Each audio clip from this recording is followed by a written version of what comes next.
Good afternoon and welcome to a sunny spring day Sunday in Sydney Parade. And today we see the 5th 11 taking the field. A team that isn't called the 3rd 11 taking the field. Our first 3 broadcasts this season have all been the 3rd 11. But today we get a choice, a chance to see a different side. And Pembroke 5ths will be taking the field against Sandyford 3rds. This in a division number bigger than 16. Oh, division 16. Clash. Sandyford have won the toss and have decided to bat. This is going to be the first game of the season for an awful lot of players here. I think the first question the captain needs to sort out is there a ring at this level?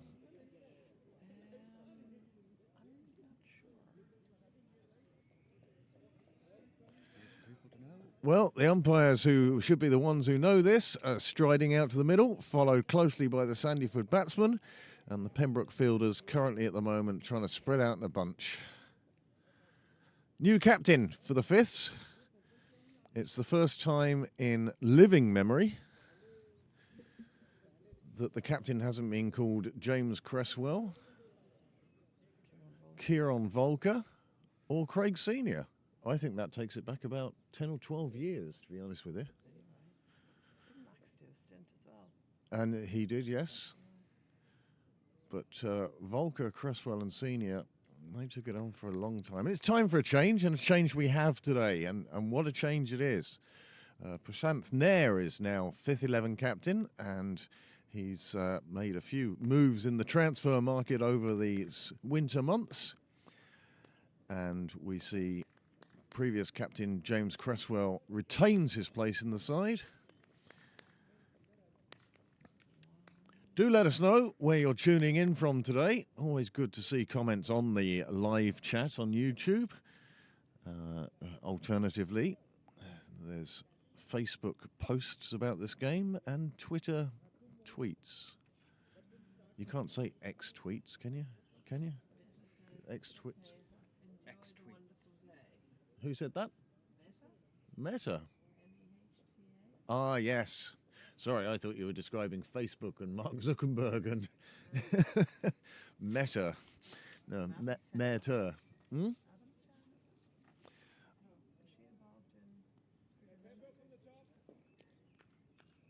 You wouldn't know without the surname. Well, many thanks to the 8 of you who have tuned in for the start of this game. And what a beautiful day it is. I cannot see a cloud in the sky, although for you conspiracy theorists out there, there's a couple of chemtrails. So obviously the governments of the world are still infecting the population using commercial jetliners and whatever other conspiracy theory goes along with that. Right, Shiloh, you can place your bets now. What are the odds of that side screen not moving all day? 0. Good afternoon, Charlie. You're our roving reporter on the field today. Sure, mic me up. Don't say that. Careful what you say. Be careful what you wish for. All you're going to hear is a lot of songs being sung between overs. Met your wife? Very nice lady. Good. I'm not in front of a camera here, am I? Yeah, I am. Charlie, Only the Blank. bigger, cap. Verpreck, fielding down at 3rd man in the fence, right between me and the middle. But he's fielding there, so he's not in front of the camera. Charlie, you wouldn't take a step to your left, would you? And then a jump to the right.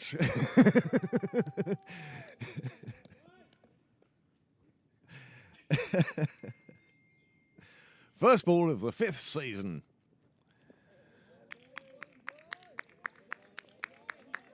Ranjay Doobie, it is starting at the nursery end for Pembroke today.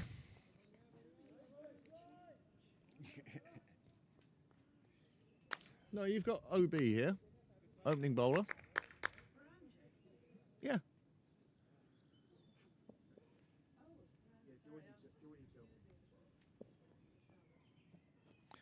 This one sliding down the leg side.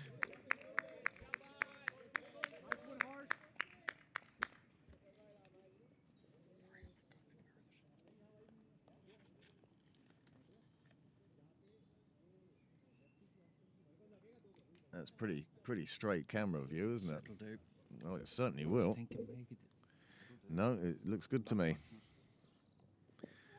Oh, that's a big swipe at that one and seemed to catch him on the foot. Big appeal. Bowler now apologises to the umpire. I think it might have been inside edge onto the toe. Yes, we think so. He was certainly looking to play it out on the leg side. This is Vijay Dukaraman and his partner Grunjay Kankamai.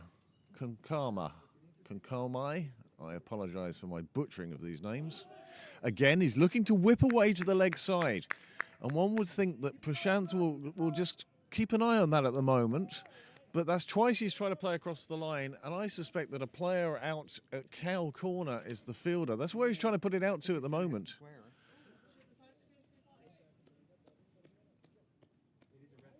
Yes, they should. Oh, crap. No, leave them. If nobody notices, there we go. You see, that's the place I'm talking about. He's definitely going to be looking out there. And this one reaches the boundary. It's the first 4 of the season for Sandyford, thirds.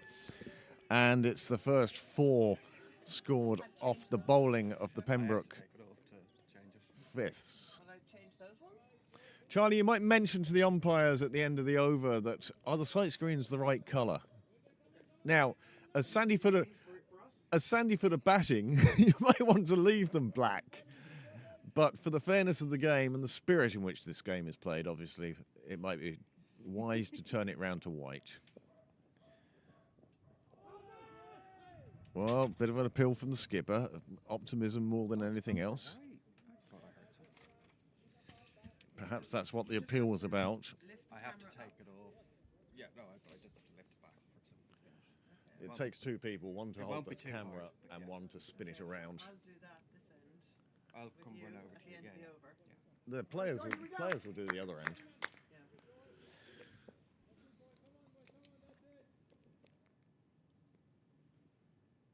The umpires being white?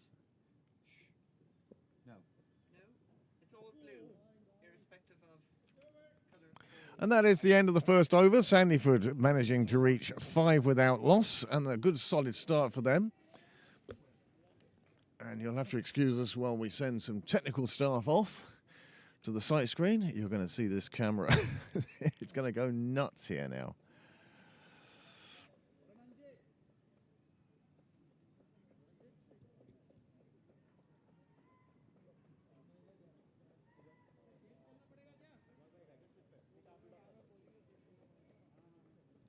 Some discussions going on. And the new bowler.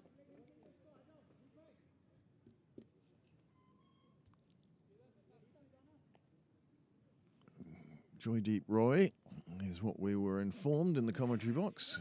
You see, this is the difference that live scoring makes to a game. And here we see the shaking of the camera.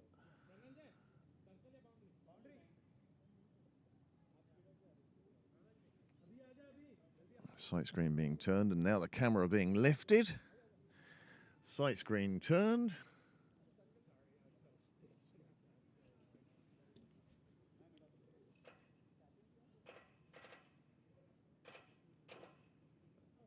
You hear the creaking of the sight screen as it slowly makes its way round to white.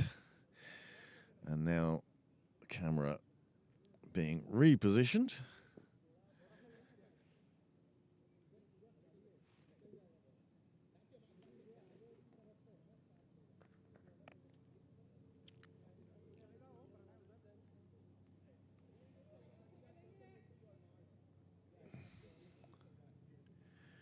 Lovely, quiet day today.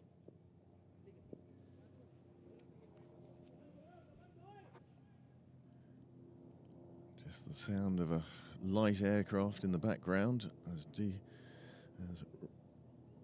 slides down the leg side. Umpire allows that one to go. One suspects there's a touch of the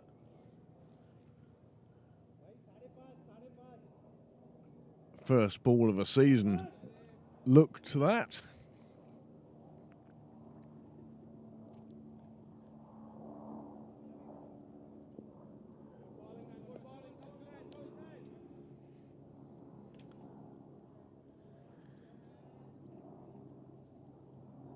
early probing moments, all those times spent in the nets, now being converted to actual game time.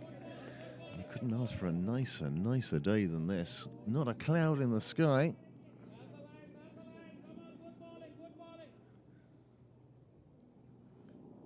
Right, we're doing that. Not allowed movement now. Just take it off the wheels. That's fine. Spring down and clamp first. Put a clamp on every time. There's a Amanda's walking around to go and do the other one, is she? maybe. I kept telling her not to bother because Get the players. Sandyford team are down there. Apart Yeah. From everything else.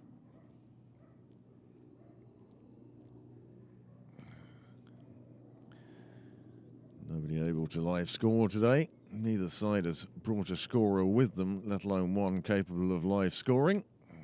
It'll be a player-scored game. Umpire thinking twice and finally gives that one as a wide and another extra. This is something that has plagued the Pembroke side so far this season. Thirds were a bit better yesterday than they had been in their opening two games. But it's kind of novel seeing a team that isn't the thirds on the field.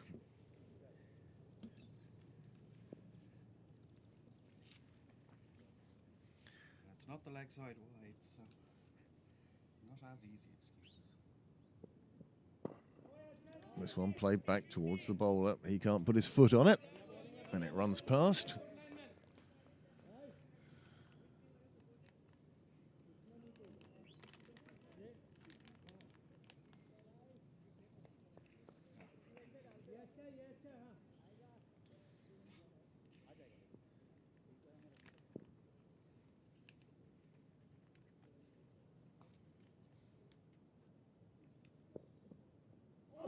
This one going past the outside edge of the bat and flying through to the keeper. Bit of excitement amongst the Pembroke fielders now. Plenty of encouragement for Roy.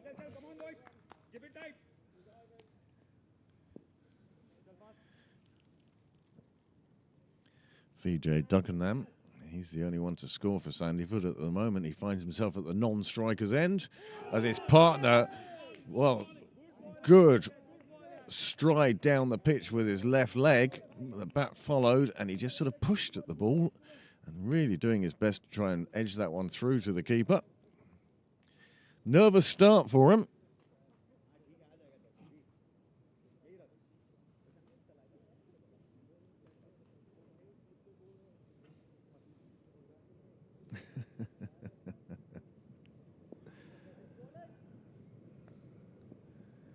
Well, the first of the afternoon darts heading down southwards as Roy finds the middle of the well-planted bat.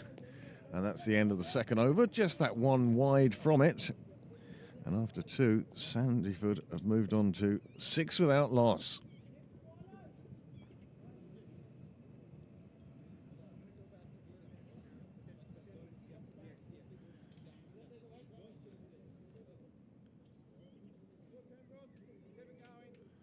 Jeez, lads, would somebody go and help Amanda turning those over there? Charlie, you wouldn't ask one of your teammates to give Amanda a hand there, would you? Pardon me? You wouldn't ask one of your teammates to give Amanda a hand? She's trying to turn the sight screen round to white. I'd say at the next over, yeah.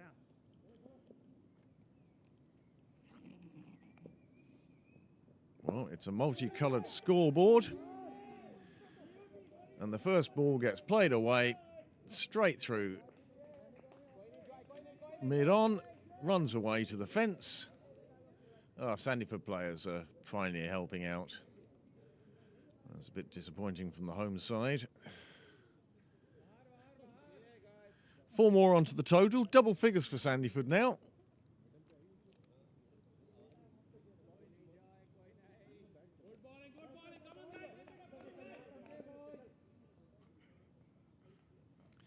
Taking the combined strength of 3 men and Amanda. Played away on the leg side. They will take a single this time. They'd only been dealing in boundaries before. First single we've seen today. Certainly VJ, he's going well. He's enjoying the sunshine and so far enjoying the bowling.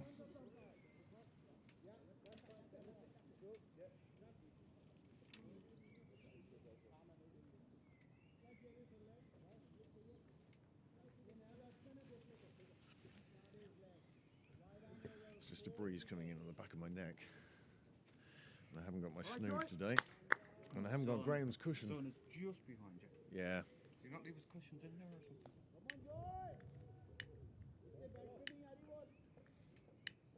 I better go and check that at the end of the over. This popped up on the leg side. They go for the single. The throw goes to the non-striker's end, and perhaps that wasn't the end to go for. He had to turn and throw. Another single.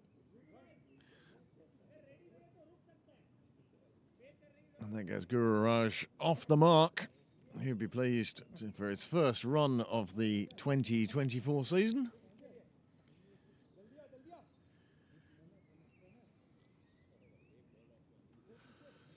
And this is a wise move.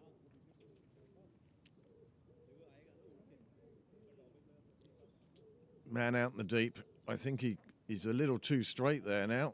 He could do with going a bit wider, but he has strengthened the leg side.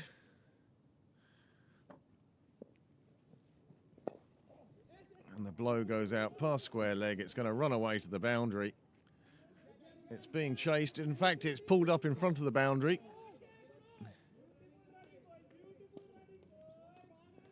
Nice running from Sandyford.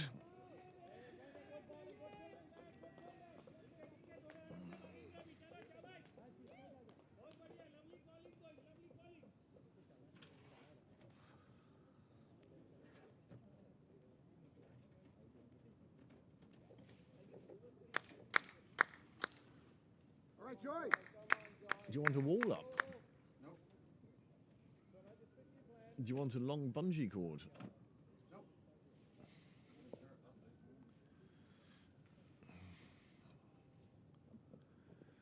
Played away.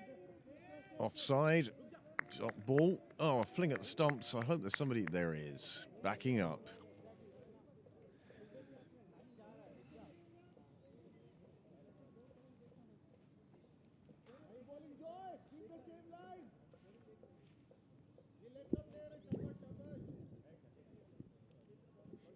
Well, the score racing ahead now.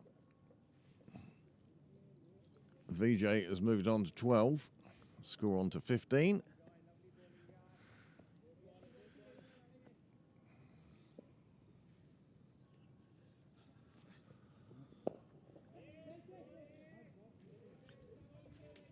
Well done. And did you call the Sandyford guys over? Or did they see you struggling and go to help? Struggling with the last one. Yeah, and then finally decided to help. And in fact, they nearly needed help. It was that sticky. Yeah, well, you see, the thing is, it's bent, Yeah, it's been squashed. so it's sort of sticking out. It's not straight. It's more concave. To the maths teacher who said.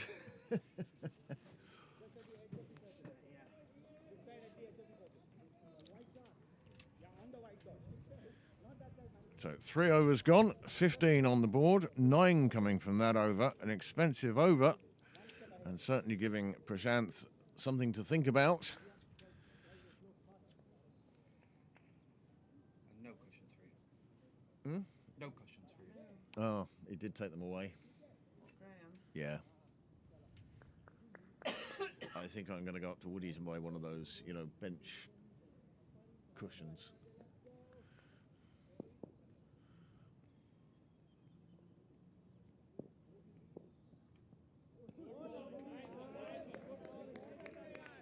Joy Deep Roy it is, continuing from the St John's end as Pembroke search for this first breakthrough. This batsman, he's going well, he's scoring quite quickly. But that in itself will bring opportunities for the Pembroke bowlers. What a beautiful afternoon it is at Sydney Parade here. Oh my word, he's bowled him with a full toss. A big swing of the bat across the line. He missed it and it careered into the off stump. And as you can see, it has flattened that stump. First wicket of the season for Pembroke Fifths. It's come in the 4th over of their first game. Sandyford 15 for 1. Who was that? Joy Deep, was it? Joy deep roll. Roy, you can see coming into bowl here. It's not the best ball he'll bowl all season.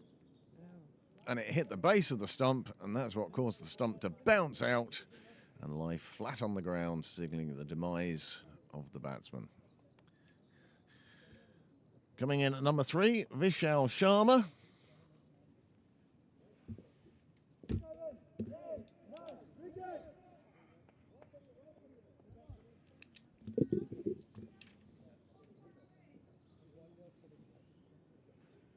Now, if you'd left the Dougals as they were, I'd be able to hear that conversation perfectly.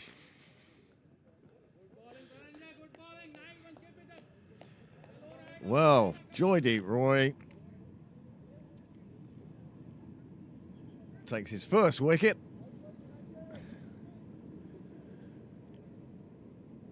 And he'll be delighted, but not as delighted as his captain.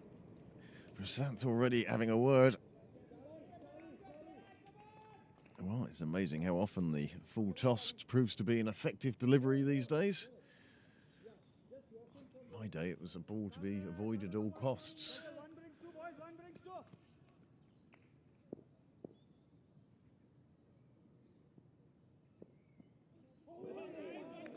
What used to happen was you'd be waiting for your second spell or first change, and Ian McAway would be bowling, and the skipper would say, "One more, Ian." You think, right, I'm going to be on shortly now, and he'd throw down a full toss like that and take a wicket and be on for another 3 overs.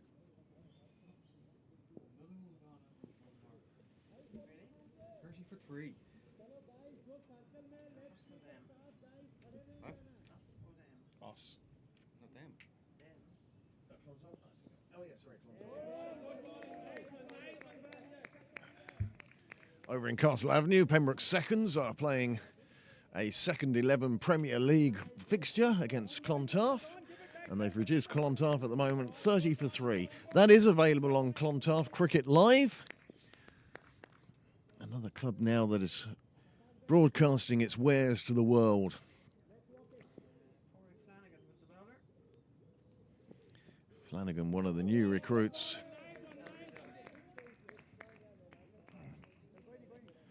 Wide bowled by Roy. Here, we'll take the score on to 16. But over in Castle Avenue,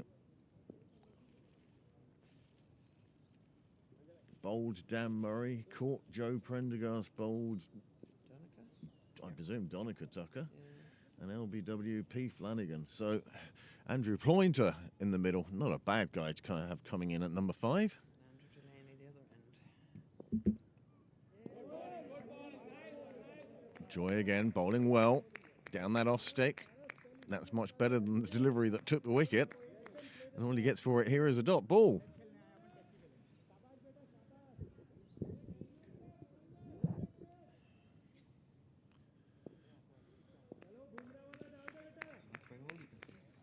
Yeah, no clouds. As I say, a couple of chemtrails. Another full toss he tries. This time it comes off the edge of the bat and the batsman will get through for a single. They'll be frantic running around for a little bit, but all in all it will just be a single to Sandyford. And that's the end of the over. And after 4 overs, the score has moved on to 16 for 1.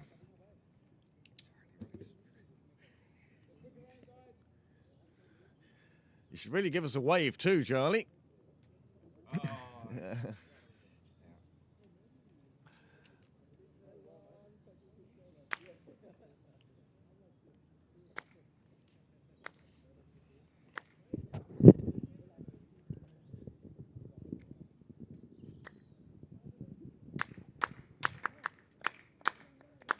Put me in, coach.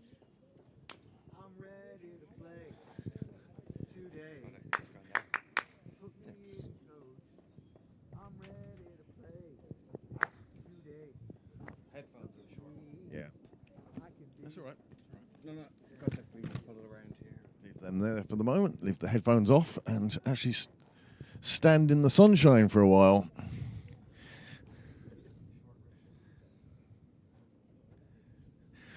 Well, the skipper would have been pleased with 1 down. He'd be much happier with 2 or 3. What a lovely day it is. Just the slightest of breezes. I suggest Peter Prendergast perhaps would go with a baseball cap and would be carrying his coat. It's that sort of day today.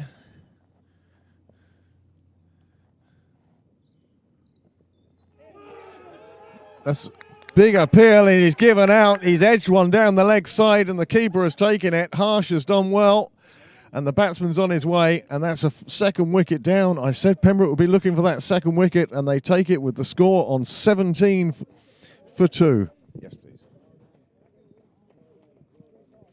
Here is the replay. See if you can pick up the edge. Harsh behind the sticks doing a good job here.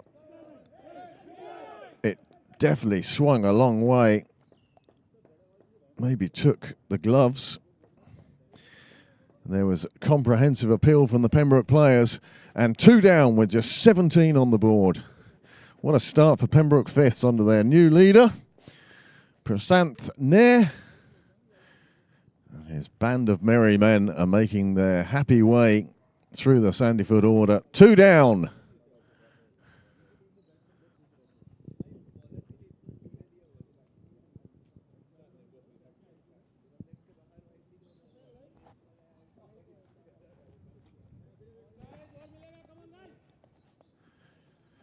Oh, an absolutely fabulous start for all the fifths. Both teams, of course. First game of the season. All right, Joy, keep going, keep going.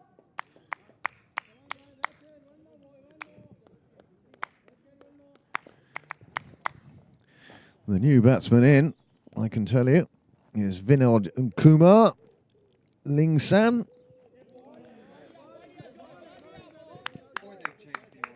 Or they've changed the order. That's what I was told at the time. When I was given the top 4, those were the 4.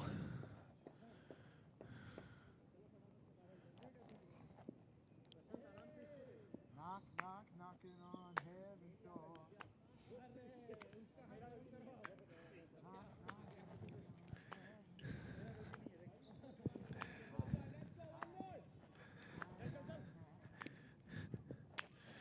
Baseball Charlie with his rendition.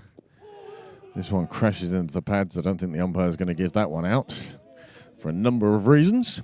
Height, probably missing the stumps either side. It certainly didn't look out from here.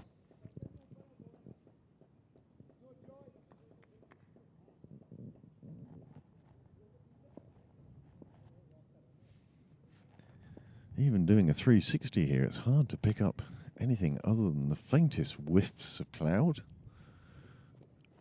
Oh, this one going between the keeper and first slip. The bat was jammed down on it. Oh, my word. Oh, he won't want to see that one again on the screen.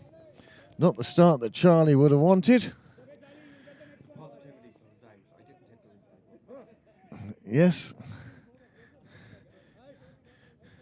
What do you mean it looks better in slow motion, Niall?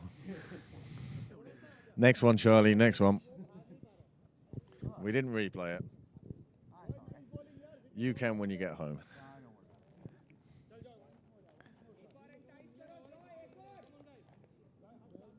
4 more on to the score. It's moved on to 21 now for 2. Pembroke having taken those 2 early wickets and delighted to have done so. The opening bowlers both getting reward. Not out on this occasion, but good solid appealing by this Pembroke side.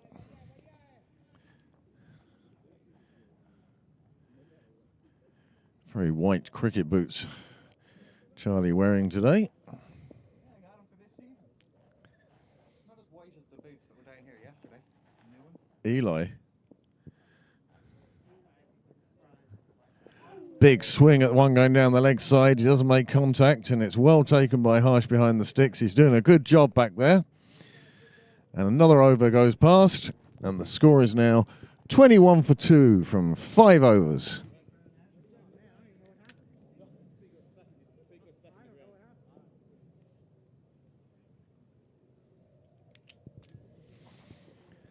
So a good start for Pembroke here. They'll be pleased with the way the opening game has gone.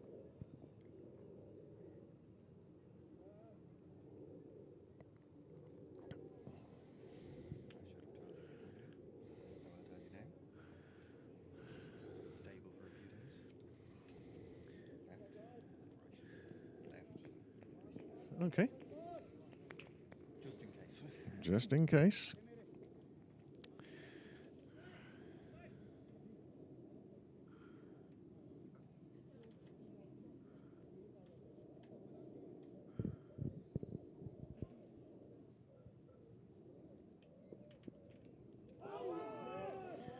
More appealing, more actions.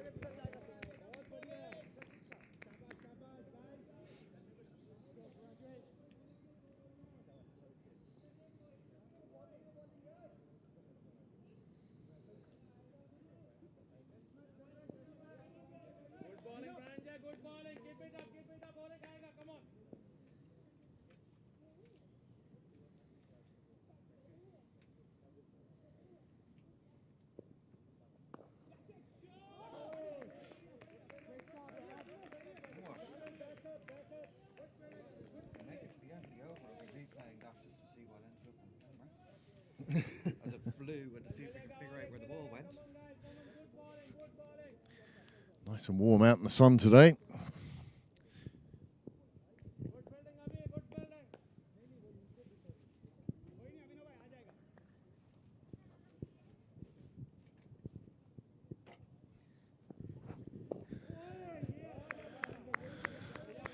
Actually a chance to sit out in the sun for a change.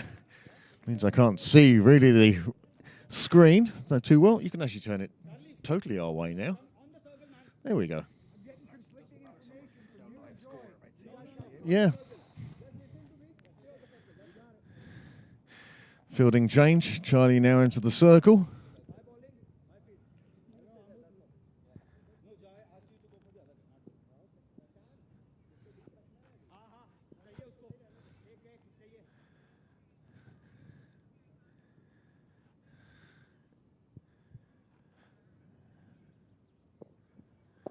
This one played out on the offside. Nice defensive shot. Got well forward. Played it with a straight bat. It went out to mid-on where the captain himself did the fielding. Bit of applause in the field. This game picking up a little with the fall of those 2 wickets. Means a bit of activity on the sideline for the Sandyford players as more batsmen getting padded up and dismissed batsmen slinking away. Big swing, big appeal from the square leg boundary. Not quite needed, but good delivery.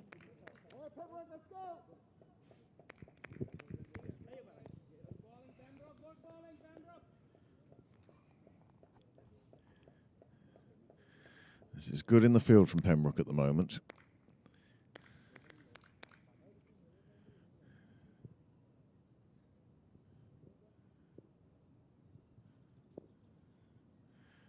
If there's anybody out there or on the ground today who fancies a spell on the mic, feel free to drop over to the broadcast area and we'll certainly get you on mic.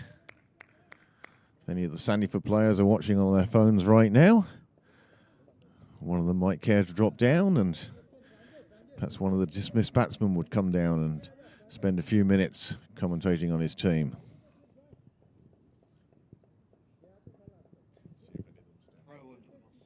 Yeah. Got 20 seconds to wait or something. Yeah. Suddenly they all jump 3 of up. them start running towards us.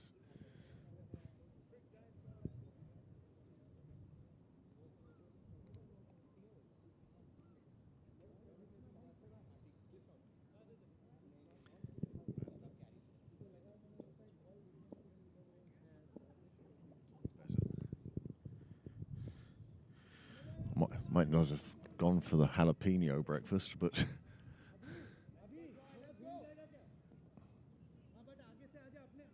Do you have a white jumper, Charlie? I did, that a very dear friend of mine gave me, Okay. but I misplaced it. Oh, that's a shame. I think I misplaced it in Greystones. Ah, happens. You know it's you, right? I'll get in touch with Declan Ryan. See if anybody in Greystones has found a Pembroke jumper in the middle. And it's the only one. It's a unique jumper, that one.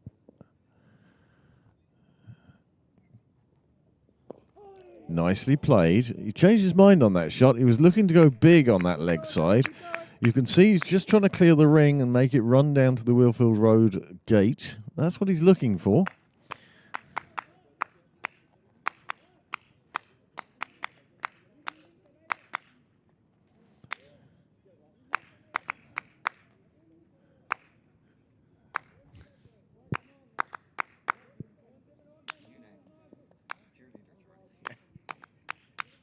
Let's go, Joy!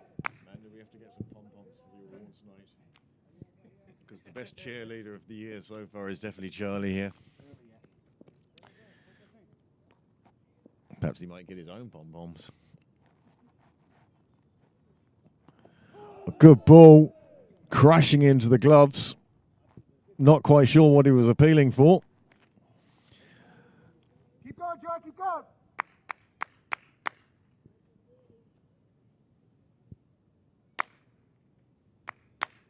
All right, Pembroke, look alive. Let's hear some chatter. You might hear some chatter. Understanding it might be another thing there.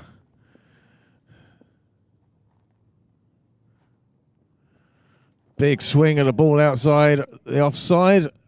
The umpire decides it's too far outside the offside. And one more gets added to the total.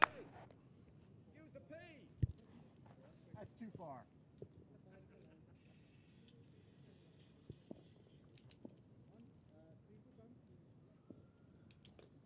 We're into the 7th over now, of course.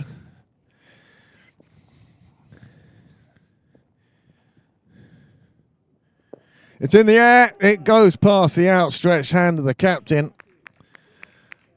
Well, a half chance. He made a good effort to get across to it, but it wasn't to be. Again, the batsman just pushing at that and pushed a little bit too much and gave the chance. Unfortunately, the fielder slightly in the wrong position to be able to take that chance. Keep up the pressure, Pembroke.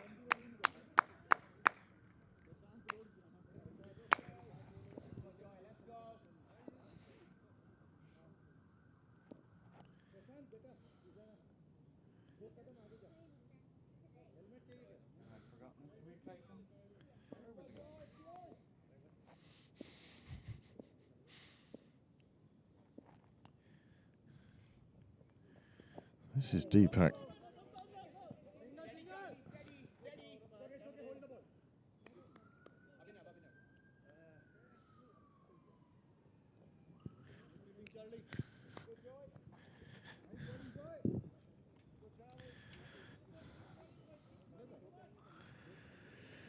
Joydeep Roy is bowling from the nursery end. The sooner I get numbers on shirts, the better.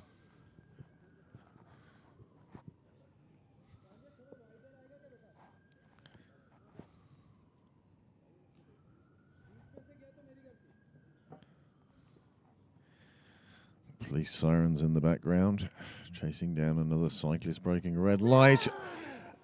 And Deepak,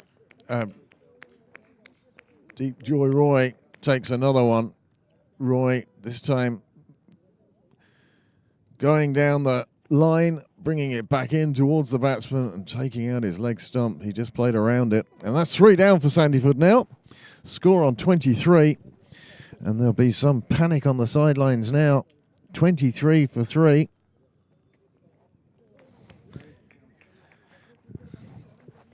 Here you see the delivery.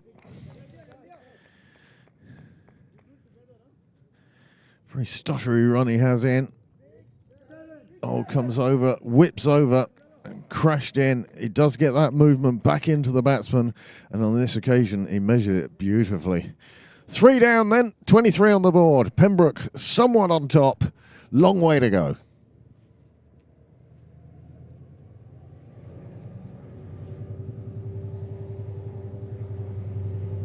A nice little Irish rail train diesel rushing past. Looks like quite a new one.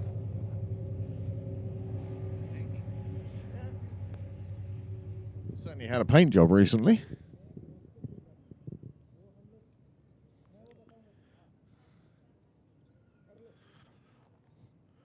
Well, this is turning into a fabulous start for the Pembroke opening bowlers. Just in the 7th over, they've already reduced Sandyford to 23 for 3. And nobody on the Sandyford side really getting going.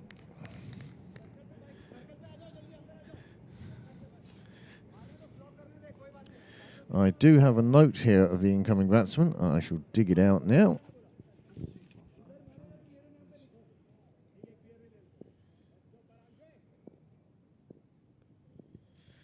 Balaji Krishnan is number 5.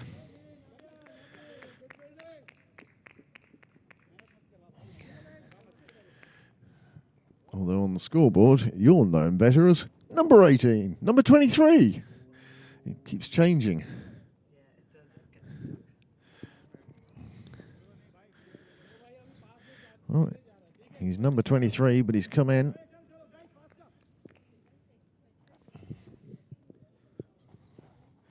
The top 3 have all found their way back into the pavilion. And now a mix-up in calling. Charlie on that straight away. Viprek, the fielder. And suddenly, the Sandyford scorer is texting us the numbers 7, 8 and 9. How things have changed.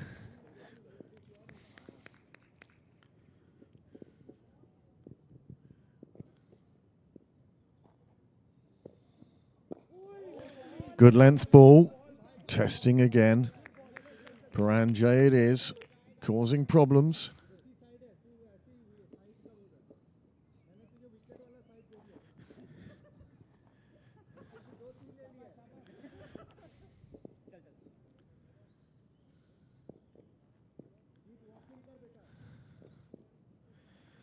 Well, the Sandyford side, that's their worst nightmares coming true.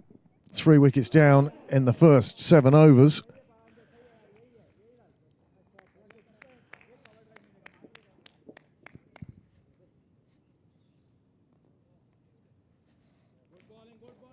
is more what you expect of April Irish cricket. Yeah, indeed.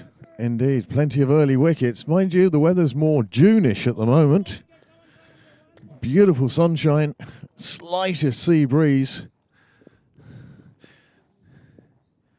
which means it's probably freezing in Railway.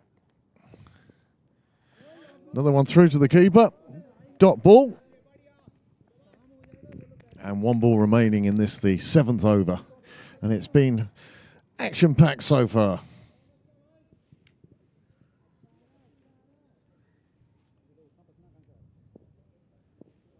We will, of course, keep you informed as to the size of the crowd, the opening time of the bar, and any other relevant information that might influence your decision to come down here to Sydney Parade this afternoon and watch what looks like a fine game of cricket.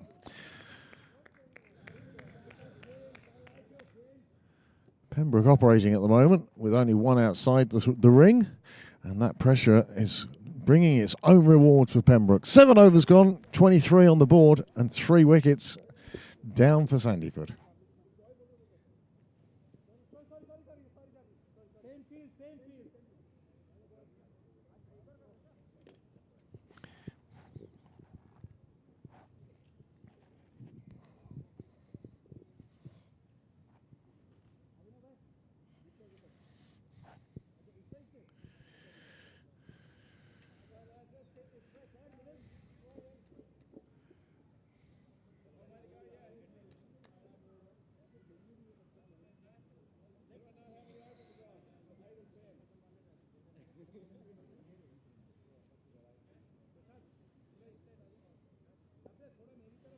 All right, Troy, keep going.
Well, it all ends in laughter. Big appeal, ball getting stuck in clothing. All right, Joy. Get it stuck in there. Co-commentator. Straight shooting son of a gun. Joy to change. Joy to the world.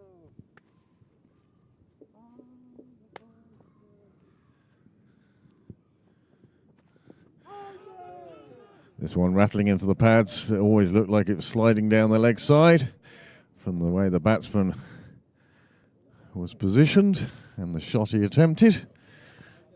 Very easy to understand how that one was not out. Joy, keep it going. Oh, another wicket down in Castle Avenue. The score now, Noel? 65 for 4, Clontarf seconds. As Joydeep Roy still getting that swing. And the scorers are missing an over. Charlie, when you're heading up that way, will you tell the scorers to make sure the overs are right? Okay. All right, Joy, keep up pressure. It could be. They've managed to get the number nearly right.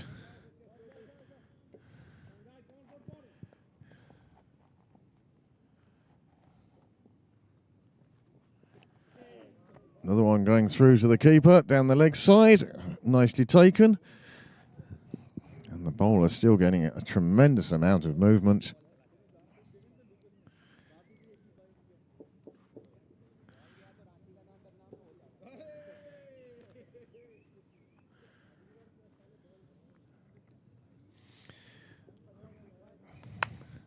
Sandyford batsmen who are in at the moment. Balaja Krishnan and Vinod Kumar Vingasan. And they're trying to repair the damage that the Pembroke opening bowlers have done. Sandyford it is in the scoring runs. Their first appeal, ball stuck. Batsman trying to get it out to hit the ground. All appealing. Finally pick it up and they've walked away with smiles and laughter.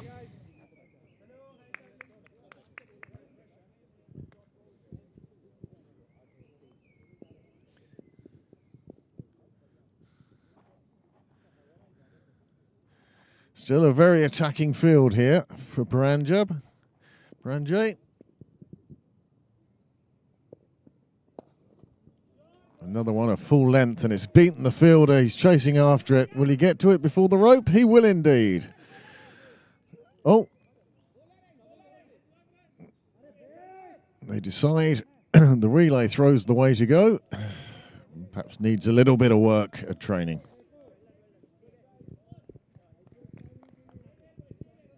Score as a result moves on to 25 for 3.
See you later.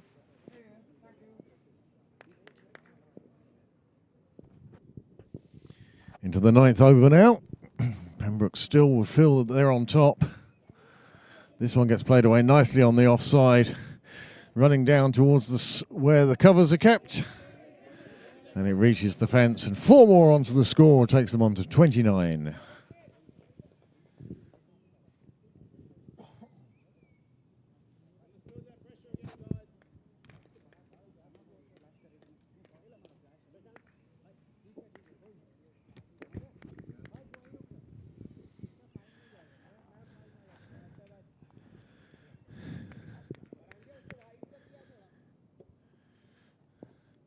This new look Pembroke 5th side, well, duck to water would be the expression. This one played for wide of slip, off the edge of the bat.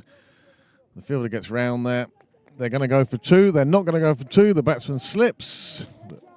The throw is wide. And the second run is saved.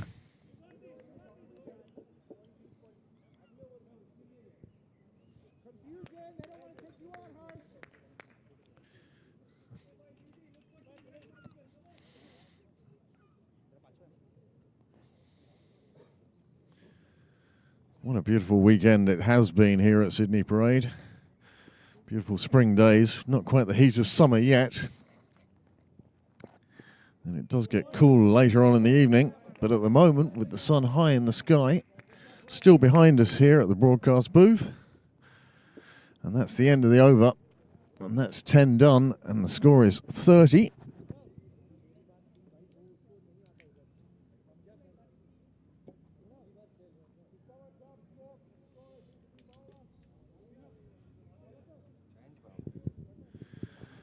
And that will see a first change of bowling. Abhavina Sharda. Abhinav. That's the bowler. ABHINAV. Sorry. Alpha Bravo Hotel India. What's N? Napoleon. No. Not in the NATO alphabet. Nancy. Alpha Hotel Alpha Victor. Well, ladies and gentlemen, the most important news of the day, the bar manager has turned up.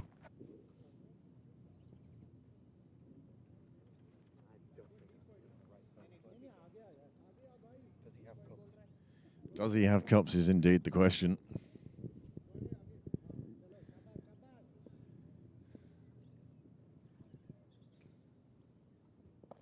It's in the air, and it's a ball wicket with his first ball in Pembroke colours. And what a start to his Pembroke career.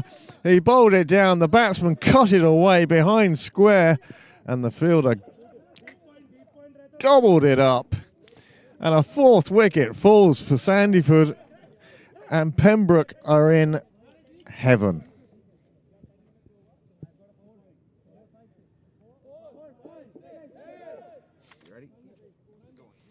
And here is the replay of this. He'll be looking at this 1 or 2 times during the week, I suggest. Comes into bowl. Just wide of the batsman, and all he could do was steer it straight to the fielder's hands. And Charlie with the celebration. Beautiful work all round. And that's 4 wickets down. Coffee cups, Phil. Coffee cups.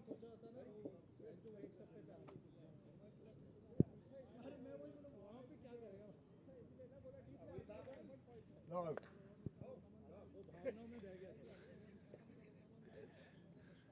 Confidence in the Pembroke batting. Yes. Bar manager absolutely surprised that it's not Pembroke who are 30 for 4, but rather Pembroke's opponents, Sandyford thirds.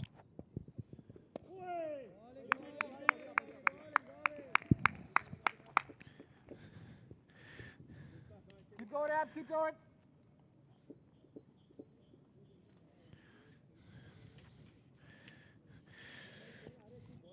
Athavar Joglakar, number 6.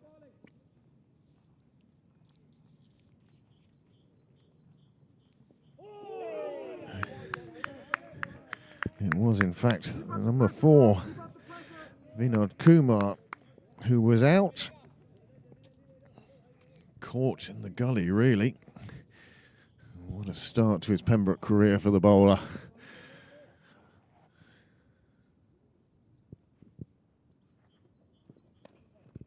Cut away on the offside this time. It bisects the fielders there. They're chasing it down and it reaches the rope just in time. 4 runs to Sandyford, but a committed chase down by the Pembroke fielders, and that's very encouraging to see.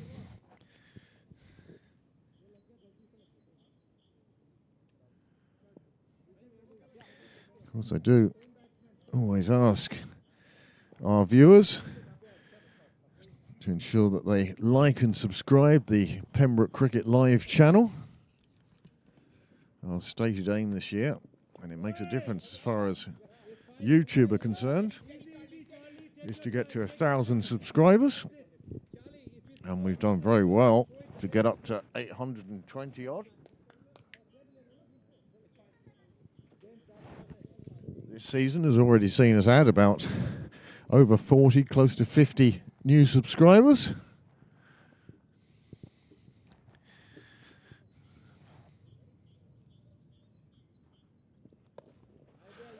So it would be great if you could become part of the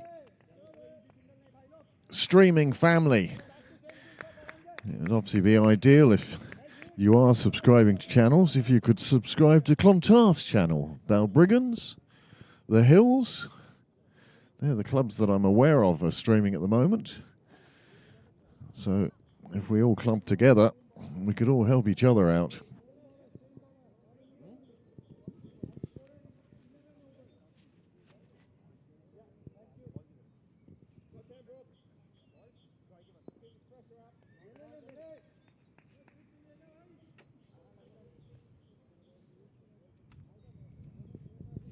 November. That's a cryptic comment on the live feed. The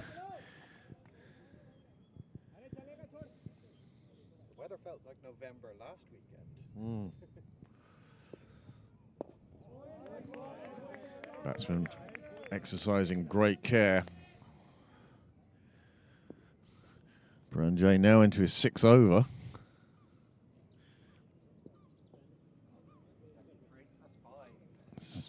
Latest score coming in from Castle Avenue, from their live scorings and also from their live streaming.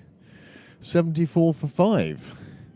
Well, we're back to what we expect in April, which is plenty of wickets and not many high scores.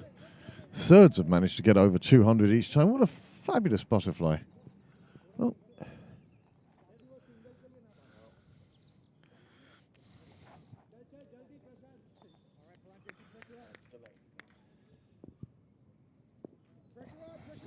things going well for Pembroke seconds up in Castle Avenue, going just as well for Pembroke fifths in Sydney Parade.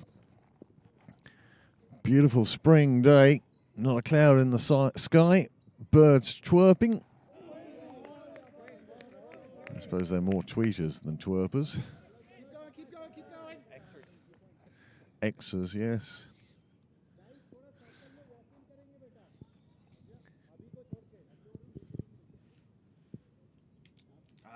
Alpha Bravo, India, November. I think it's Kevin's guess is November for the Alpha. The phonetic alphabet. Thank you, Kevin. They decide not to take a single there, and quite wisely. That would have been a ridiculous single to take.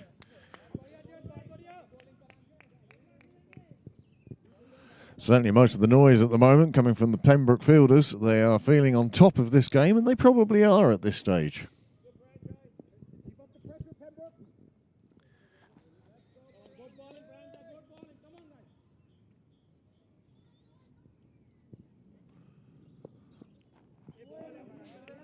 This one sliding through to the keeper. Another dot ball. 1 ball left in the over. Signals the umpire.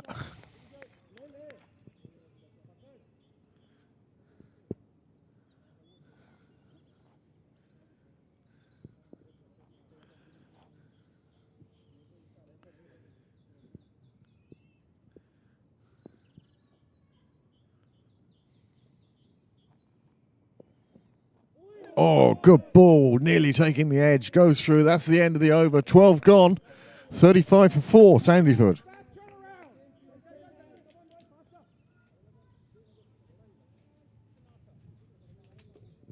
It is always tough to get going at the start of a season, and Sandyford are finding that right now. Not a guess. He's confident. I believe him. And it sounds right as well. Charlie, Yes, sir. the word you were looking for was November. Thank you. And we'd like to thank Mr. Kevin Ryan for his contribution. And he's now put Charlie Viprek's mind at ease.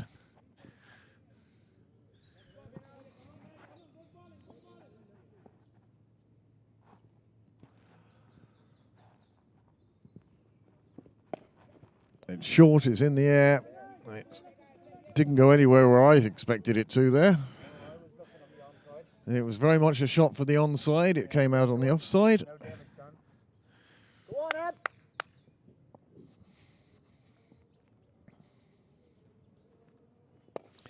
Big blow, goes out in the offside. The fielder will get there. It will just be a single. But the batsman is certainly positive in it with his intent.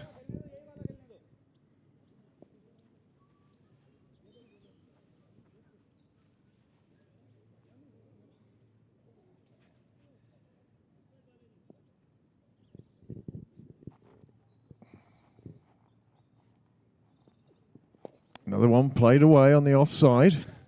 Just be another single. Sandyford looking to establish a partnership.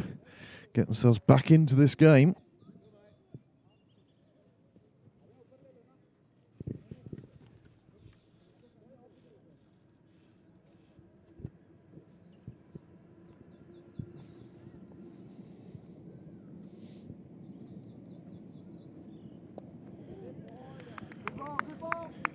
Good delivery, well kept out. Well, it's good to see Flanagan making an impression for the seconds today. One of the recent recruits from YMCA. 77 for 6, more wickets falling. Oh, we don't know which B. Whaley that is. We made that mistake yesterday. Played away on the offside again. They go for the single. The fielder is there in the ring. Gets it back into the bowler, but the single is easily taken.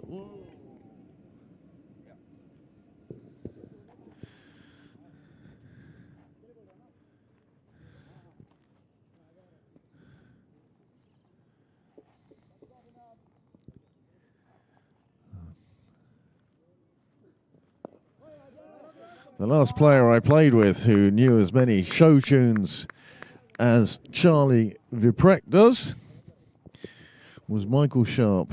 He often would regale us with show tunes in his Opal that had no radio.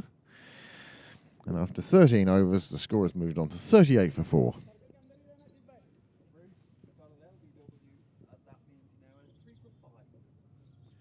Bruce Whaley has 3 for 5 over in Castle Avenue.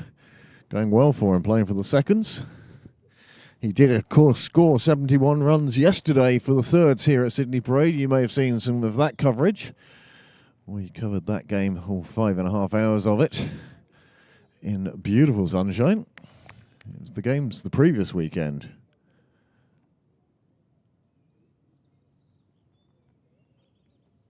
Where it was cold and dank, and yes, November was the word then as well. Lofted over point down towards the boundary. They're going to take 2. They're taking on the arm and do so with no difficulty at all. 2 more onto the score.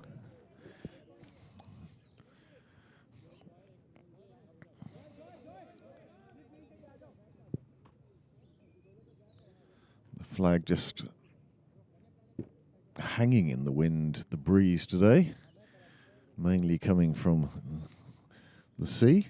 All right. Yep. Well, there's a break. The latest comment is the question. Craig, are you not playing this season? From Meta.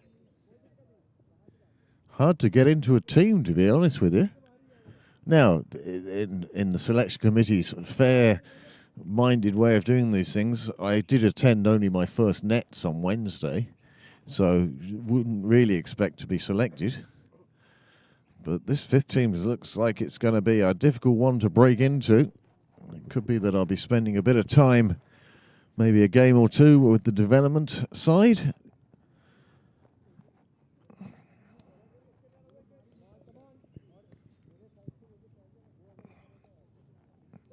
And good afternoon, Simon Heaney. I see the window is open in the Heaney grandstand. And no doubt he's going to give us a wave out the window now.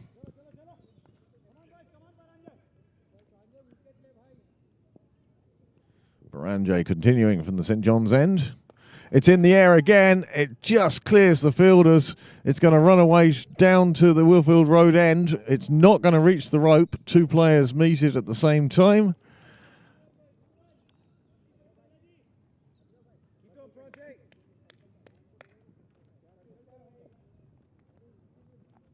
And the Sandyford players, well, living by the sword at the moment. Playing some positive shots, but not without risk.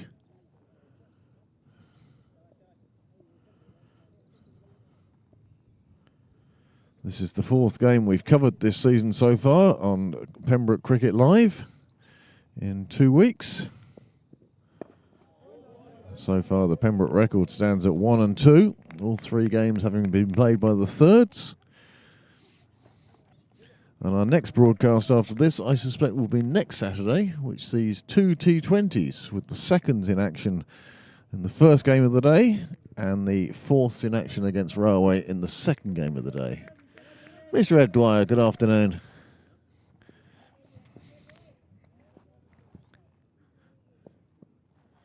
This one just allowed to go through to the keeper. Yes, a double-header of T20s next Saturday for your viewing pleasure. Pasanth Nair will be on the mic, he tells me. And on Saturday, our first 11 will be opening their season with a game in the Phoenix Park against the Phoenix Club.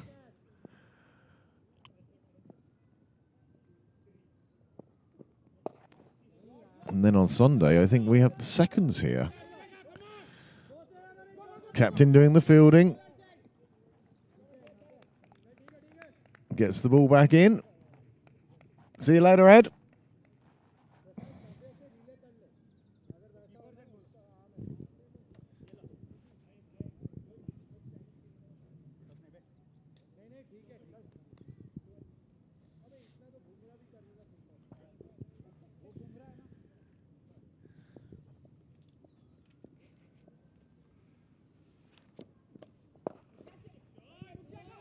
Another very positive shot, and this one's going to reach the boundary before any fielder can get near it. Captain and Charlie chasing it down, and it goes for 4.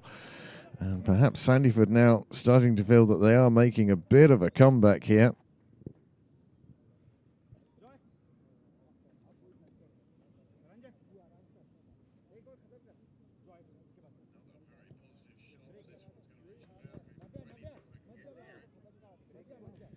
That's how you find out how the delay is between live action and broadcast.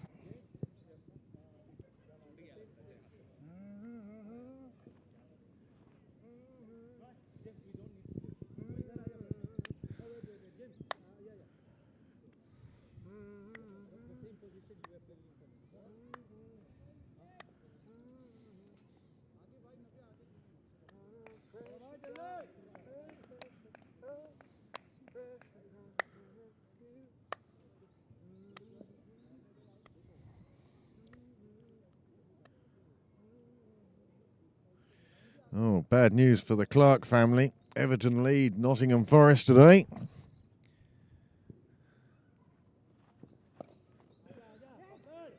Played out in the offside again. The fielder chases it down. They'll keep it to a single.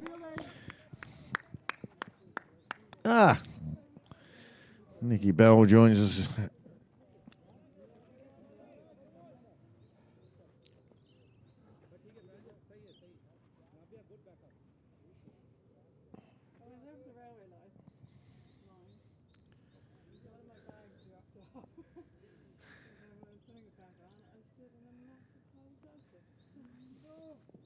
Oh, that one a good length. Batsman just playing over the top of it. Oh yeah, that's what we want, Nicky. If you could wipe it around here somewhere, that would be really good. Now just go over there and wipe your shoes. Don't wipe them here. Well, of course it's all right, because you've just wiped it all over here. And another wicket. He takes his second. This time he's bowled. He does the batsman for length, and that's another fabulous wicket for Pembroke. Halfway through the Sandyford innings now. 5 down and just 49 on the board.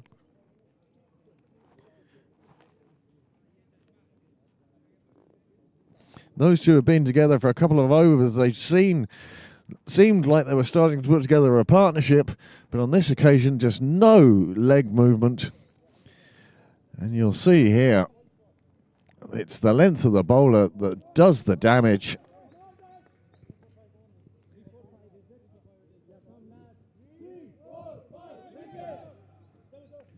Again, the inside edge, certainly a big help. And it crashed into the stumps, and a 5th wicket is down, and still Sandyford. 5 down. I think it's 5. 5 down. 5 down. It's either 5 down or I'm. Abs of steel. Abs of steel. It's either 5 down or I'm. All right, that's just giving you 5. Go on, Abs. Let's keep going. New batsman. Good stop, good ball, good stop. Well, it's 7 and 8 are in now, which is Ravi Shukla and Pressure on, Atil Shah. And they're tasked with getting Sandyford out of a bit of a hole here. 49 for 5 now.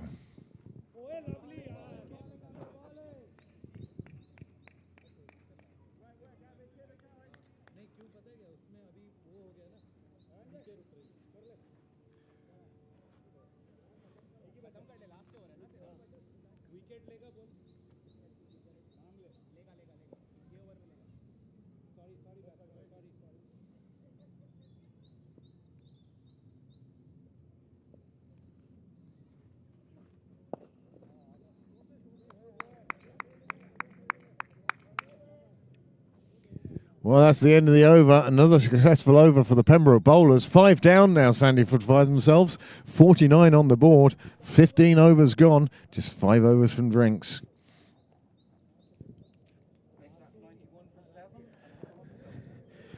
Oh, Clontarf in Castle Avenue, batting first against Pembroke seconds in the second 11 Premier League. And they've reached the heights of, what was the score now? 91 for 7. 91 for 7. Bruce Whaley, very successful today with the ball. Very successful yesterday with the bat. Joe Prendergast will be delighted with the side start. But still a long way to go, just as there is in this game. Just 5 overs till drinks now.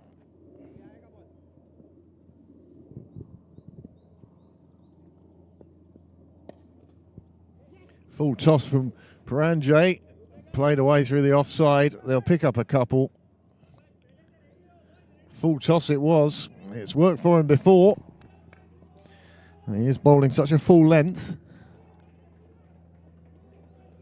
50 up for the side, gets the applause from the sideline. There hasn't been much for the sideline at Sandyford to cheer about. Little light aircraft making its way across South County Dublin, across Dublin Bay now.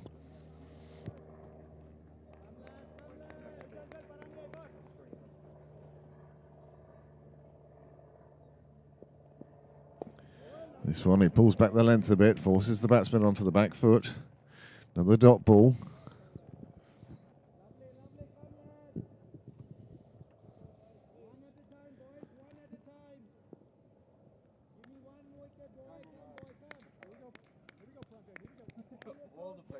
They're shooting a video.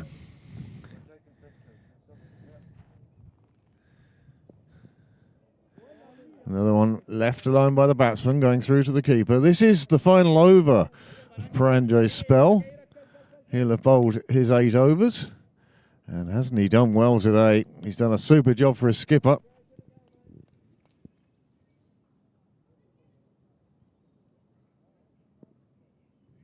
And in fact, all the bowlers so far proving their worth to their captain. Big swipe by the batsman, looking to drive that one. It wasn't there for him, and all he could do there was count himself fortunate not to get an edge.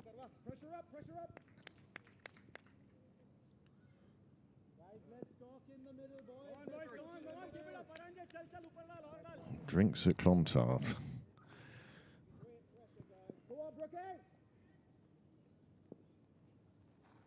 So in. Oh, there's a call for a run. They get there quite handy in the end, but the batsmen, well, they weren't both on the same page. So in sports results from the bleeding obvious, I see Max Verstappen won a Grand Prix. He didn't win one a few weeks ago. Yeah, it's the first one he hadn't won for a season or something.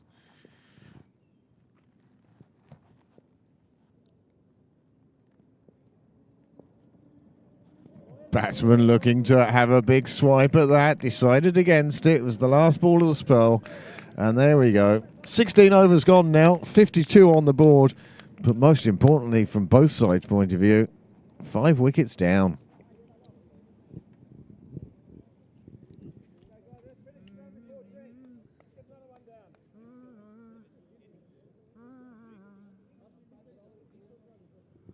Cliff Kennedy will be very happy today, celebrating his 70th birthday, and his favoured Sheffield Wednesday team are 3-1 up.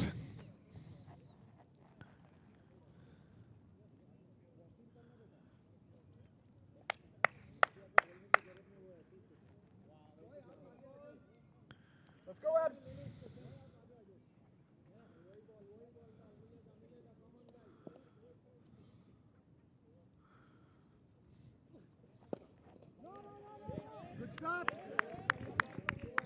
If you do visit various sporting websites for your entertainment at the weekend, may I recommend bbc.co.uk.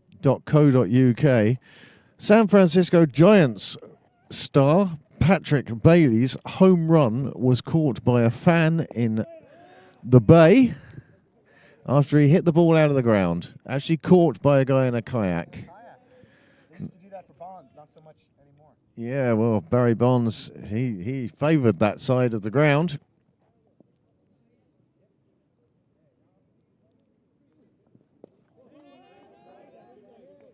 Good ball, good ball. And then we'll just take a look at... Are you reading the sports news? Yeah. Brilliant.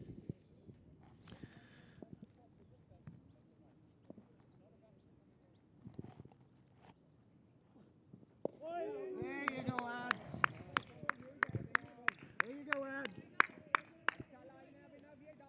Go on, get your third, Abs. Get your third. Pressure up, Pembroke. Let's go.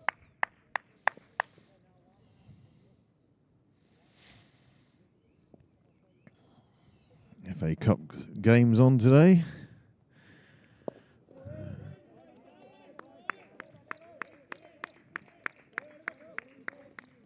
Keep going, Abs. Keep going. City beat Chelsea to reach the final. Munster had a great away win at the Bulls yesterday. And Connacht got past Zebre.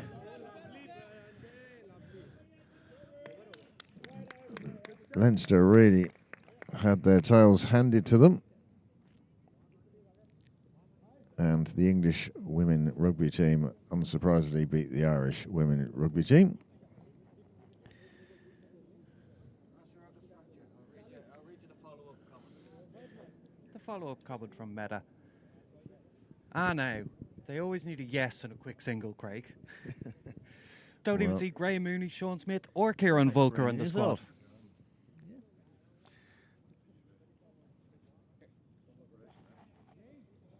Were you watching? Have you subscribed? You will, though. We're trying to get to 1,000 for Niall. It's just subscribe, and then you can mute the notifications, so you're not bothered every Saturday and Sunday by you get a text message or something. You know, I think it's just on YouTube. It just comes up. Long way down. Oh, it looks fabulous for April. You couldn't hope for better. And of course, a day like this, it just shines anyway.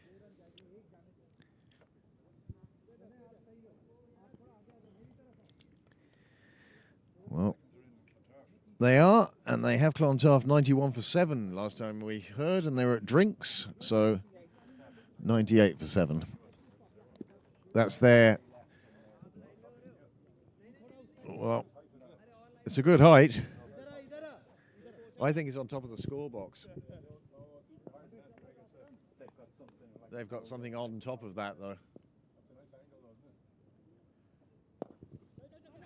Played away to the leg side. The field will come in from the square leg boundary.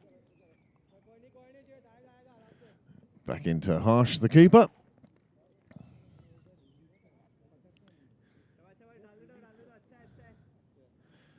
It's been another change of bowling at this end.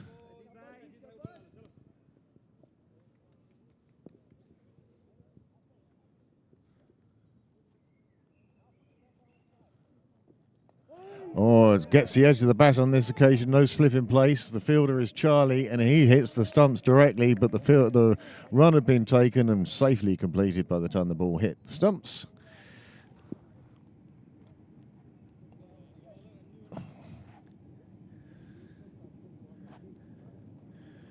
Sandyford will be looking to get through to the drinks breaks in 2.5 overs' time without losing any more wickets.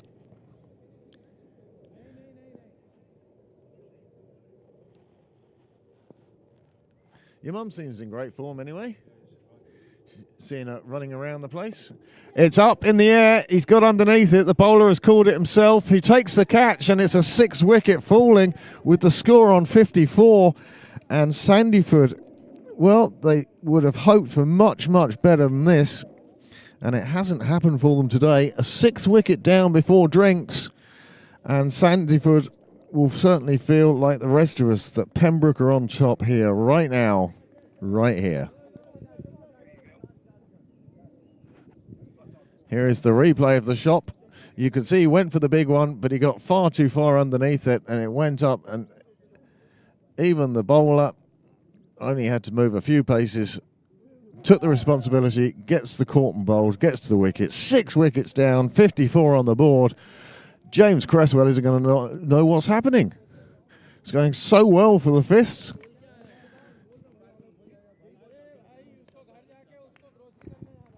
And it's going to be a hard side to break into, that's for sure. Everyone playing their part at the moment. Prasanth couldn't be happier as captain, I'd say. He would have played this game in his head 3 or 4 times a day for the last week.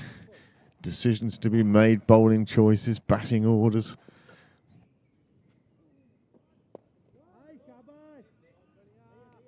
This one just gets played out on the offside.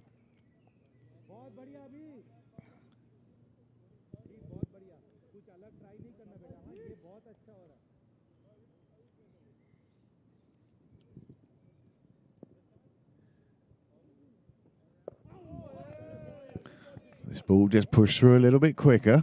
Batsman very wary. Having lost 6 wickets before drinks, they certainly don't want to be 7 down.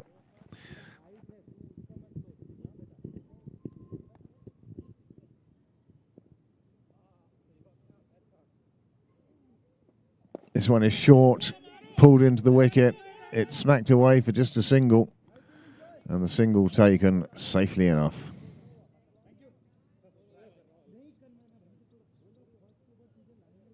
End of the over.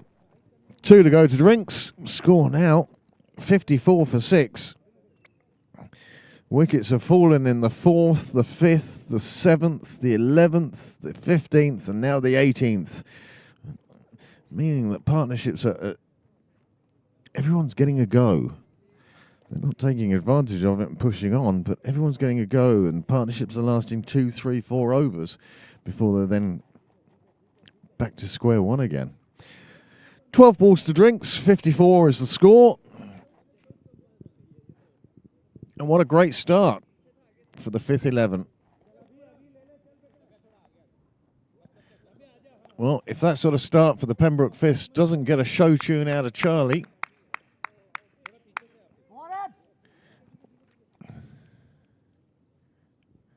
Abs it is coming into bowl. He's already got 2 wickets, and he nearly picks up a third, beating the batsman all ends up there. You must have a celebratory song for us now, Charlie. Go on, Abs. 3's the magic number.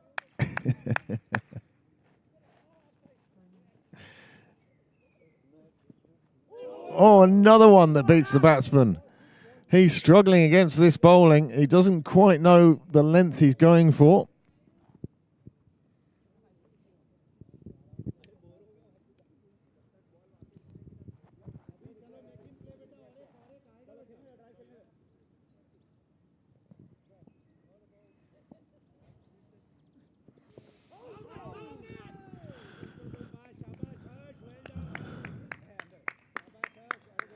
Harsh doing a good job around the back. Plenty of encouragement coming in from the sidelines. Well, now that Joy's not bowling anymore, I don't have any more songs. There's not a lot of Abs songs. I mean, I've got like Ode to Joy and... Oh, plenty for Joy. Lots of joy.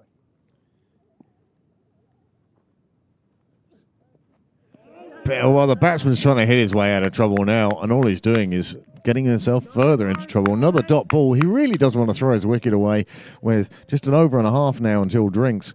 But that's what he seems to be doing. He seems to be just trying to hit his way out of trouble, hit his way into form. Is it going to work for him? Or is Abs going to tidy him up? Just one on the stumps, one feels, would cause a lot of trouble here. There we go. That bat sounded a little bit cracked to me. 2 to come in the over. Or is it 1 to come in the over? 7 balls until a drinks break. For you, for me, and for the players.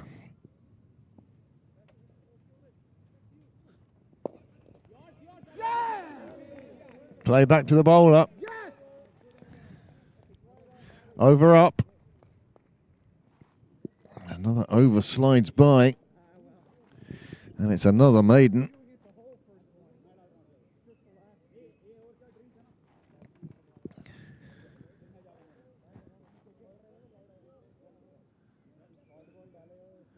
Well, no matter what happens during this over, I would suggest that even if the unthinkable happened and Sandyford player hit 6 sixes here, they'd still only be on 90 after 20 overs.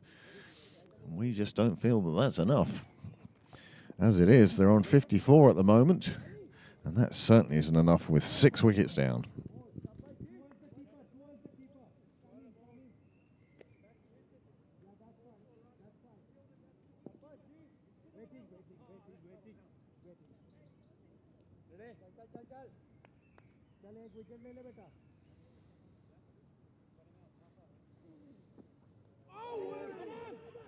This one beats the keeper, beats everyone. It's going to run away to the boundary. And it just hops over the fence, over the rope. 4 runs, 4 onto the total. And the score moves on to 58 for 6 in this, the 20th over.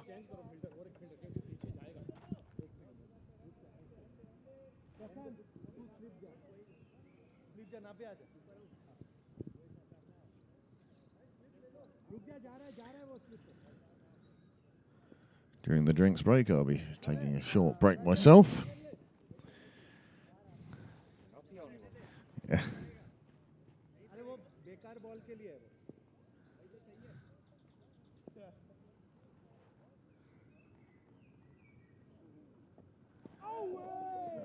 Batsman gets forward to it. Doesn't get anything on it. He goes through to the keeper. Dot ball. How long can he keep his patience here? Does he know it's the last over before drinks? Is that how he's playing it? No, it's not. With a swing of the bat like that, Surely he must be aware that drinks are so close. Throwing the bat at a wide one. Some would say a little foolhardy at this stage.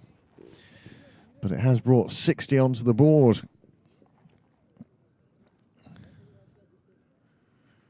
But a run rate of 3 and over really can't be considered satisfactory on a day like this.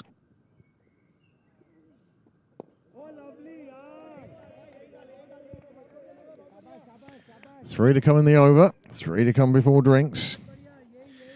Of course, we'd like to thank you all for tuning in with us today, whether you're here for the long haul or just popping in. We would ask that you like and subscribe, certainly this channel, and we'd also recommend the other Leinster cricket clubs that are streaming now: Clontarf, Balbriggan, the Hills.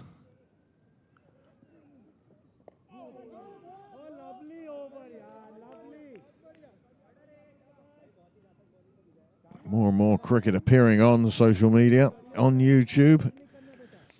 And we thank you for choosing Pembroke Cricket Live.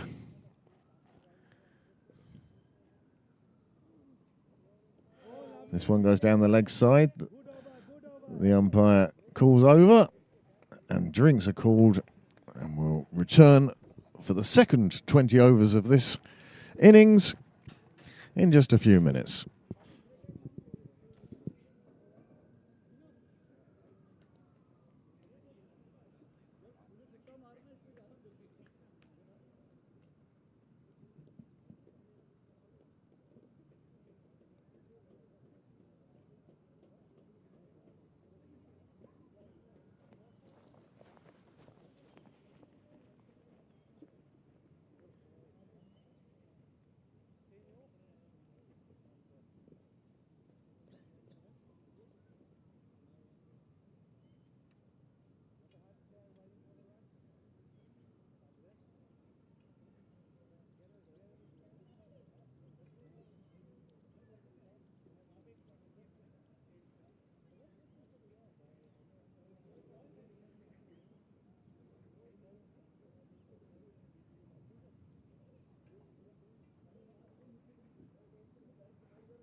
Afternoon, Simon. Enjoying a bit of sunshine for a change?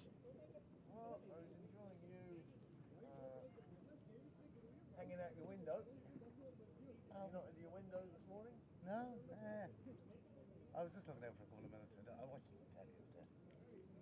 I tell you, lost a few viewers when you said a bit of Clontarf today. No, it's nice that they're doing it, but it's not something you could... Their subscribers subscribe to us, you see, Yeah, so yeah. mutually help each other. I didn't actually, I only worked out this morning how to subscribe. What time of the morning did you do that at? Well, this afternoon around 1:05, I'd say. Okay, now somebody subscribed between 5:30 this morning and 9 o'clock this morning. Oh, wow. I thought it might have been you. Because I was trying to do it from the video rather than from the link. Somebody watching it on the telly.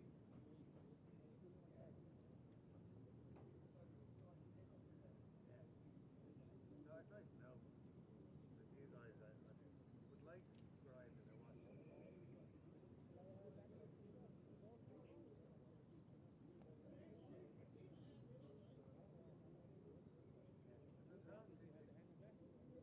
So you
Well, welcome back. Drinks break taken. Drinks break complete. And now Sandyford enter the second 20 overs of their innings, hoping they can get much further than the 60 for 6 they are after 20. These two have put on 6. The partnerships haven't been too big for Sandyford, obviously. 15, 2, 6, 7, 19 and 5. Oh, I come to sit out in the sun, and would you believe the sun is just catching the top of the telecom tower? I shall have to move again if I want to feel some sunshine. And sunshine I do. And 60 for 6 after 20 overs. And now the captain has brought himself on, first over after drinks.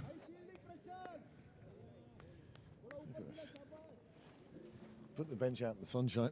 It's right behind the tower.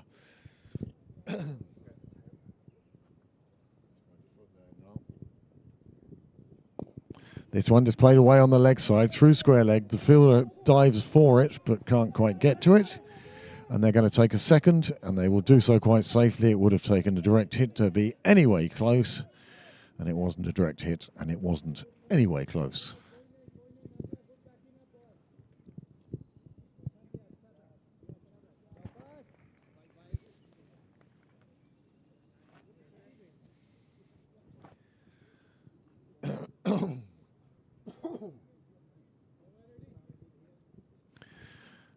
Well, Sandyford tried to be positive in the first 20 overs, and all it did was cost them wickets.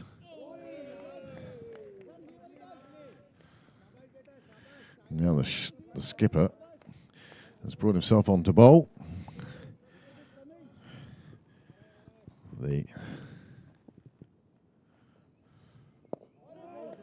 Nicely tossed up. He's encouraging the batsman to be positive. One left in this 21st over.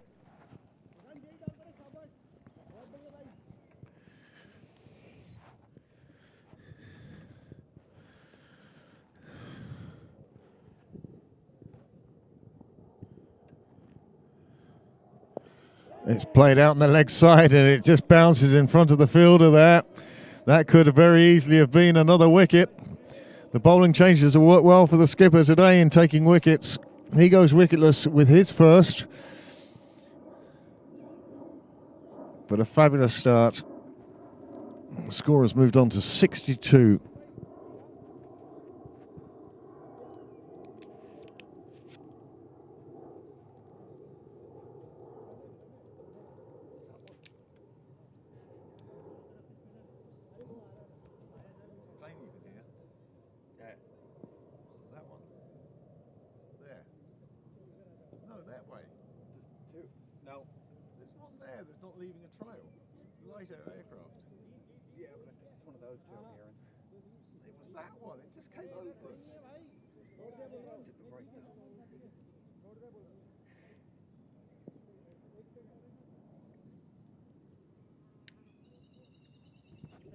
Discussing which aeroplane we can hear going overhead. A slight disagreement between cameraman and commentator.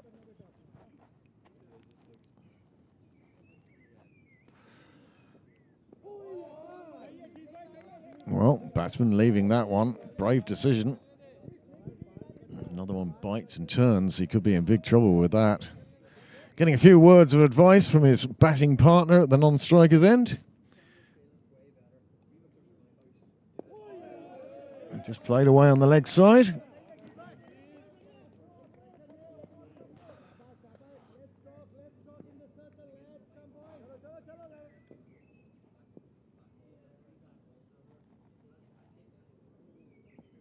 This one powered down the ground. There is a fielder there, and they will just take the single. So that's all right. No pressure there. Singles aren't what's going to hurt Pembroke at this stage. Not with Sandyford. 6 down. Still plenty of overs to go. Pembroke will be looking to take all 10 wickets as soon as possible.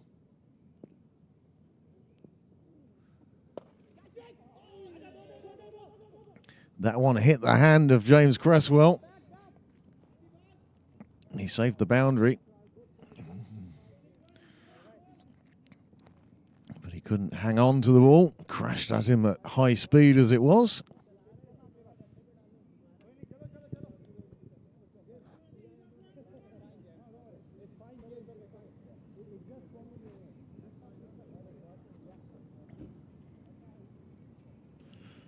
More people arriving down to watch this Division 16 game. Full toss played away on the leg side. It's the first boundary we've seen in quite a while. And Sandyford will be delighted with that, but again, it's been the first one for a while. So far this game, we've found that when a batsman does start becoming so positive, very shortly afterwards loses his wicket to date. Oh, that's got to be close, and there it goes, exactly as I say it. He gets the boundary one ball, and the next one he's out. LBW didn't move his feet at all, apart from to shuffle across in front of the stumps, and the umpire had no hesitation in giving that one out, and neither did I. And that's a 7th wicket down with just 69 on the board.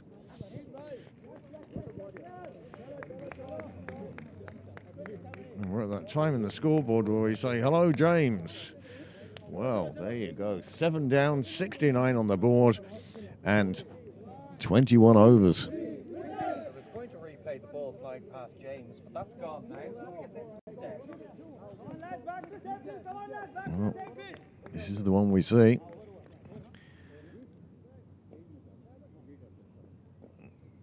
Slow replay. But you can see his back leg just plumb in front. There's no way you could do. There's no way anybody could have given that not out across Leinster cricket, I feel. The cheek would have to be spectacular. Well left, James. It worked in the end. James Cresswell slipping into slip now. The skipper bowling from the nursery end. Prashant Nair. Few of you out there, few of our viewers, I'm sure, instructed by Nair to tune in today. This one is just clubbed down the ground. It's a single, but you do get the feeling that at this stage, Sandyford will be grateful for any runs they can put together. This one fired down just outside the leg stump, not given as a wide.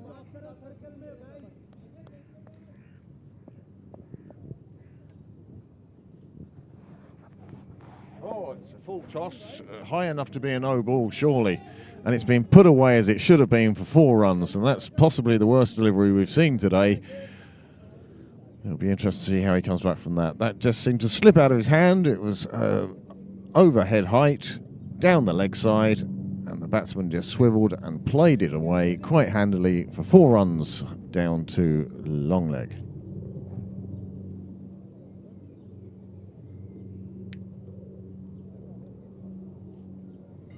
Well, the last time a boundary was hit, a wicket came the very next ball. Pembroke going to be that fortunate again.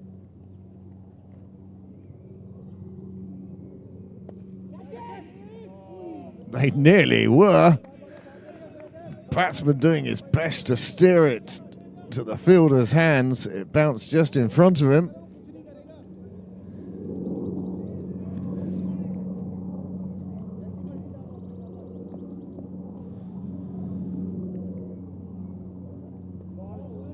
Well, the batsman erring on the side of caution on that occasion, letting it go through to the keeper, keeping a very close eye on it.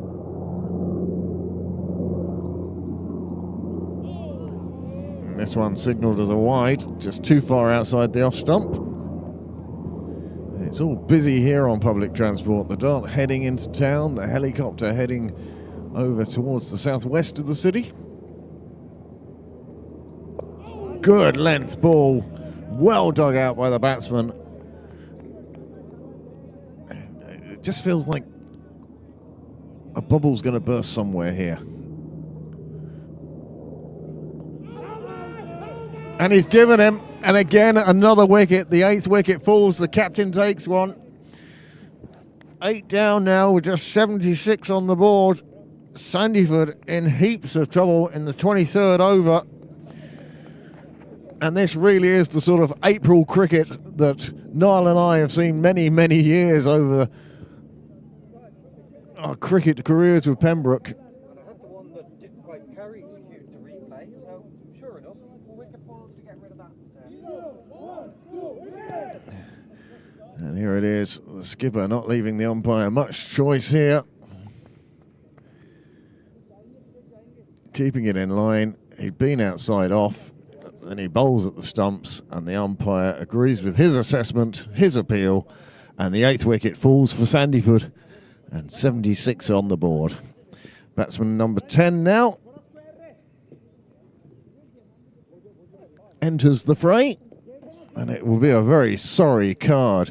And I'm so sorry we can't give you live scoring today. No worm, no partnerships, no team line outs. But Pembroke won't mind at all. They've reduced Sandyford. 76 for 8.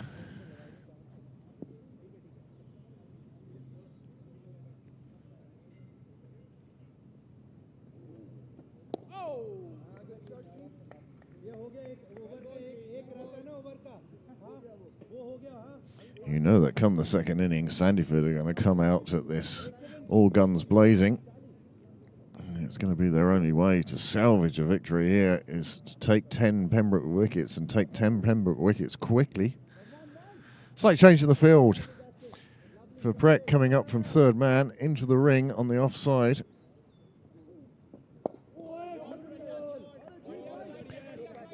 Captain doing the fielding, nice and close, keeping the pressure on these batsmen. Number 6 and number 10, you don't want to let them settle at all.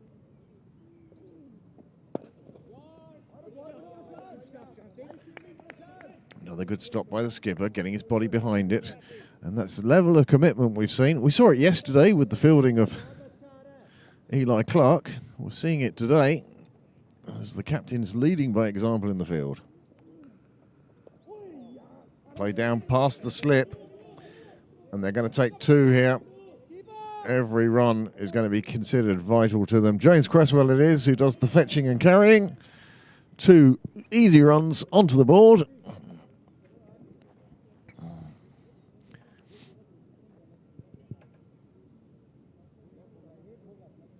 just get the feeling that this batsman is going to be keen to take as many runs as he can. He's batting with 10 and perhaps 11 next. He will want to be looking for most of the strike. For sure, and certainly most of the run scoring. Comments there?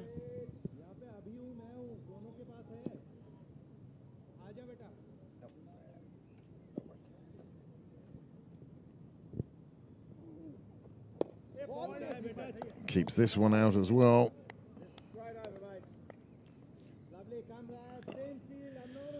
Good over for Pembroke. 78 for 8.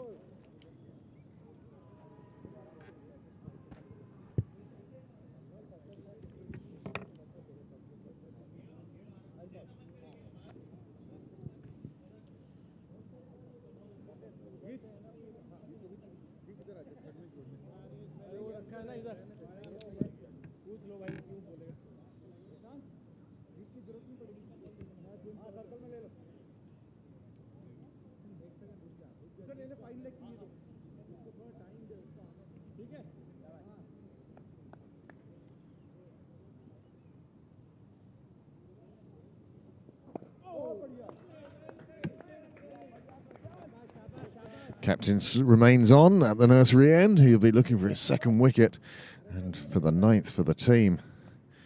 He must be ecstatic with the way this has gone. Batsman changing his mind a couple of times through that shot, and eventually the shot he played just saw the ball sliding past the edge.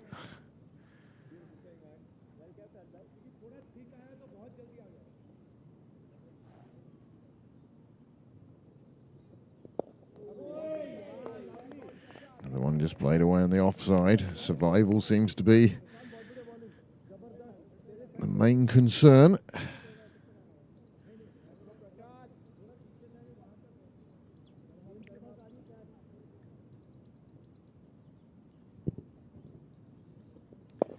Finally, the batsman finds one that he can turn on, swivel and power away on the leg side, but all he does is find the one fielder who isn't really tight here. Slip in a gully. The deepest fielder appears to be square leg at the moment. Certainly can't accuse the captain of being negative and defensive here. And why wouldn't he be? He's absolutely on top here. Another one played out to the fielder. They'll take the single. And that could be what... Oh, and that's just sloppy. That overthrows there.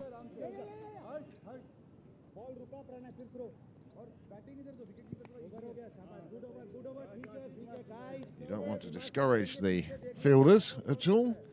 They should be allowed to throw.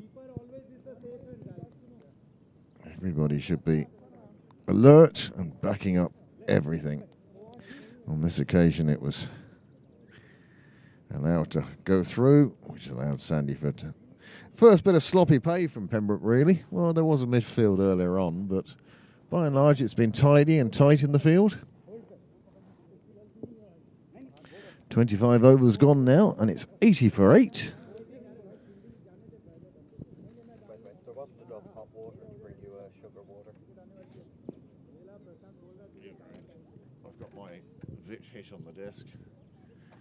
Sitting out in the sun today. Fed up of freezing to death under the gazebo's shade.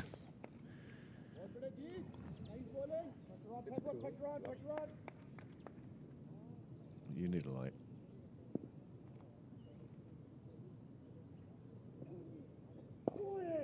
Play away on the leg side. Well, the way the field is set at the moment, there are gaps there that if you can just push the ball into them, you can easily take a single, and that's what they've done on this occasion.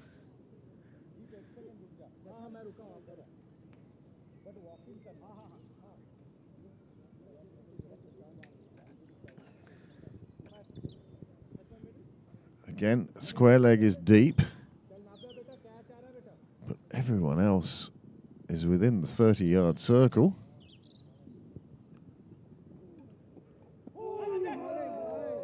Lots of oohing and ahhing to one that just beats the outside edge. The keeper whipping off the bails. The batsman hadn't moved from his initial stance, so couldn't see much of a chance of stumping there.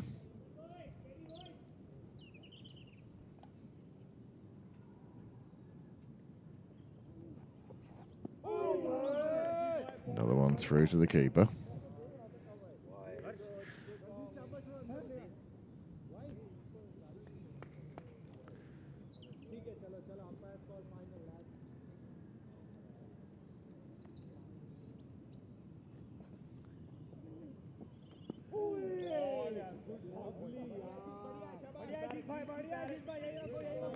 Plenty of encouragement still, and why wouldn't there be? Pembroke have taken 8 Sandyford wickets in the first 25 overs of this Division 16 clash. The batsman has a big swipe, lifts it in the air, it just gets around Charlie Pembrook. He does the fielding. But again, it's a flailing bat, and they are risking it all in pursuit of runs now. Just 2 wickets remaining, 15 overs remaining.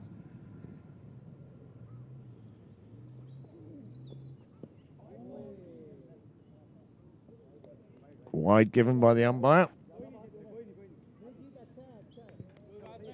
I'm managing about 13 overs an hour. 8 wickets help excuse them a little. Yes.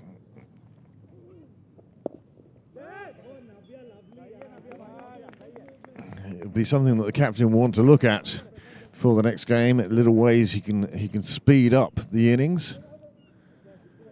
Time between deliveries. That's very unusual. We should just give them time. When that time comes, the screen goes black. Anything after that just doesn't go out. No, you're too slow.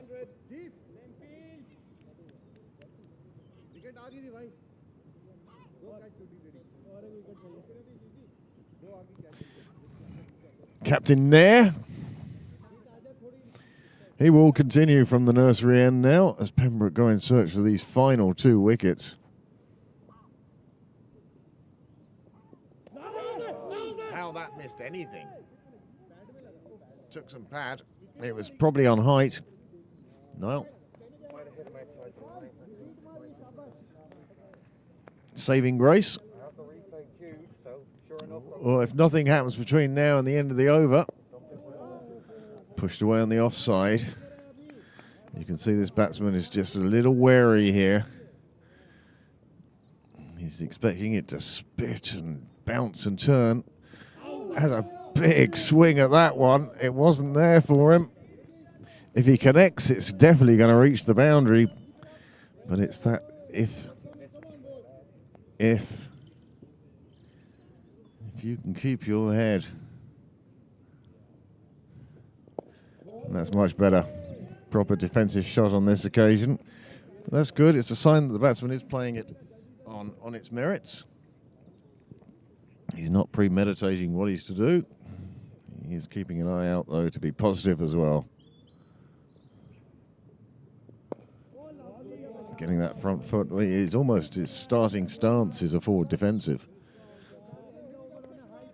April cricket in Ireland. Get forward. Get forward.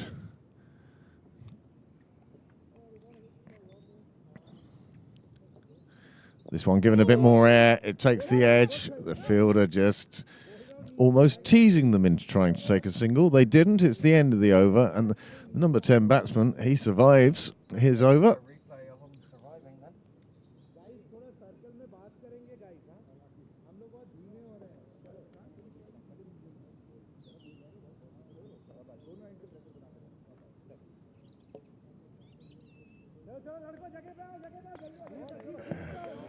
Yeah. Good decision by the umpire, and the umpires have done a fine job. The fact is, we haven't noticed them, apart from the fact they're wearing blue in a whites game. I think it's going to be blue everything, isn't it? Well, it's going to be pajamas everything, and then it will all be blue.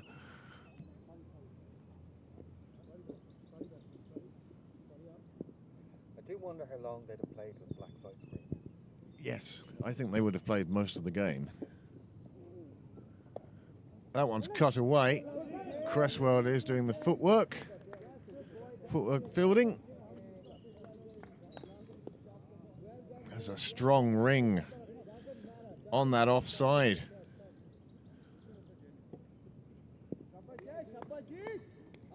And again, it's just the man on the square leg boundary. Outside the ring. Very attacking field by Nair.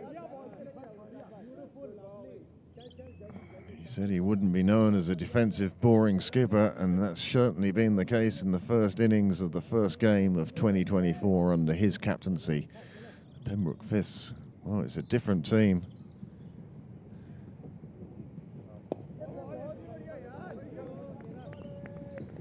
Plenty of encouragement out there.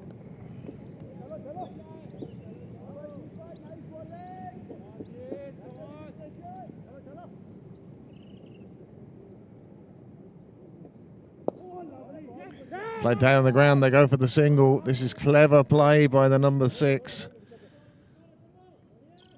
He leaves his partner with just one ball to face in the over.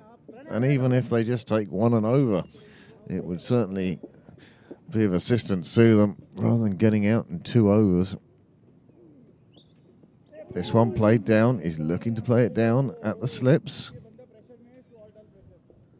In fact, I was wrong. There is another ball remaining.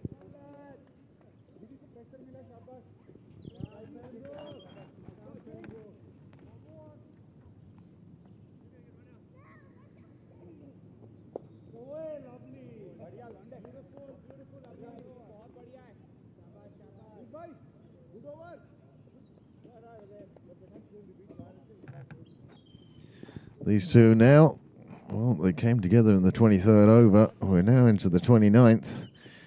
And that possibly is the longest partnership the Sandyford have seen today. They've added 9 to the score, which isn't the biggest stand. Biggest stand so far was for the 5th wicket, standard 19. But apart from that, it hasn't been pretty for Sandyford.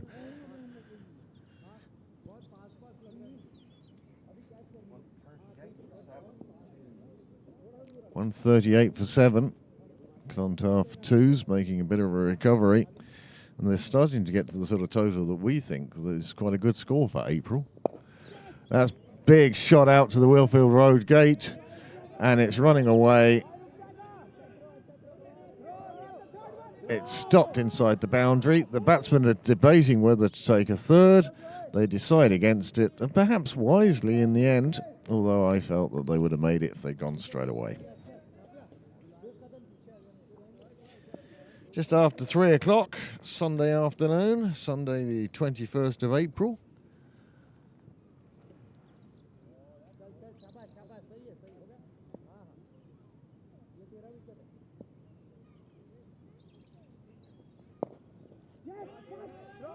They call through for the single, and they'll get there quite handily. It's sort of into the outfield, really. Yes, this is a game that started at 1 o'clock. We're now just gone past 3 o'clock, and we're in the 29th over, which hardly means they're motoring with their over rate. And in fact, Pembroke could be penalised for the amount of time taken to bowl these overs unless they can take these 2 wickets. I don't know. I doubt it as well, because no, you wouldn't expect umpires. So probably no time limits. Be interesting if there were, though. Self-umpired time limits. That would be something. Good bowling, man. Good bowling. Come on, guys. One more. Come on. Yeah. One more wicket. Come on, guys. Well, not quite correct there on the field. It's 2 more wickets they're looking for. One at a time, I suppose.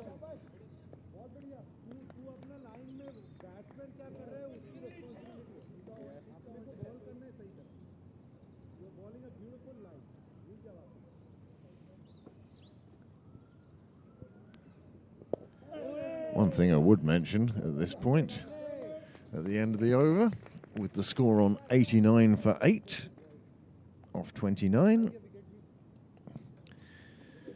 is our thanks to the umpires, and not just today's officials. This is the 4th game we've covered, and this one's in Division 16 and has 2 neutral umpires, which is only for the good of the game, that is for sure. The LCU S&A providing umpires ever since I can remember. But to see them coming down, I mean, I remember when we played in 11 divisions, 11 leagues, and you still wouldn't see umpires down. But now to see umpires as far down as Division 16, absolutely magnificent and top work by the governing body there.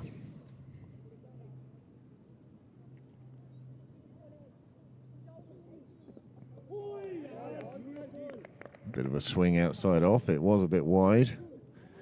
Batsman will be happier than the bowler.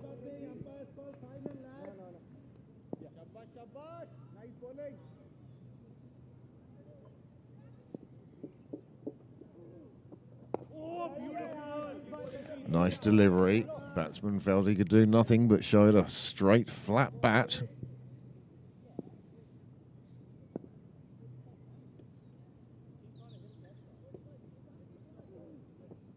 The big swing comes out. The fielder in the single position couldn't hang on to it.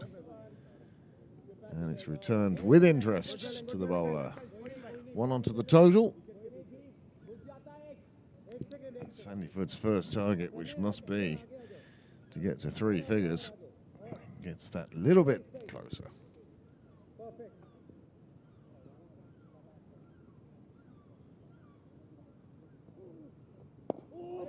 Fired in by the bowler on this occasion, dug out by the batsman. Another dot ball. Neither side will mind dot balls at this stage. Sandyford will be glad it didn't result in a wicket. And Pembrook will think it's 1 ball closer to that 40 over mark.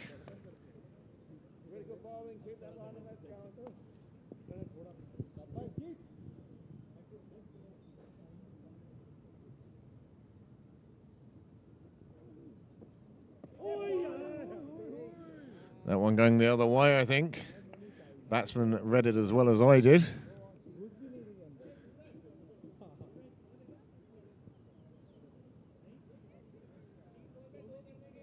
A few people sitting down outside the clubhouse now, enjoying the sunshine. Philip Byrne is in residence behind the bar.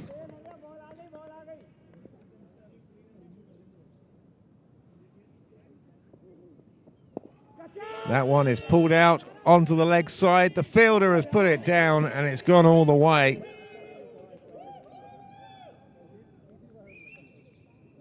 Well, that's unfortunate. That's a chance. First 6 for Sandyford of this innings. And that 6 brings them very, very close to their initial target of 100 runs. I think so.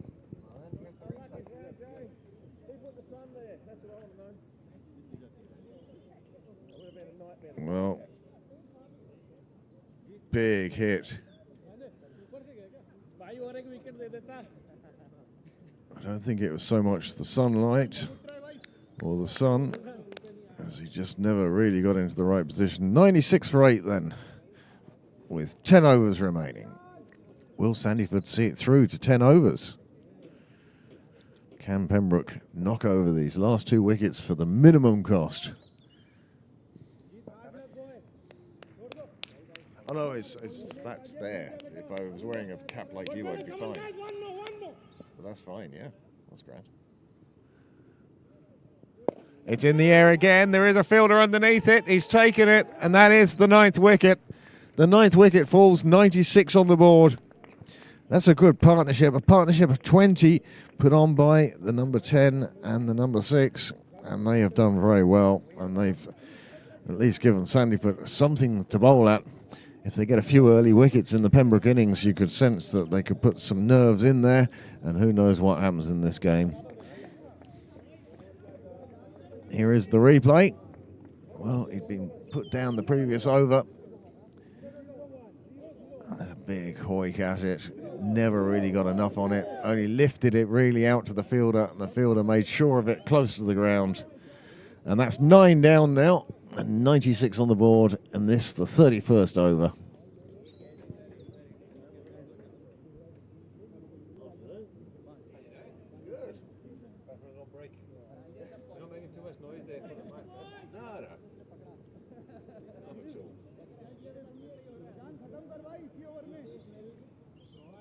As the last Sandyford batsman comes out to the crease, the field's still very tight.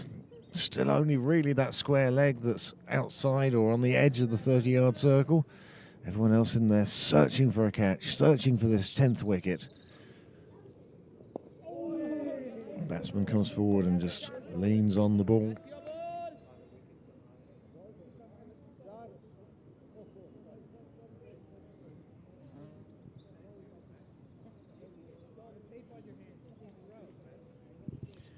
Suraj is the number 11. He's come into a situation he certainly wouldn't have thought of earlier. Number 11s, well, they come in 2 categories. The ones who want to be in as early as possible, and the ones who are more than happy if they just get to sit on the sidelines wearing the pads so they could fill the bar later with stories of what they would have done.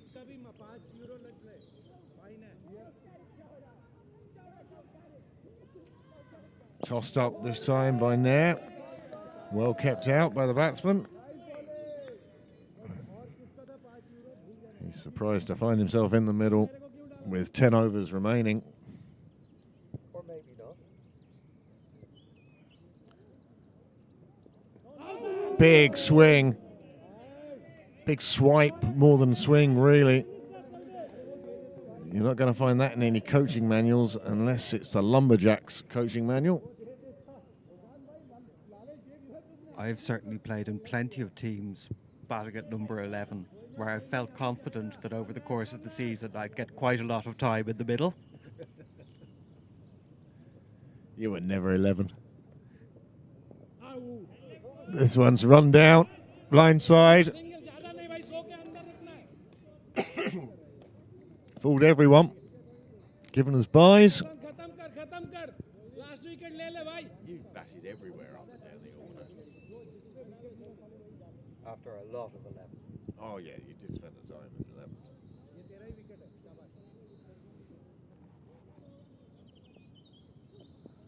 Oh, he's hit this one down the ground, and that's a super shot. And that brings up the 100 for Sandyford. You'll hear the cheers of the teammates on the sideline. They're absolutely delighted. They've made triple figures. It's the end of the over. The score has moved on to 102.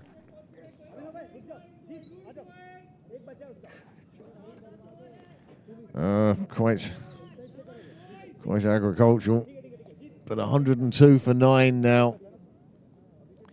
And I get the feeling that these batsmen aren't going to see out the overs, but they might just have some fun.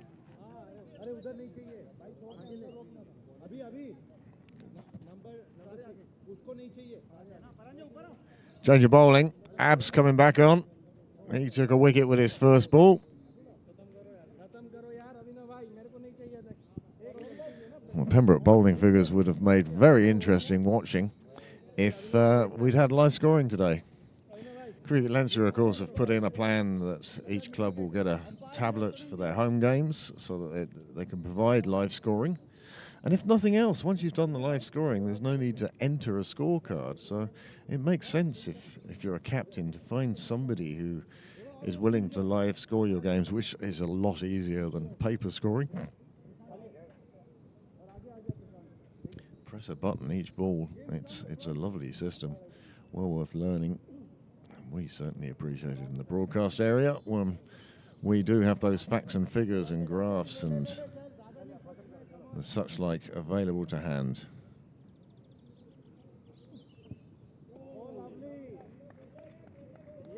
Of course, you have to remember that Nair has already bowled out one of his openers. Paranjay bowled his 8 overs on the trot at the start of the innings. He's now gone back to Abs from the St John's end. Change of ends for him. Big swing, no ding.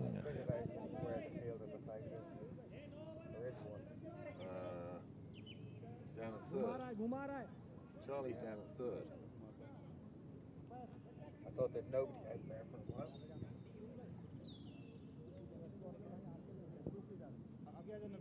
It's one way of clearing a rugby ball off a field. Big toe poke. That was more playground than anything else.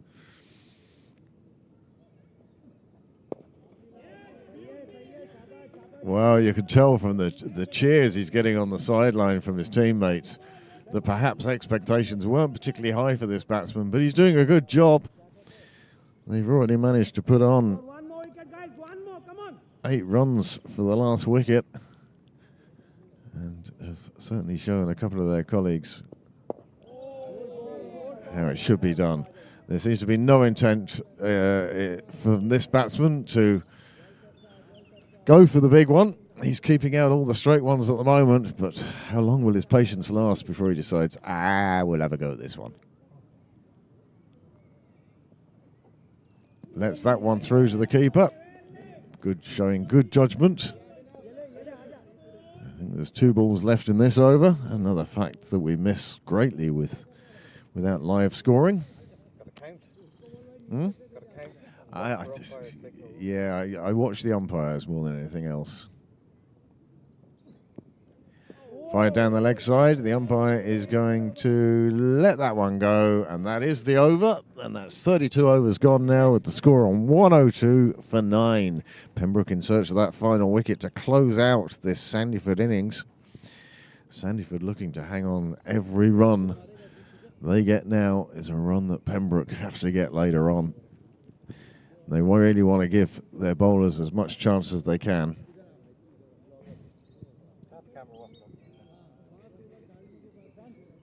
That's a good picture of the flag.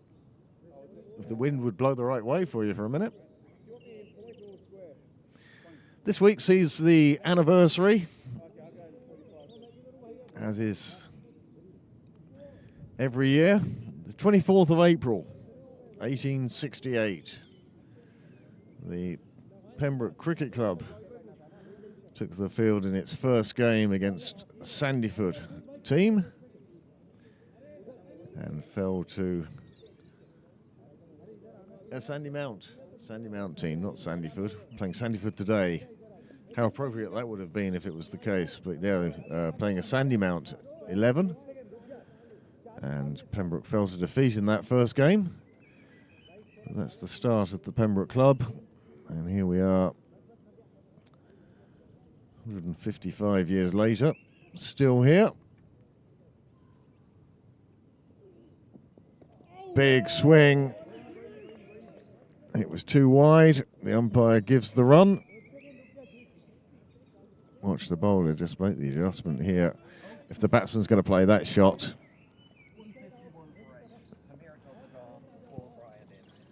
151 for 8.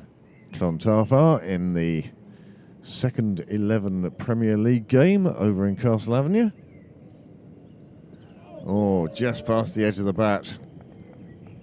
There, using his bowlers, rotating them well. Neither one of them looks particularly comfortable here at the moment. Played away past slip, that's nicely done. He just opened the face and ran it down, and they'll just take the single. He'll seek keen for the second, but in reality, just a single. He'll be happy with that.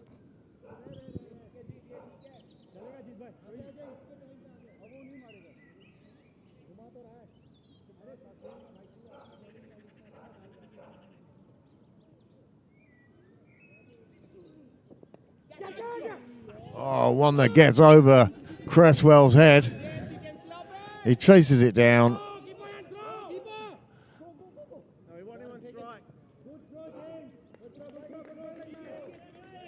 They pick up 2 from that shot. It was never there for Cresswell. All he could do was chase it down, and chase it down he did.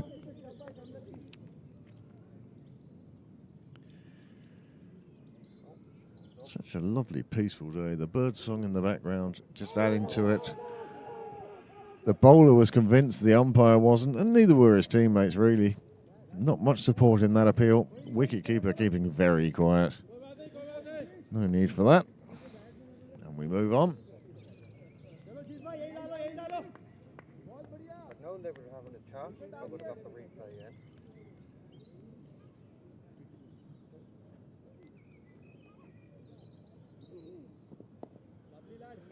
Played down quite defensively on the leg side. The umpires signal to each other.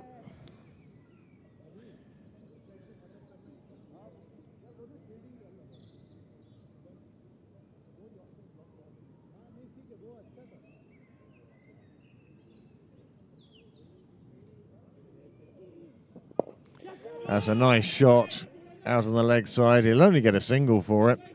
Didn't really get a huge amount of power, but it gets through for the single. That's a nice shot, and he'll retain the strike now. As after 33 overs, the score has moved on to 110 for 9.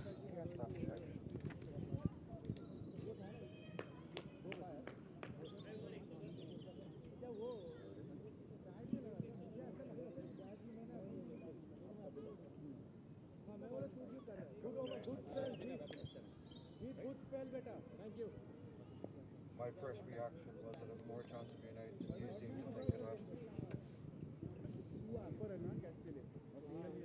That was going mainly on the strength of the appeals of people around, and it's often a good judge, you know. Wicket keepers. Not right either. Well, sometimes people are just a bit too enthusiastic. Because they go up for crazy things. Sometimes hardly anybody goes up for things that are dead. Yep.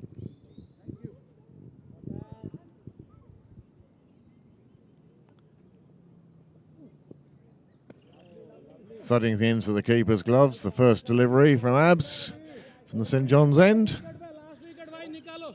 Colour of the sky today, just 152 for 9. Clontarf now in Castle Avenue, 152 for 9. A good day's work by Joe Prendergast and his team.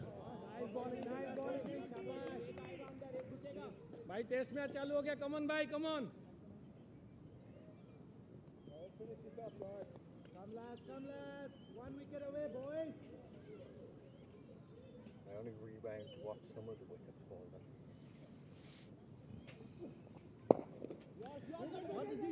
No, there'll be no single taken to that one. There was always hesitation there.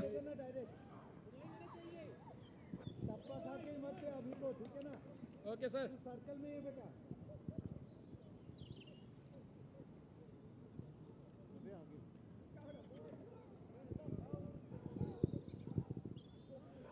Quite a few games on today in the Cricket Leinster area. As Abs throws one just past the edge of the bat, thudding into the keeper. He really thought there could have been the faintest of touches on that one. How was your prediction? Well, on the weather prediction that was Peter Prendergast today, I predicted we'd see a baseball cap and him carrying a coat, and he's even foregone the carrying of the coat. He's just gone straight to the sweatshirt, but he has got the baseball cap on. No sign of the beanie.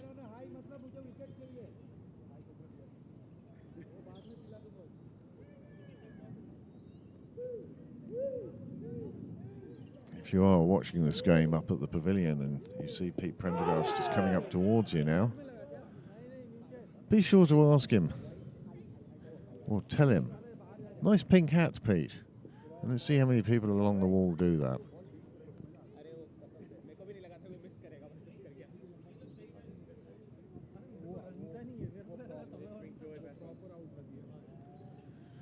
Well, plenty of joy and happiness amongst the Pembroke fifth 11 today. They took the field at 1 o'clock in this Division 16 clash with Sandyford. The first thing of the season, of course, was the toss, and Pembroke lost that. Sandyford chose to bat first.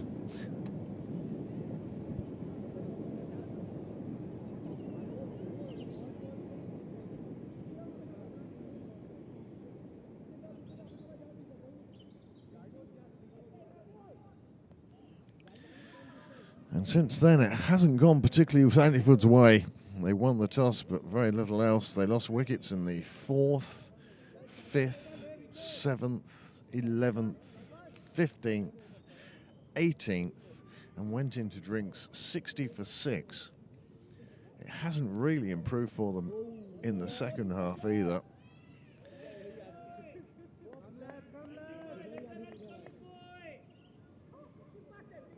They lost a wicket then in the 22nd over. The 23rd over. And then the 9th wicket fell in the 31st. We're now in the 35th over. And they really are making a fist of it, these two. They've been together for 4 overs now. They've taken the score on by 13 valuable runs. Another hit out to the leg side. The square leg fielder parries it. And he's out, run out. And that is the end of the innings. The ball was returned. It got through the first fielder. He just deflected it over to Abs. Abs fired it in and kept in the skipper Nair. He was the one to remove the bails. And that's 10 wickets down with 109 on the board.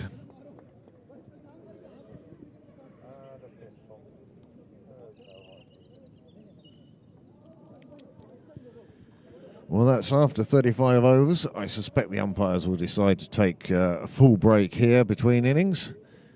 There are no teas, of course, but it will be half an hour for the players to get something to eat and for us to take a break. We'd like to thank you for tuning in for the first... Oh, yes, it's a whole new fifths. Oh, it's totally changed. And we... We'll be delighted if you joined us again for the second innings, when we will see if Pembroke can chase down that under par total from Sandyford of 109. And until then, thanks very much, and we'll leave you with the pictures of Noah Walsh.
Ah, sure, the umpire was happy enough.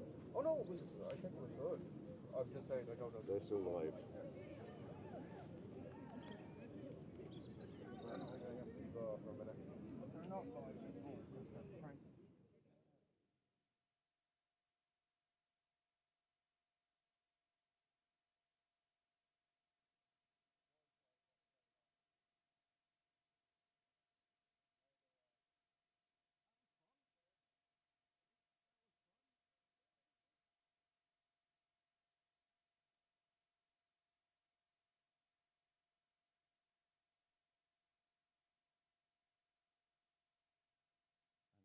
And I'll surprise you all a bit, but gently. Just reporting, over in Clontarf, 152 for 10. Joe Prendergast taking the last wicket. It's fabulous to see the stream coming out of Clontarf. So I'll say the same thing we say for us for them. Go and give them a like, give them a subscription.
Well, welcome back to Sydney Parade.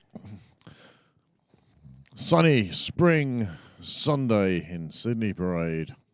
We'll see the Pembroke fifth batsman now attempting to chase down Sandyford's total of 109.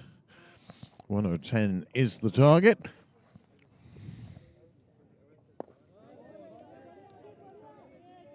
And we're shortly be getting in touch with our scorer for the second innings. Scorer and number 11 batsman.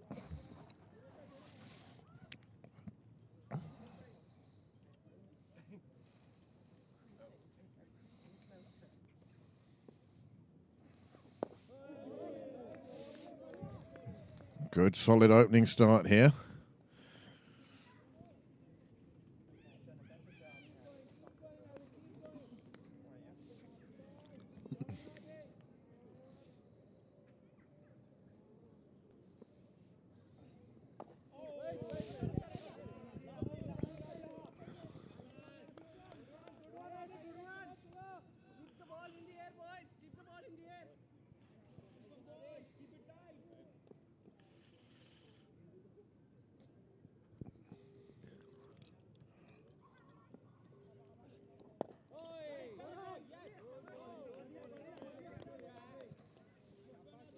Good one, Ravi bhai.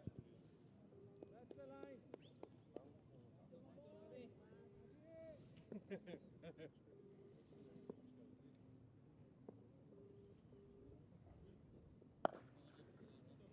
Wow, that's a way to get the innings underway, isn't it? 4 runs, deep over the leg side. And Pembroke are underway.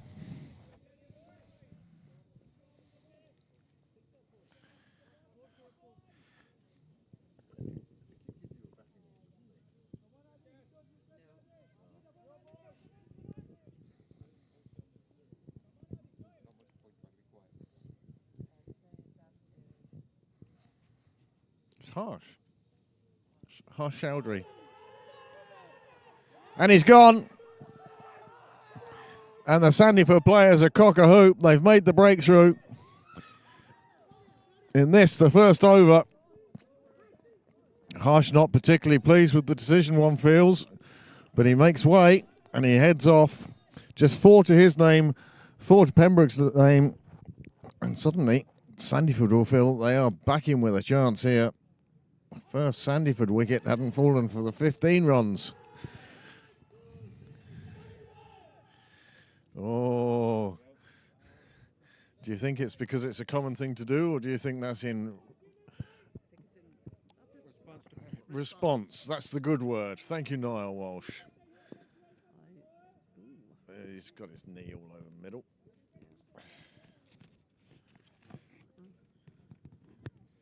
Sausage roll. Oh, I'll come back to that. I did break it in half. I have little ones here. I'll go up to the garage in a minute.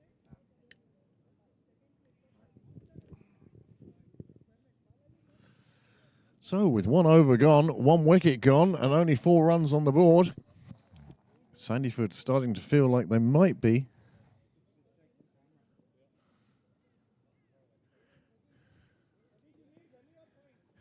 Sandyford will feel they're getting right back into this game now.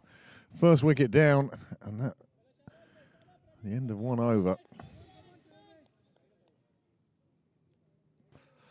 How many early wickets will it take for the Pembroke nerves to really start jangling? That's beautifully played away on the leg side. It might not reach the boundary, but it's a super shot off his hip, and it's going to allow him to pick up 2 right from the start. Nice way to get your innings underway. Just tucking away 2 down towards the clubhouse.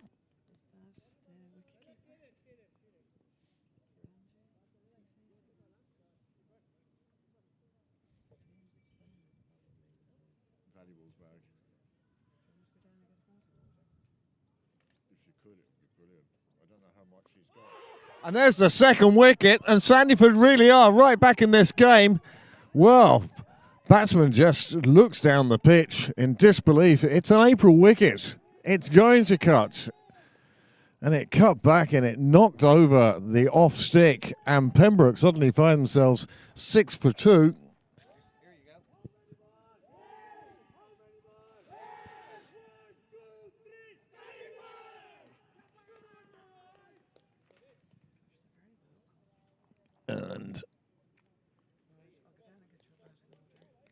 wicket.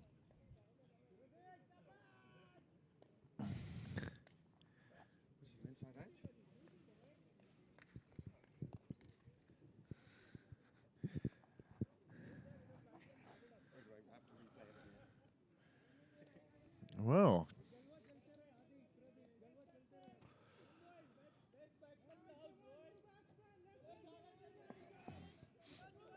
two wickets gone, only 6 runs on the board. I said this was a brand new fifth team. They're displaying characteristics of the old fifths, that's for sure.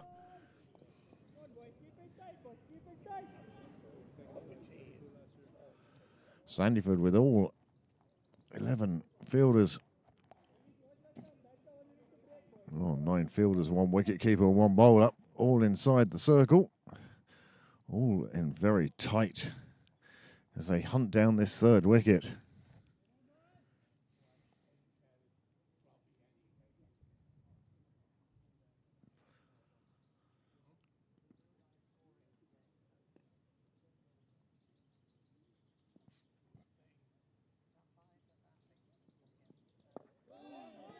Good stride forward, keeps that one out, but you can sense the joy in the Sandyford ranks at the moment. 3 balls to come in the 2nd over, and already they see batsmen 3 and 4, the Pembroke openers back in the hutch, and this game has gone from being a very sedate sort of chase to suddenly one where every run is going to matter.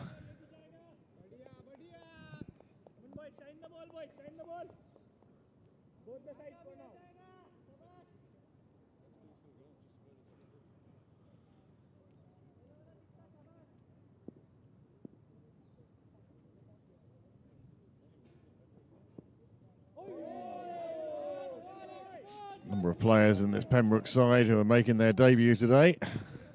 Umpire signalling a 2nd wide, and as I say, every run gratefully received by Pembroke. I'm sure Prasanth on the sideline, he'll be pacing up and down like an expectant father in a maternity ward. Full toss, played down the leg. Mid-on comes in from the ring, prevents any single being taken.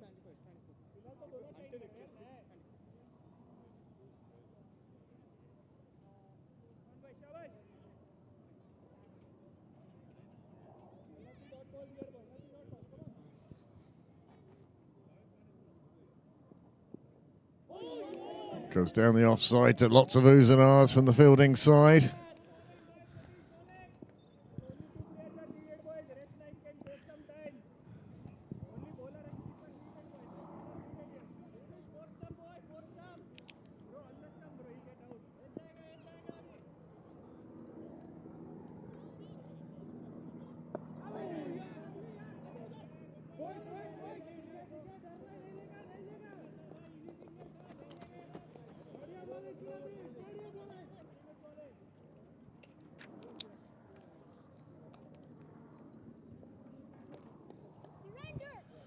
Whoa, what an opening to this Pembroke 5th innings.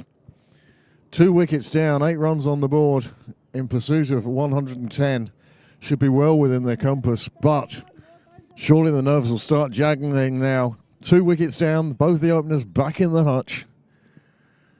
And Sandyford, well, they're bouncing around at the moment.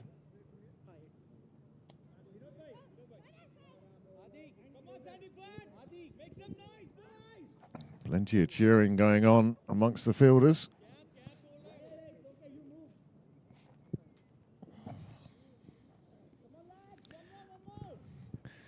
Two overs, 2 wickets.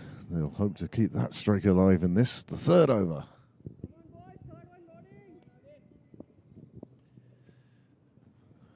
And there, a breath of wind in the place. Played away on the offside, and once this is the thing about having the ring in so close, is they can take 2 quite handily to 1 that's just pushed past the ring. Don't have to overhit it.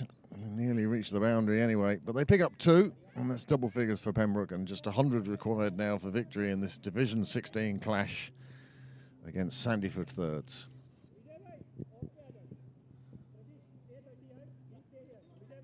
strengthening the off field.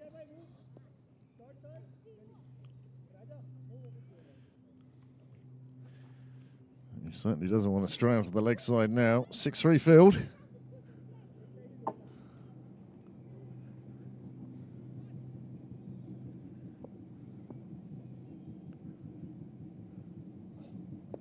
Leading edge. Oohs and ahs from the Sandyford players. Close again. Just trying to turn that one round to leg and got a leading edge on it. And it popped up on the offside, but well short of any fielder. Safe enough. But these are not easy times for Pembroke.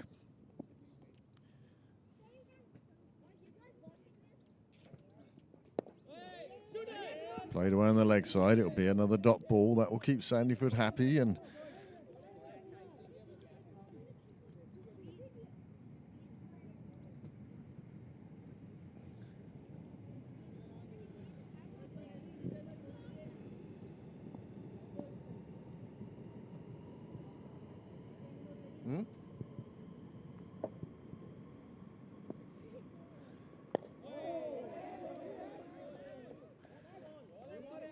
bit of defensive work coming into play here now. These Pembroke players, they know they've got plenty of overs in which to get these runs. They just need to survive at the moment, and that's just what they're trying to do.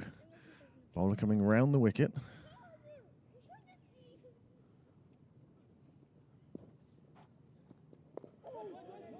Again, just playing it away on the offside.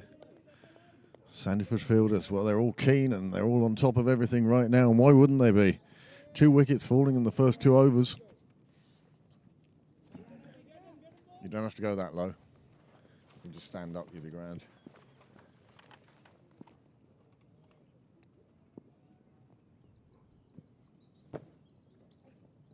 Played away, it's on the air on the offside. Didn't go straight to a fielder, bounced well in front of him. He seemed a little deeper than the other fielders, and perhaps, you know, that's a ploy. But on this occasion, it meant that the ball fell safely, and at the end of the 3rd over, Pembroke have moved on to 10.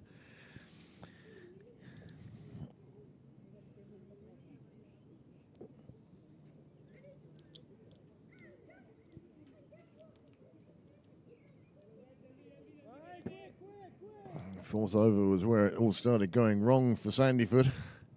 That's when they lost their first wicket. Pembroke already have managed to lose 2 in those first 3 overs.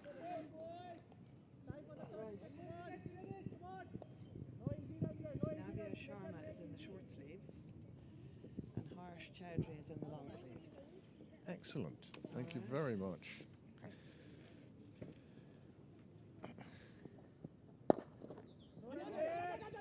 They take the run on, having beaten the fielder in the ring. The covering fielder makes sure it is just a single.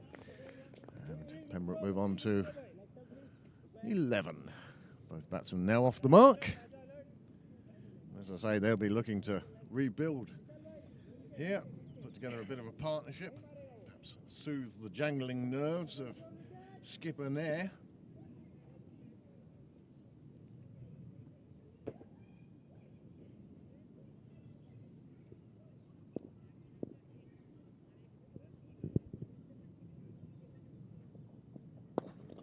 Nicely played away on the offside, dealing with the full toss quite nicely there. Sharma it is, facing at the moment.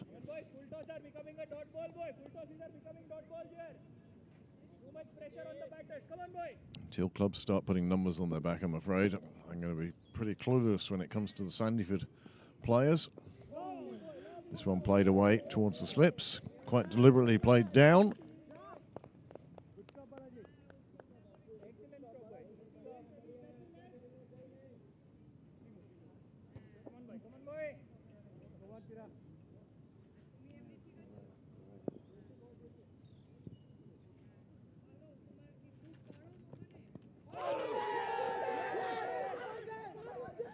Certainly didn't take any bat for me from here. What about you, Noel? You're the one wearing the headphones.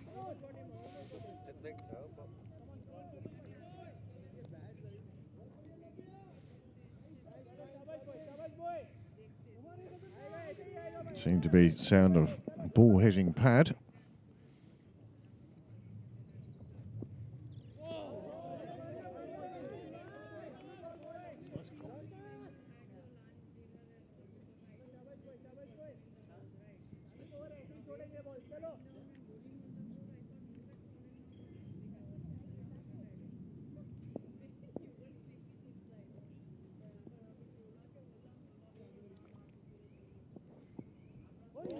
Lets that one go through to the keeper. Plenty of overs in hand.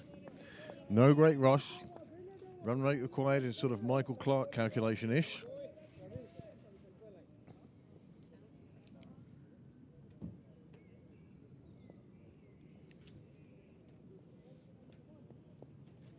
It's counsellor Michael Clark as it is now.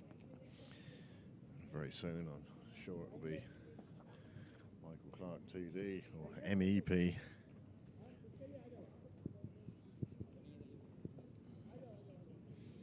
One of two politicians associated with Pembroke now. I see one Rupert Heather standing for Labour in Kildare. In the interest of impartiality, I'm sure there are other candidates from other parties. Other parties are available, yes.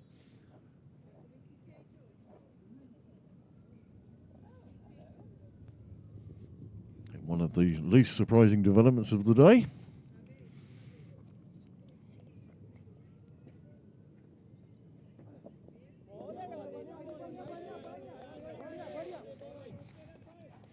Afternoon. 109.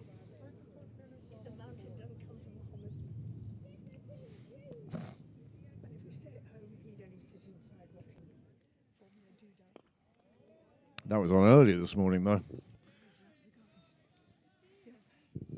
Thank you very much. The arrival of my parents.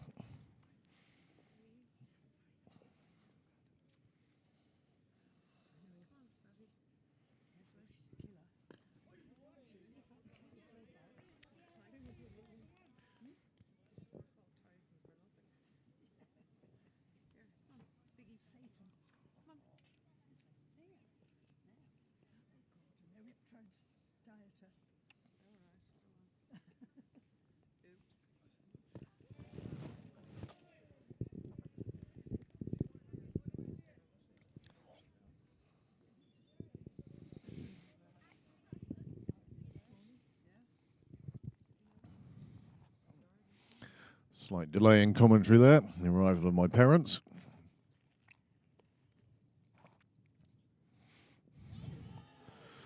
Big appeal going down the leg side. No run taken. Score remains 11 for 2. We come to the end of this, the 5th over.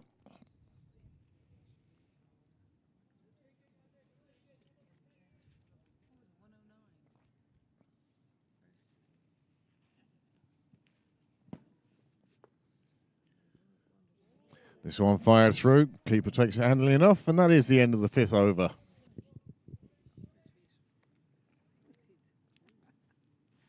Another maiden for Sandyford. Another over of survival for Pembrook. 35th over. 109 all out in the 35th over. Sandyford.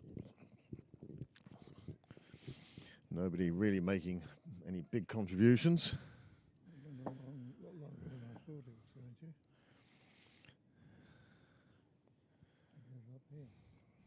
Okay. Well, they hung around for a bit, the 8th and 9th or 9th and 10th partnerships.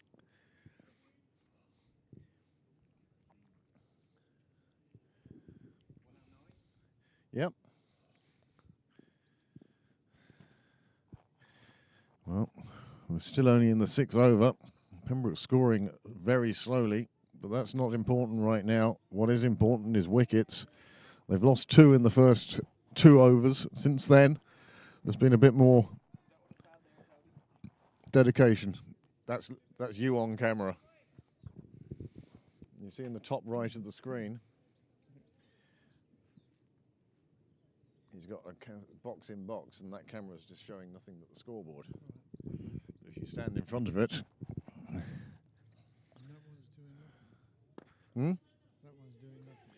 at the moment, because Niall's doing stuff over there, we're working off the camera on top of the sight screen, which you can see there.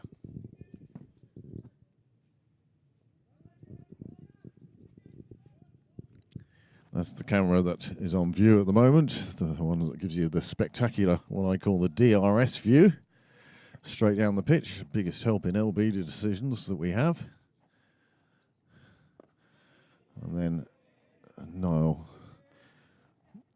operates the camera that you're stood beside now. No, I'll just flick over to your camera there for a second.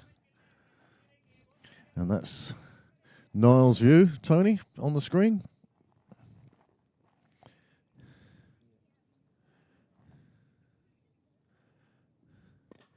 Well, he tried to club that one away on the leg side. It wasn't to be. Didn't really wait for it. There's no timing there. Came off the toe of the bat instead of the meat of the bat. Didn't travel very far at all.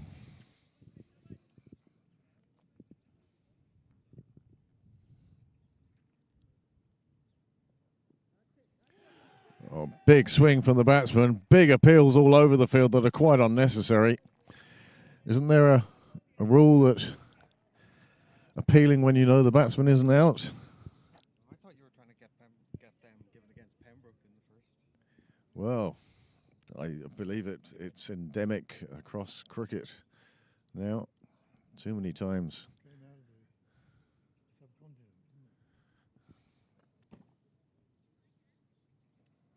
Full toss, played nicely away on the leg side. They'll trot through for a single. That's all it will be.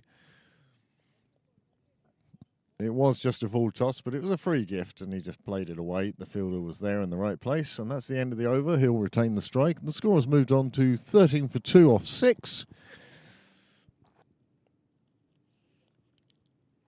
Pembroke's pursuit, laborious at best at the moment, but that's to be expected. Those two openers already gone.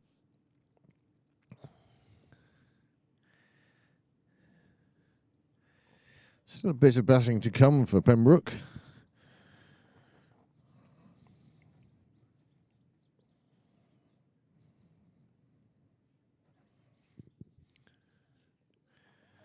But these two are starting to do a good job. It's got a bit quieter in the field now since Sandyford last took a wicket, and they had a huddle with a good cheer in the middle of it.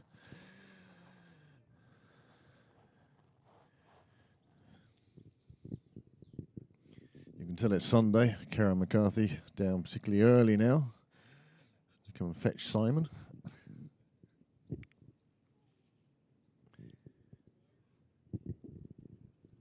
not trying to do anything like that at this end. Yeah.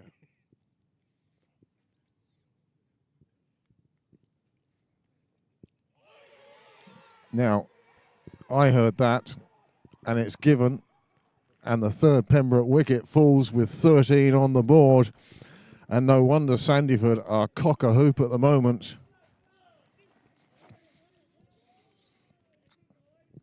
You could hear the faintest of edges, and that's all it took. It was snared by the keeper, and in the 6th over,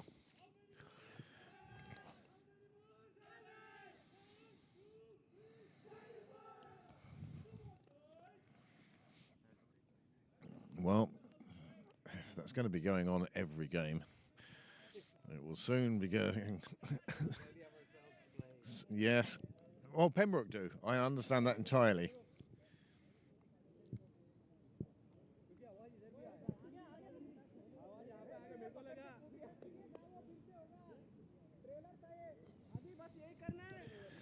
Well, 13 for 3.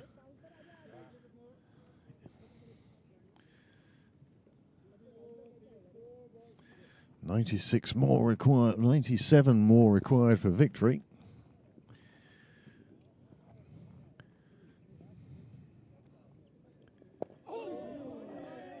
Abs is in.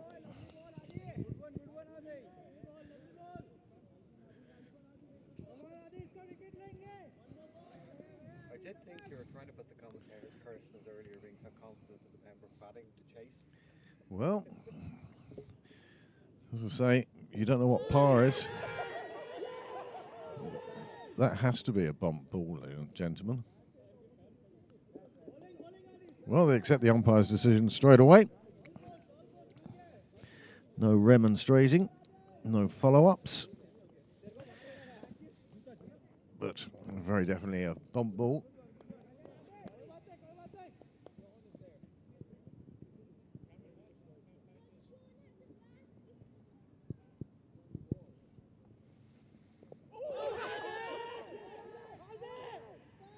Again, another appeal that I find completely unnecessary. From here I could tell it was the bat on the ground.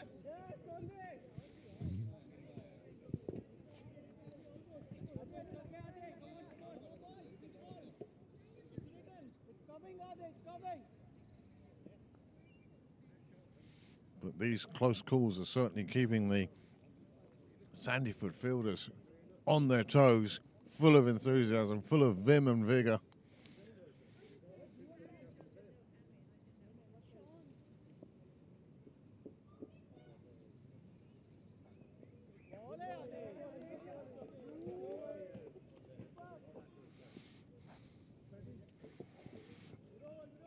And after 7 overs, the score still 13 for 3. It's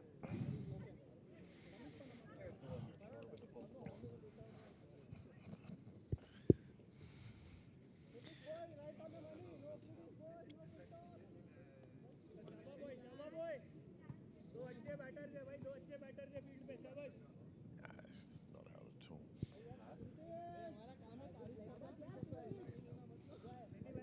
We'll let him do his maths.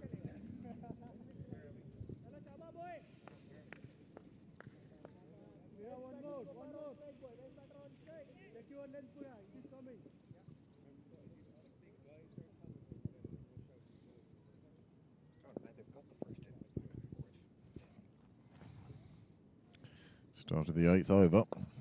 It's played away on the offside. And perhaps this is the approach that Pembroke need to take. They'll get 2 for this. Another one that's held up by the outfielder, April outfield. You know, in July that would be flying away to the boundary with no chance of catching it. But on this occasion it adds 2 to the score. And finally Pembroke get off 13.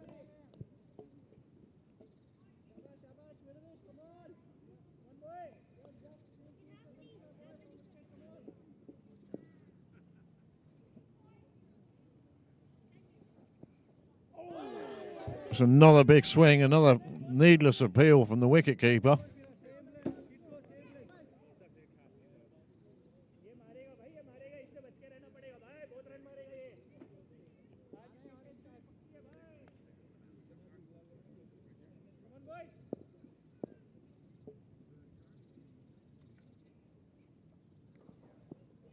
Short and wide.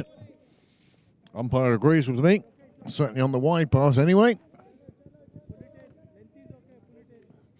This is much more like the April cricket than Niall and myself would have been used to many years ago. Low scoring, tense affairs.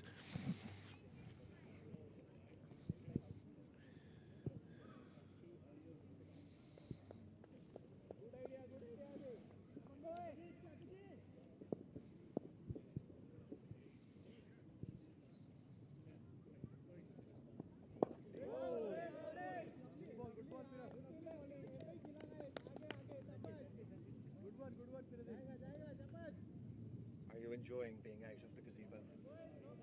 It's the first time this season I've stood under the sun. I'm sure I'll be red as a tomato tomorrow.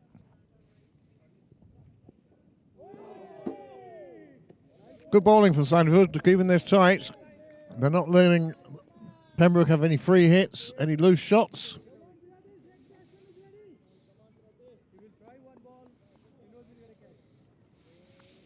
Just 16 on the board now.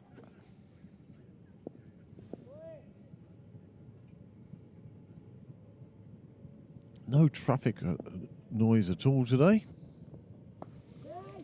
Played away to point. It will be no single there. Straight to the fielder. No traffic noise. There's a no traffic noise. Yeah, you can hear the dart all right, but that's mass transit. But just, you wouldn't think you're only a couple of miles away from the city centre.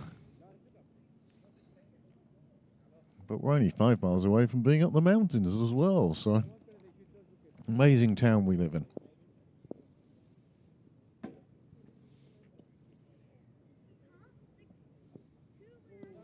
Going around the wicket, pushing it across the right-hander.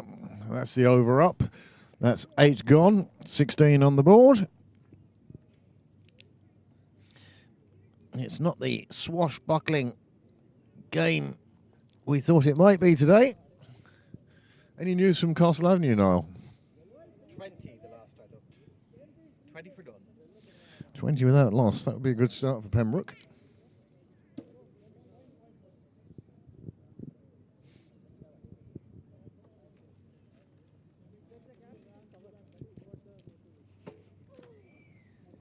on, Adi, one more boy.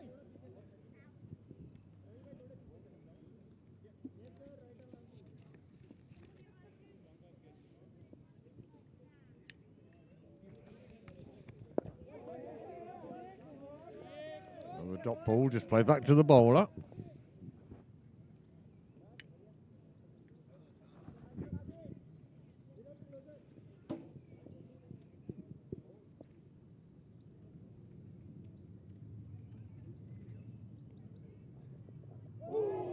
Well, he was on the wrong length for that one. He never got his feet moving except towards point.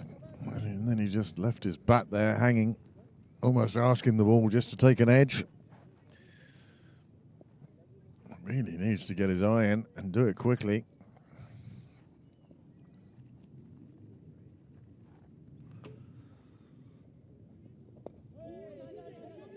That's well called. Ball was to the fielder. Oh, it's gone through as well. There's a chance of another, and they will take it. They were slow to, but they get 2 for that in the end. Sandyford doing very well, cutting their losses at 1 extra run, and then just throwing it gently in.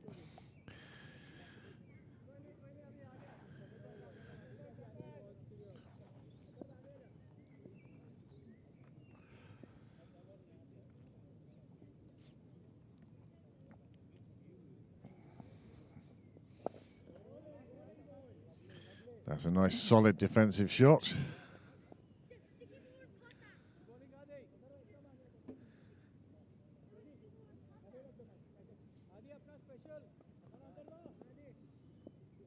Lovely, lovely day. What a great weekend. If we could be guaranteed a summer like this, that would be something else. Slower ball from the bowler there, just trying something a little different, hoping to sneak one past the defences. Wasn't to be on this occasion. Keep an eye out for that slower ball again. It won't be the last time you see it, I'm sure.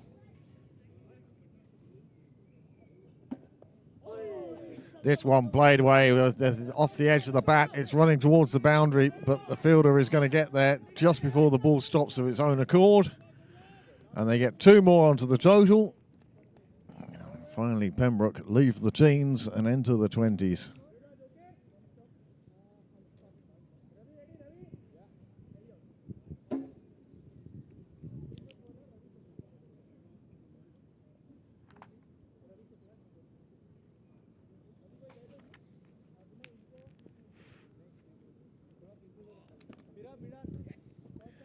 Four runs coming from that over. Good over for Pembroke. And these two now, well, they're starting to put a bit of a stand together.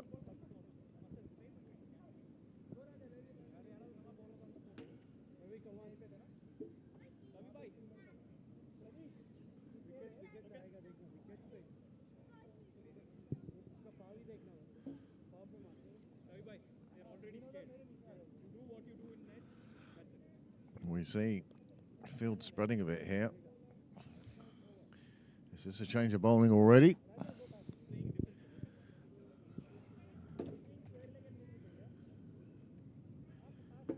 When the opener has already bowled a few overs. Skipper not wanting to make a double change, or will he? With Pembroke, it was one of the openers went through on his 8. The change was made at the other end.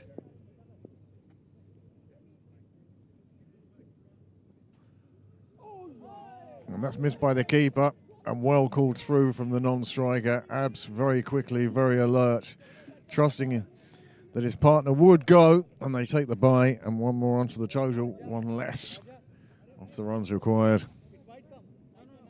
Slight chill breeze coming in off Dublin Bay here at Pembroke today. If you were sat on the wall, I'd say it would be absolutely glorious. Certainly was yesterday. And if anything, today's better than that. cloud there looks like a Chinese dragon.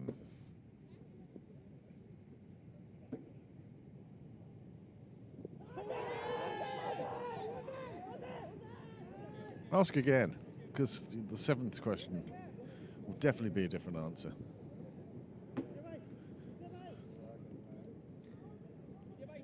There you go, look at that. Oh, fabulous. Nature. It might not be a dragon. It might be a seagull that's been run over.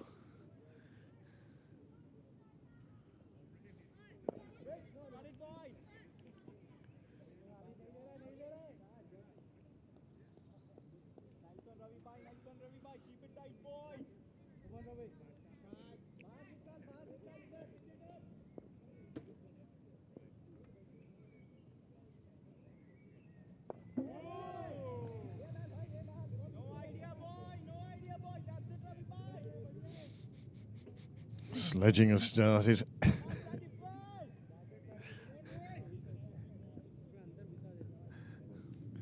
No idea, no idea.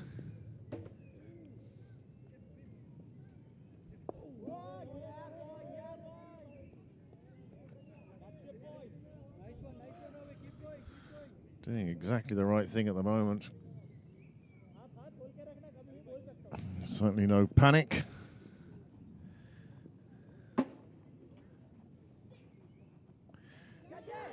Oh, he's put it down. It was a chance behind square on the leg side. Fielder on the 45 are at 30 yards from the bat. The ball was lifted to him. He did have to go down, and I think his hands and his knees got confused. And it bounced through and landed safely. Another single on the board, another over up. That's 10 gone, and Pembroke have moved on to 22 for 3.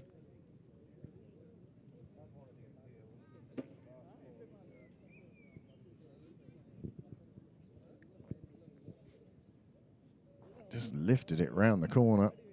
There's the fielder going to ground.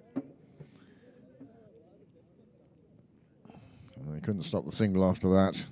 It was a chance, but it was a tough chance. Would have been a super catch had he taken it, but he didn't. And that means Pembroke just remain 3 wickets down. And slowly but surely, they're putting themselves back into this game.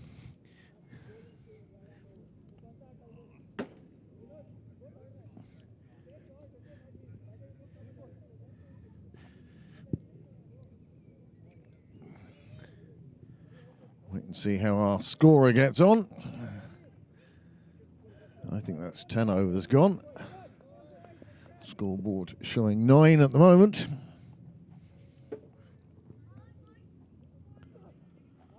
It's wide outside the off stick. The batsman waves a bat at it. No wide. No footwork. That was the problem. If he'd gone across to it, there was plenty of room on the offside. Once you pierce the ring,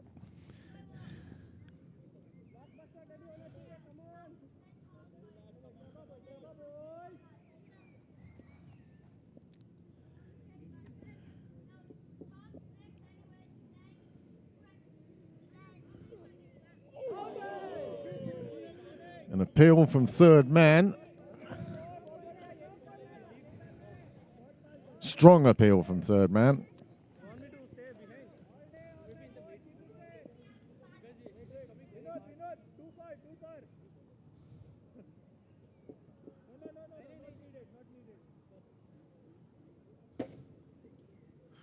Still plenty of room to run one down to third.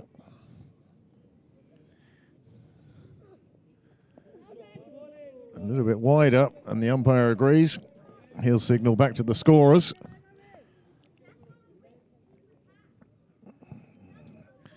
Abs probably has one of the longest reaches of the Pembroke players, and even he couldn't get near that one.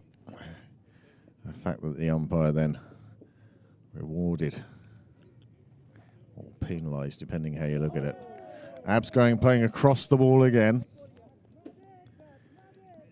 Really needs to get into line there, or even to open up, but at the moment he's just cramping himself for room.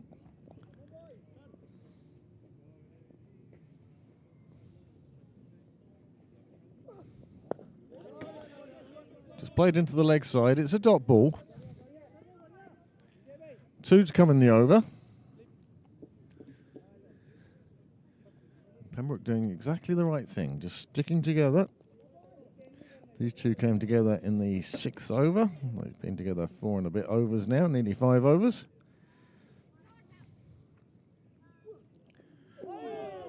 And some of it's been fortunate.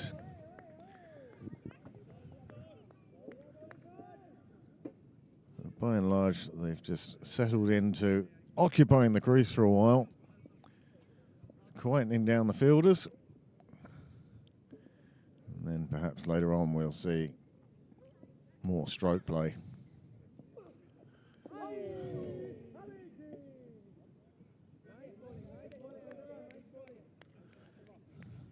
Another over slips by.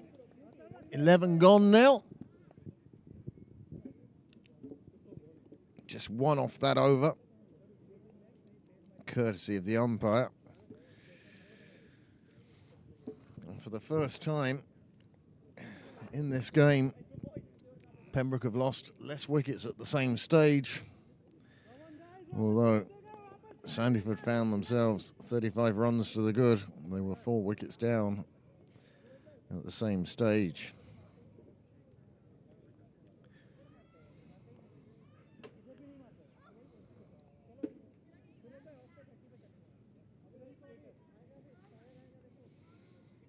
Well, Sandyford needed early wickets, and they got them.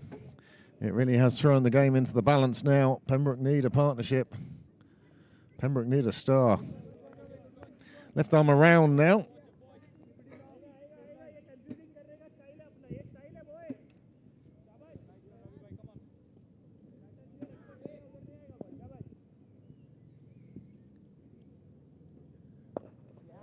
Few people have come down Sydney Parade now. Some of them have even come down to watch the cricket.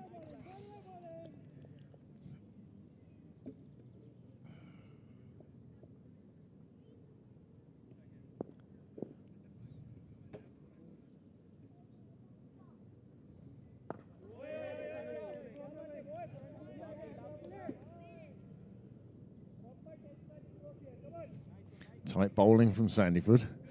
They're restricting Pembroke to about 2 and over. I suspect one of those over is an extra in the form of a bye or a wide. That's nicely driven on the offside, but the fielder is there. There is thought of a run. There is a throw. It hits the keeper more than stopped by the keeper. And after all that fuss, in 100 years' time, somebody will look in a scorebook and it will just be a dot. None of the drama associated. Just dot.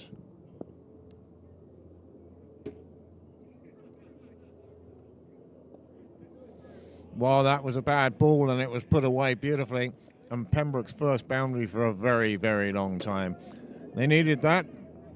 That will settle the nerves a bit. They'll feel a bit better about it. And the stand will start being put together.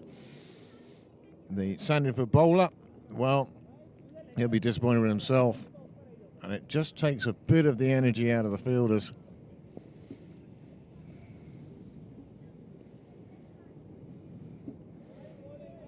Wide outside the off stump. Overcompensation from the bowler on that occasion. So many times you see it. You see a wide down one side followed by a wide down the other as the bowler overcorrects.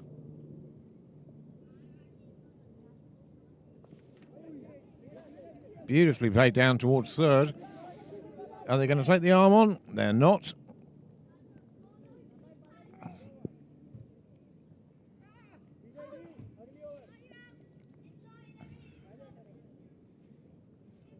And the end of another over.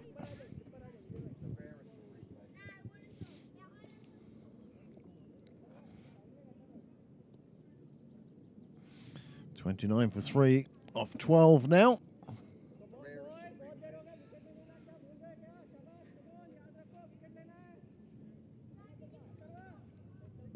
We haven't seen too many fours in this innings, or in this game, really. It's been a low-scoring, tense affair.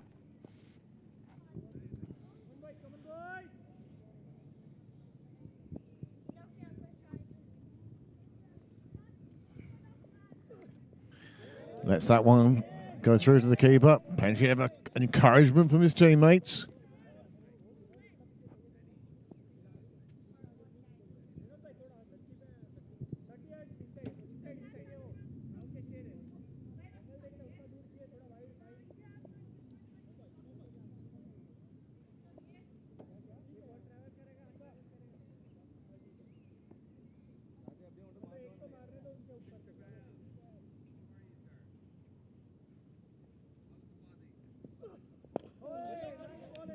Nicely onto the front foot, nicely just played away on the leg side, no danger at all there.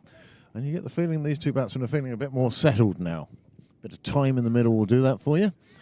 Suddenly you start judging the pace of the pitch, you realise you can see the ball well and that you do have time.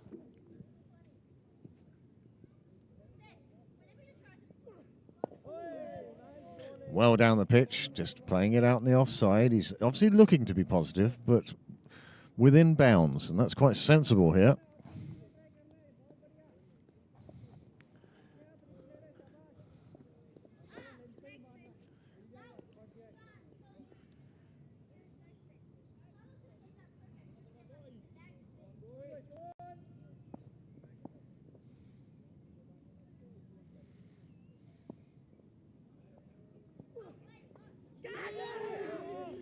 He's put that down.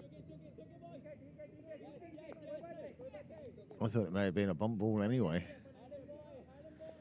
But he's put that down in the slips. Does bring the Sandyford players back to life again, though. Another chance. They really do feel, and they really are, still in this game. They're looking for 7 wickets. And finally, the batsman breaks the shackles. Hits one out in the offside. They're going to take on the second. It's going to be... It was close, but it wasn't a direct hit, so safe enough. Pembroke pick up 2 more.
Come on, boys!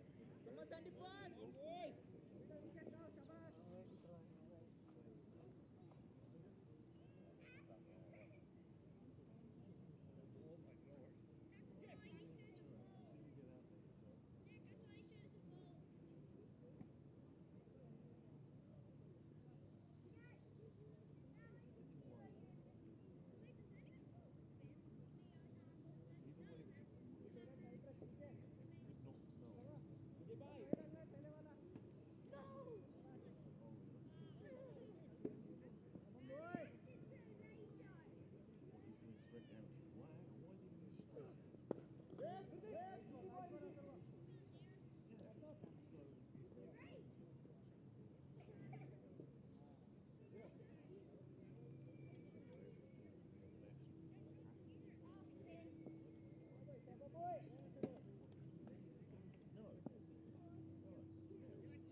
No. Another wicket falls. Pembroke now 40 for 5. Oh, sorry, 40 for 4. That's a fine stand from those two of 27. But at this stage, well,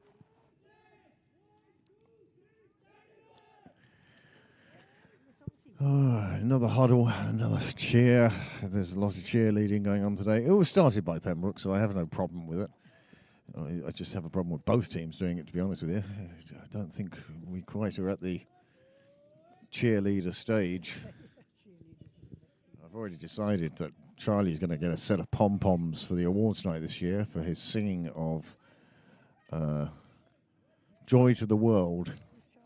Charlie is sat under the umbrellas there next to James. He's baseball Charlie. He's an American gentleman who has come and taken to cricket like a duck to water. He's been absolute revelation. He's very good in the commentary box as well. He's a ball player, so you expect them to be good at Well, Sandyford again humming and fussing about the field. Again, the energy has returned. They've broken that stand for Pembroke. The 4th wicket stand, which was worth 27, really got Pembroke back to a position where they would have started to feel a little more comfortable, but Sandyford have dragged them back again. Another one goes past the batsman's edge, and this one signalled as a wide. It can't have been that close to the edge, sir.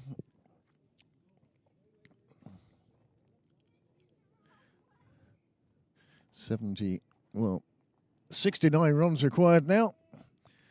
And it's going to become a battle all the way down this Pembroke order. Sandyford desperately chasing these wickets. Another one that's wide, another one that's signalled wide, and this is good news for Pembroke in their chase. No, you can turn me down again now.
What a very interesting over for Pembroke this is. A couple of boundaries and a couple of chances, really, if truth be told.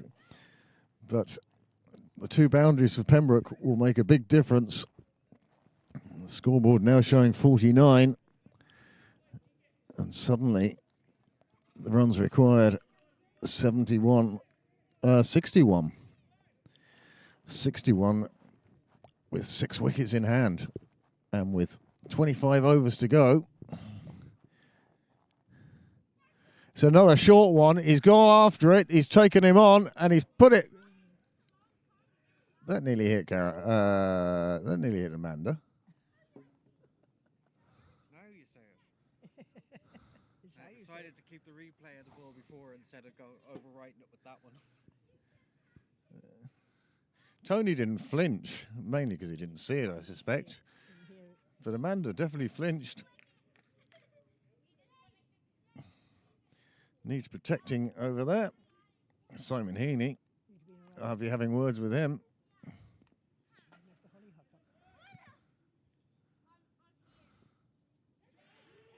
That's it. He's on his way. Good catch from the keeper. And Sandyford have made a breakthrough. And after a couple of boundaries, Abs is on his way. He scored 24. And suddenly 55 for 5. And Sandyford are very much back in this.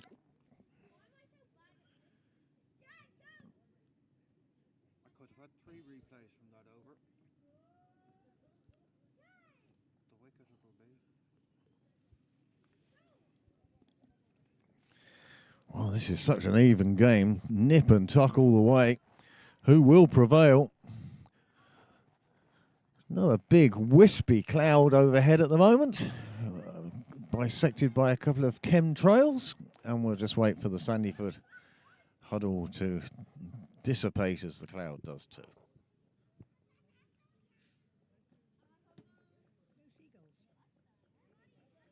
No, seagull less today.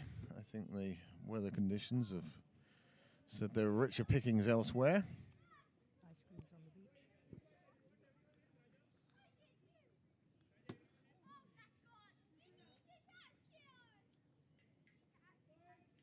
The tide might be out, so you wouldn't know. I am.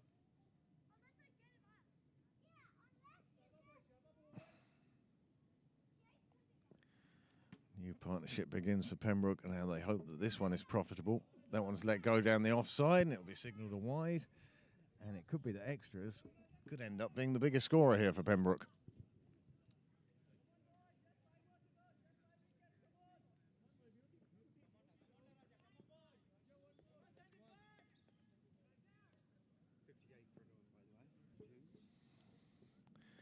This one cut away on the offside, and there's another catch put down by Sandyford. If they do fail to win this game, they are going to rue the chances they've put down. That's 2 in the last 2 overs we've seen, and there's been a couple of other close decisions as well.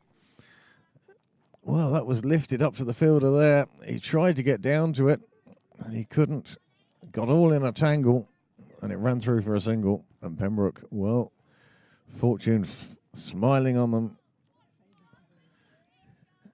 at the moment.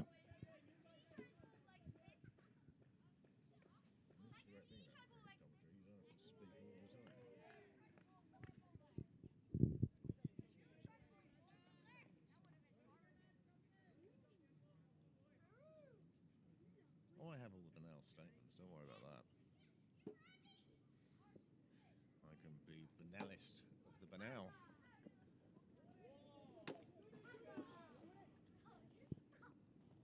Nice return, smashing into the stumps, but the running batsman had safely made his ground.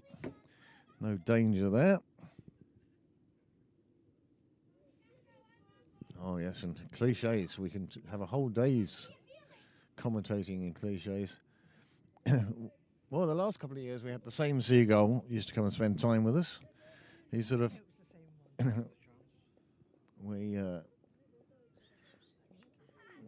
it was a day when I was feeling slightly under the weather, a Sunday, and somebody very kindly went to McDonald's for me. That's the sort of food, and there's the chance. They will rue that one. And I fed half of my McDonald's to the seagull, and after that, he loved us, and we used to recognise him from his tail feathers. Yeah. Sammy the seagull spent a couple of seasons with us, and then one day he came down here and there were just feathers on the pitch, and we haven't seen Sammy since. See, the foxes come out and get them. How they don't notice a fox coming to them is quite beyond me.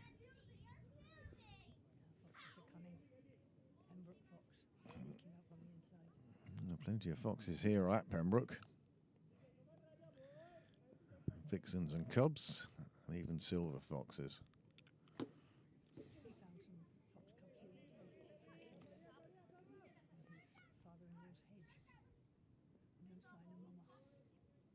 Probably off foraging. Down to Supermax.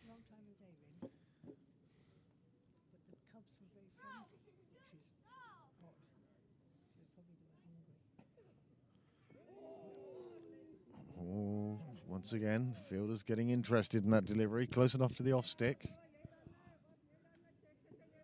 What's been amazing has been the chemtrails of the planes have just hung around for so long up there. I mean, there's a bit of a sea breeze here, which is keeping the temperature down 1 or 2 degrees, just keeping it nice and pleasant. Wide ball called, but up there it doesn't seem to be moving at all. Very, very gradual evolution of the clouds, but so many straight lines in the sky today.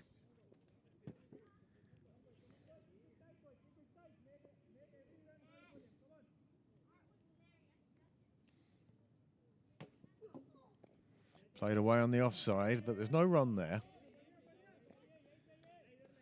3 balls to come in the over.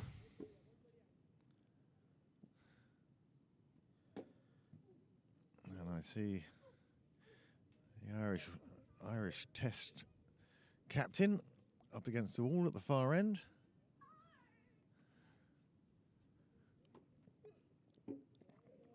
Out with the family as the umpire signals another wide. That one will have to be bowled again. Andy and Kate and young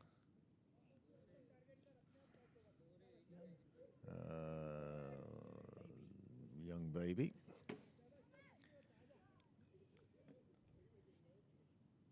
Luke, I think. It's bad enough trying to remember the names of cricket players without the added names of children and, well, in this case I think the hanger-on may be his wife.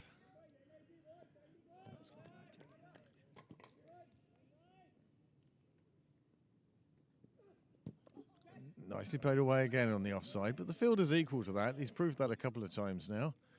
It's almost a defensive shot, just played away. If he misses it, they'll pick up 1 or 2. Safe enough shot all along the ground, all the way. Like Noah Smith, top edge to sweep. He's gone. Oh, how many did you get? 25. That must be another wide, and this will be quite worrying for Sandyford at this stage, the amount of wides they are conceding.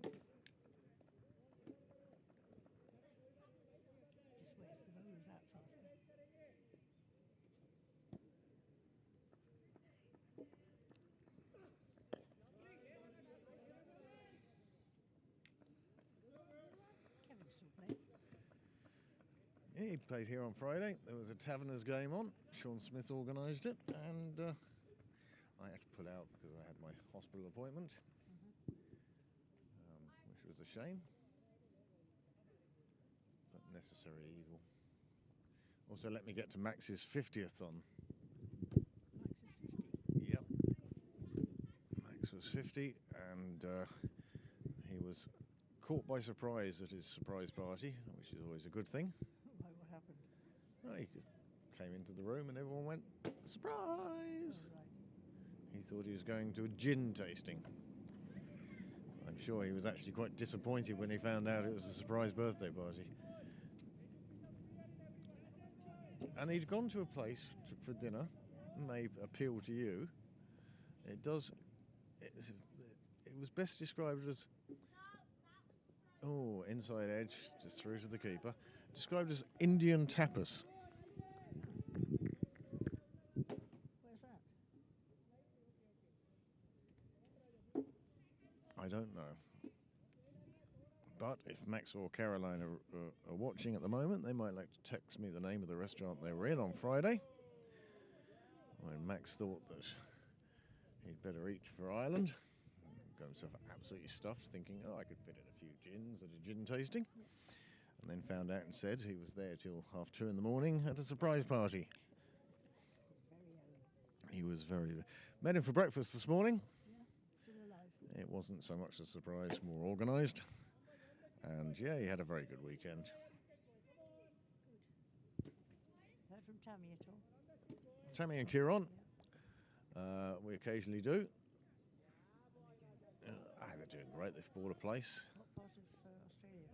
They're in Queensland. Kieran, of course, is from New South Wales, Wollongong, and down in the Gong, but down south of Sydney. Yeah, I know where it is. I used to go up. Okay. And now he's up in north of Brisbane, 20 minutes away from the Sunshine Coast. They've just bought a house. We don't know if the speedboat and jet skis in the brochure are included in the sale. It's a lovely house. Kieran will have his 88-inch colour TV in there and his dodgy box. You see the dodgy one, dodgy box.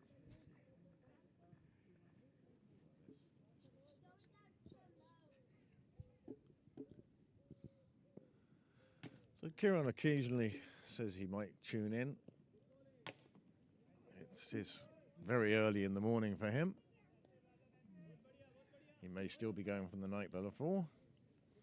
We may be preparing for work on a Monday morning now. That's 9 hours, isn't it? Oh, big swing by the batsman. Big swing, no ding. Goes through to the keeper. Little bit of excitement. A little fission of excitement just ran along the wall there. Oh, look at them. They can hardly contain themselves. It's like having a football crowd, the Millwall home crowd.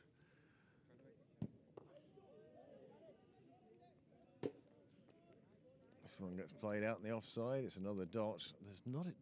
It seems like there isn't a huge amount happening in this game. I suppose part of it's because we're discussing other things. Pembroke have now reached 65 for 5. Oh, another one that lands just safely. And again, Sandyford will be starting to feel that opportunities aren't coming their way. Yeah, you can hold the dog now. Okay. There you go. Wait. Leave it alone. Just because you can. No, don't do it. Yeah. There they are. Oh, yeah. Accountants by day, cricket hooligans by night. Now, I tell you, slightest opportunity, they'll come flooding over that fence. You'd have to worry about the safety of the umpires in such a position. Of course, the fence is a big deterrent because probably more than half the people over there couldn't get over the fence, and so it's going to somewhat dissipate the effect of a pitch invasion.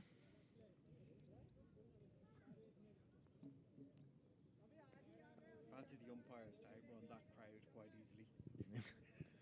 Johnny Bell with his crutch certainly wouldn't have be ahead of the field. He's standing up along the wall right down the end. He's got arthritis. He went and saw arthritis. Short ball. Batsman's onto that very quickly. He's not even going to bother running for that, and neither should he. It's gone all the way. Lovely boundary, lovely 4. First one in a while for Pembroke, but that takes them up to 70 now. And suddenly the target is only 40. 40 for 5 is what Pembroke require in 22 overs. And Niall is now kicking himself that he didn't press a button at the right time. No, he pressed the wrong button, so he showed the last replay instead of saving that one. There you go. The production's gone. It's done. Lovely shot for Pembroke. 4 much needed runs, and suddenly, well, they're much closer to the finish line than they were. These two now have put on 15, and it's just made a big difference to the feel of the game. Starting to look a little more comfortable.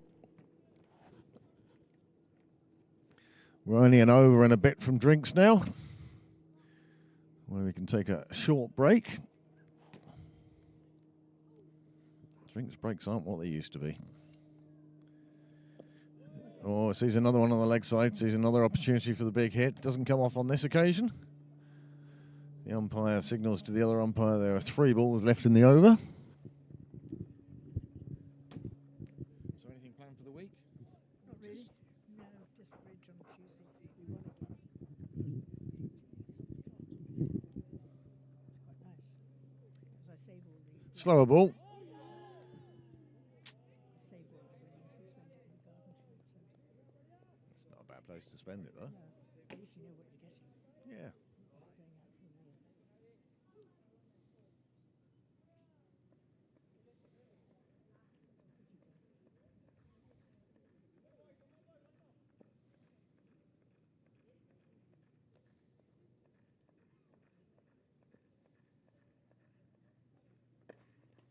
That's a strong shot to dig out of Yorker. It wasn't really the right length for that shot. Bit clunky off the bat. Went straight to the fielder. Just another dot ball. Pembroke won't really mind that now, just as long as they don't lose another wicket before the drinks break.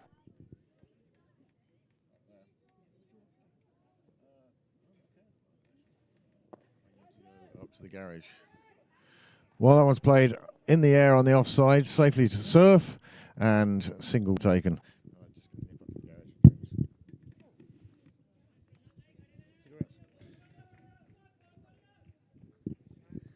And that is another over gone by. Last one before drinks about to start. See you in a little while. Come on, Mabel.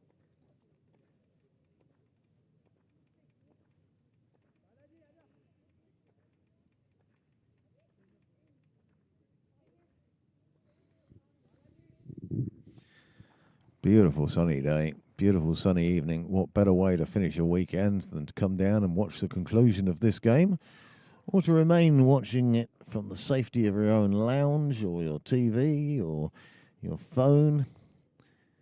Please, though, do make the effort to like and subscribe the channel.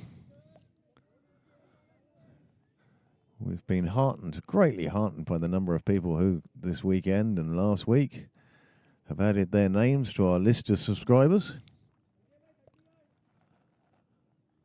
It's been amazing to see it grow. Go subscribe to Clontarf as well, where I think it's Dermot Tucker drove on to mid-off, long-off, 65 for 2. 65 for 2, Pembrook over in Castle Avenue. 843 subscribers. And that's another big swing of the bat to no avail. We're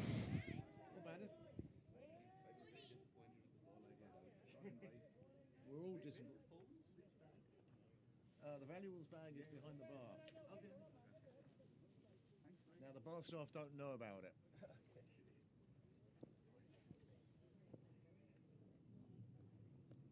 This one played down towards slip quite safely. Soft hands. Wide of the keeper. Slip is more in a fly slip position. As to say, last over before drinks. And then we'll take a short break.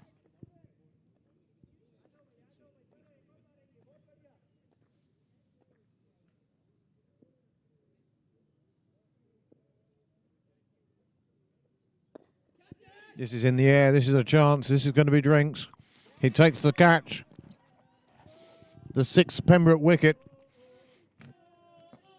Falls with the score on 71.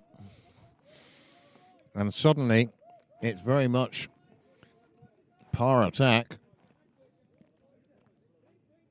And we'll join you in a few minutes.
Well, drinks break is over, and Pembroke find themselves in an incredibly difficult position. 71 for 6 at the halfway stage. There's no problem with the run rate, that's for sure. It's wickets falling is the problem. 6 wickets down, 2 new batsmen at the crease, and still 39 runs required.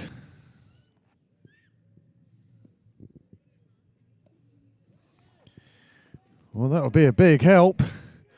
4 more, 4 onto the total. Pembroke need that.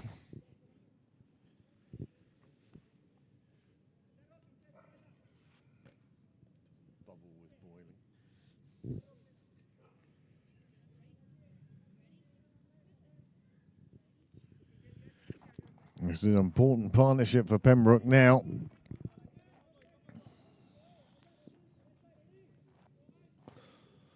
They would really want to get Pembroke very close to the line. It's another big blow. It's in the air. Fielder's chasing after it. Reaches it on the first bounce, and it's just a single. But another vital single for Pembroke. Takes on 76. Good afternoon.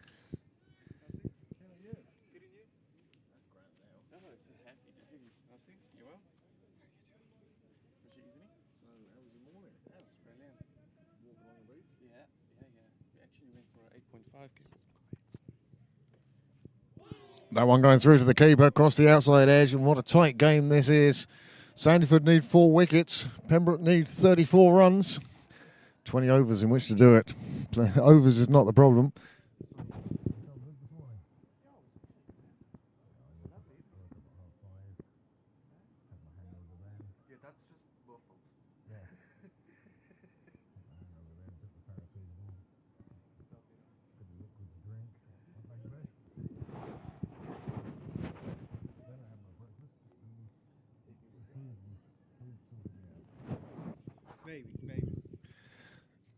So another over goes by for Pembroke.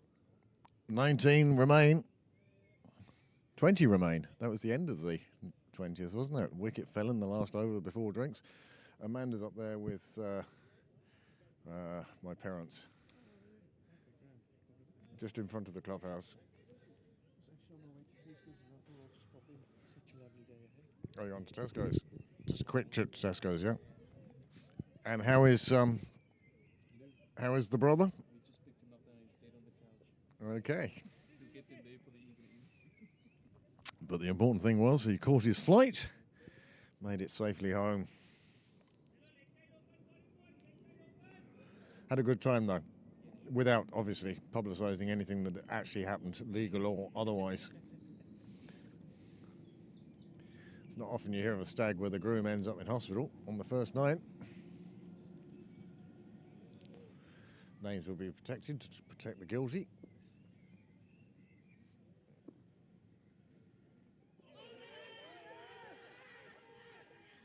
A lot of appealing for nothing there.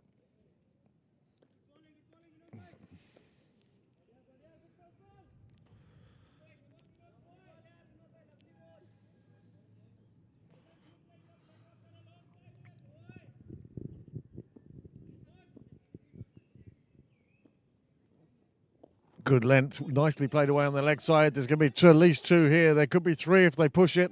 Fielder is getting down to it. I think they'll just stick with 2. Harsh happy enough to retain the strike. Another 2 onto the board. And the countdown is very much on for Pembroke now, as it is for Sandyford. They're just looking for 4 more wickets. Pembroke looking for 32 more runs. This bubbling up into a fascinating finish.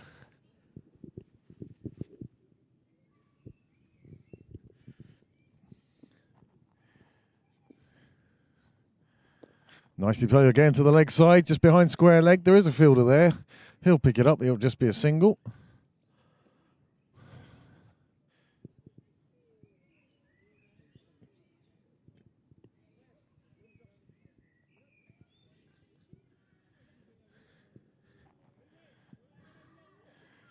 .79 now the total. 31 required for victory. It really is touch and go, this game. We heard of it twice in the first weekend, the swingometer of victory. And at the moment, I don't know which way it's pointing. Which position would you rather be in?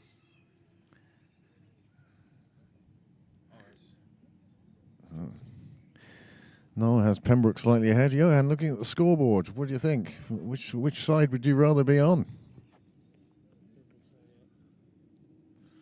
So general consensus here is that Pembroke are slightly ahead at the moment. Nice delivery. The ring very tight again. Sandyford, not many people outside that 30-yard ring. They have a man straight on the offside. He's neither feast nor foul. He's not on the rope, but he's certainly not saving a single. And you'd feel he was in the wrong place. This time there's a fielder place around that corner for that delivery. And another over slips by.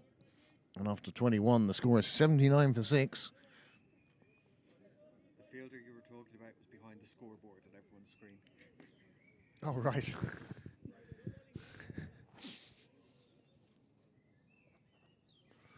Well, I don't think we've done too badly today without live scoring. And live scoring, of course, which is an absolute boon. I'd recommend that everybody go out and learn how to do it, if only to help us out.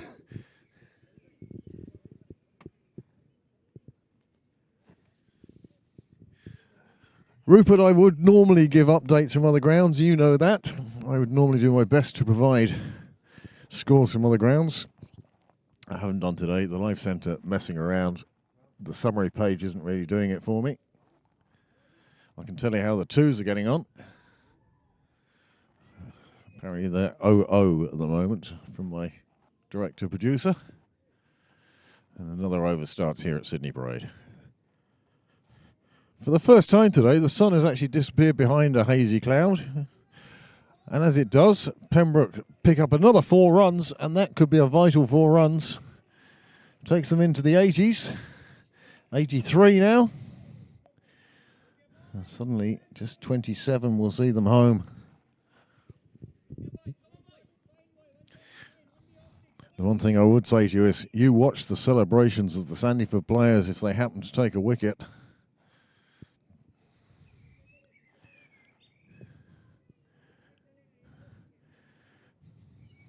Most of the Pembroke teams seem to be congregated underneath the umbrellas of the scorers. And Harsh facing again now.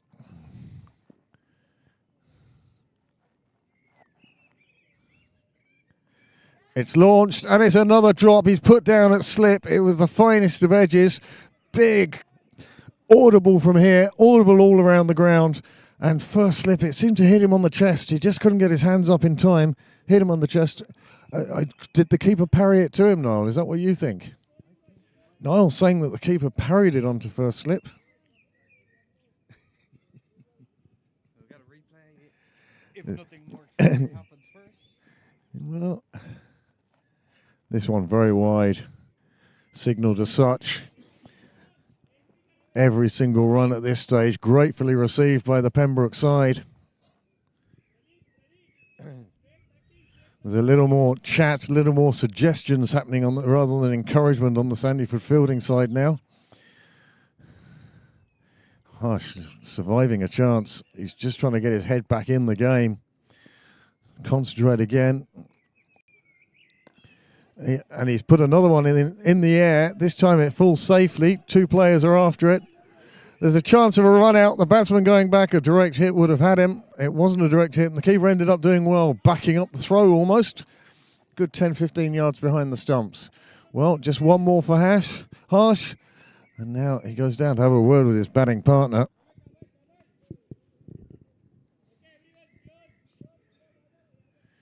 These two have put on 14. And out of those 14, Harsh has scored 13 of them.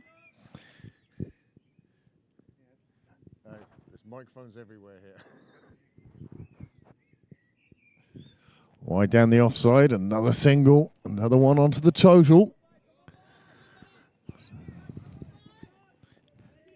And you can hear it's more sort of, it's not the joyous encouragement that was going on earlier. It's now a hopeful encouragement. It will only take one ball to change that into outright enthusiasm. Twos are onto 108. 108 for two. Do you know what they're chasing? 153 and they're 108 for two. So things going well for Pembroke seconds over in Castle Avenue. That's in the second 11 Premier League. As the bowler puts in a full toss, they go for a quick single, and a fumble by the fielder means that they can get through quite handily for that. See, still kitted out and all my...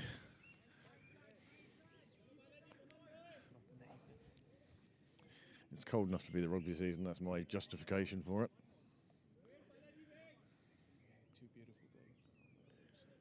That will keep us. Yeah, that will keep us going for a while. No.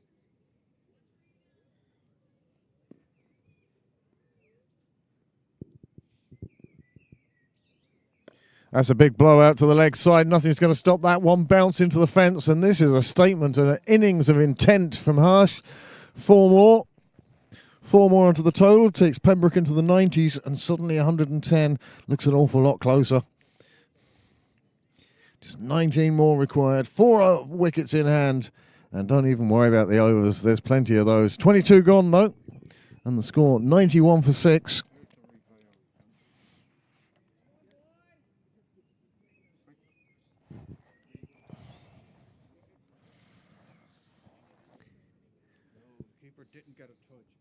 He ran right in front of Slip, though. Yeah, it's kind of been helpful having a bloke running in front of you going, yay, yay.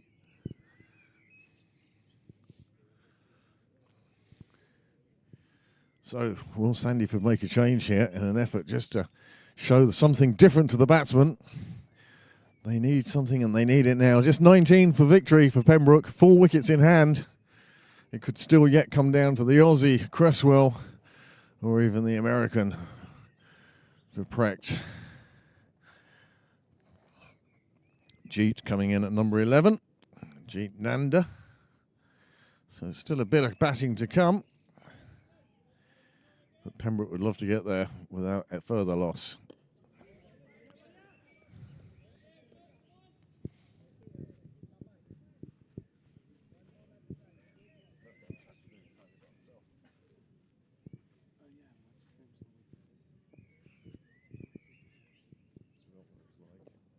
Played around nicely on the leg side. They will just take the single. The fielder uses his foot, I would say unwisely, but he does so.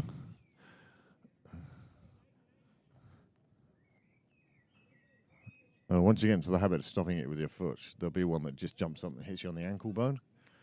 And that's when you go down like a sack of new potatoes. Harsh facing now. This is where we've seen the fireworks, so we're going to see the same again now. Done for length on that occasion. Playing over the top of that one. But certainly intent there to take on the bowler.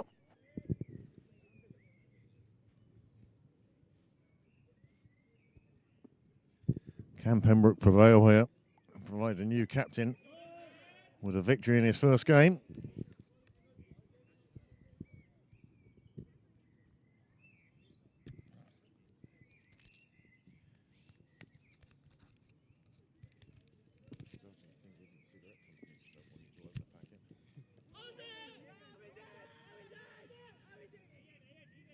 Yep. Ask the question another time, because you'll get a different answer.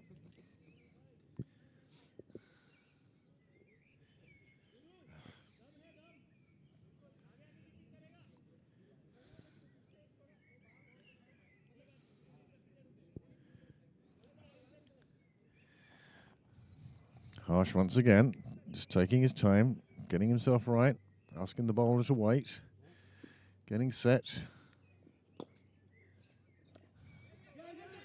And that's a nice single. Despite all the yelping and yelling, it was a single all the way. Nothing was going to stop that. That's the end of the over, and that gives Harsh back the strike again. And he has been the fireworks here. Speaking of fireworks, JP's fireworks in Clontarf are over. Out course, 36 off 22, 3 That's Joe Prendergast. Joe Prendergast using long handle, taking on the bowlers. He's obviously been watching a lot of IPL this year.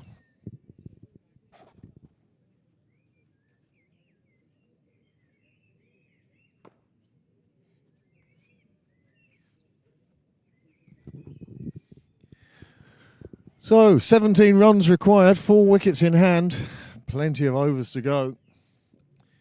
And Sandyford will be searching out certainly the first of those 4 wickets they need, if they're to walk away from Sydney Parade with a win today.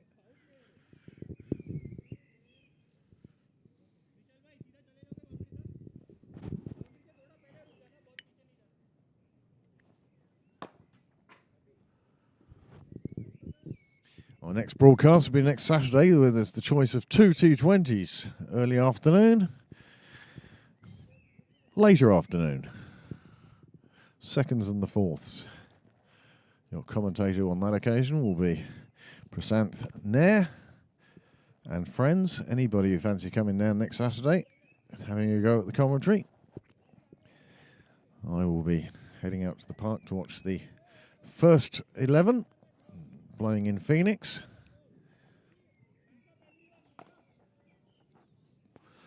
Or more than likely, watching the rain come down in the Phoenix Park. Great weekend like this just spoils you. You expect every weekend to be the same. And there is no way in Dublin it's going to do that. Change of bowling. Harsh goes big. There is a fielder running in towards it. He's not going to get there. And it lands safely, and it's just a single. Much slower bowler. He's obviously looking to tempt the batsman into a rash shot. And that was rash. It was certainly aerial.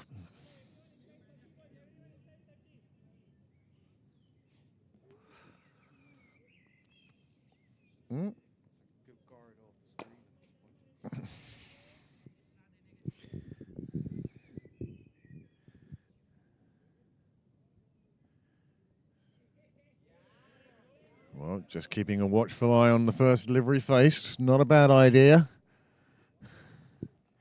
Not when Harsh is in this mood. It will only take 4 smacks of the bat from him to see Pembroke home.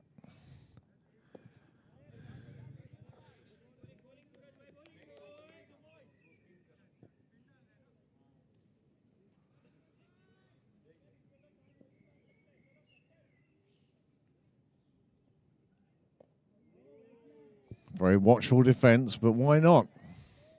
Why not? It's been working for this partnership. They've now put together 23. One of the bigger partnerships of the day.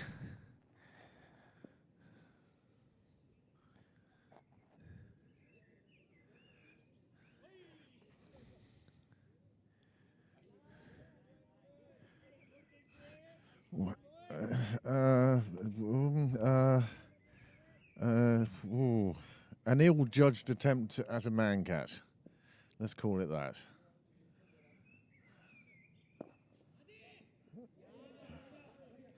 Nicely fielded, got everything behind it, made sure it wasn't going to get past him.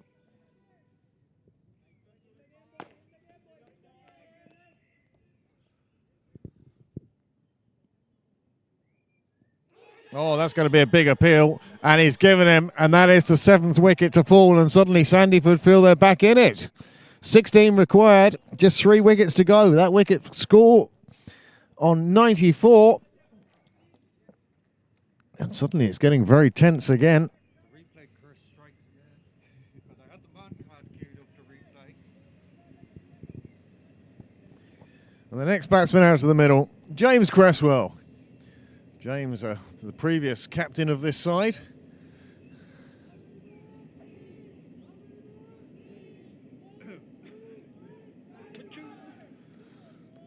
Yep, not much doubt about that one, all right. And now James Cresswell comes out of the middle with his old team. He was captain for so many years, handing over the reins this year to skipper Nair. Prasanth, well, he really will be pacing up and down on the sideline now.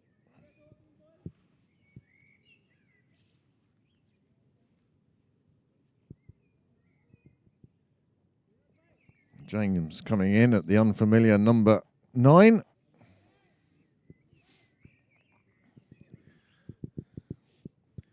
It seems it's James that's coming in. You very much can't say that this is the start of the tail yet, which is quite impressive when you think that this is the 8th wicket partnership.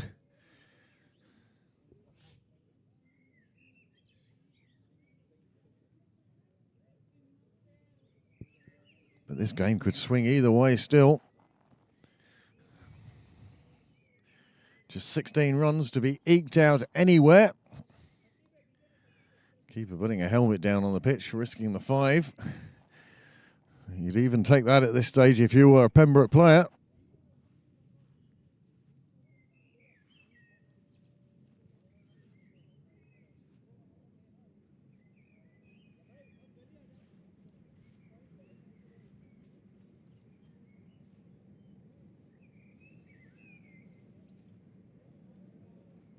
Tension will be building amongst the Pembroke players on the sidelines now, watching their colleagues, hoping that they can get these 16 runs required. Harsh facing then.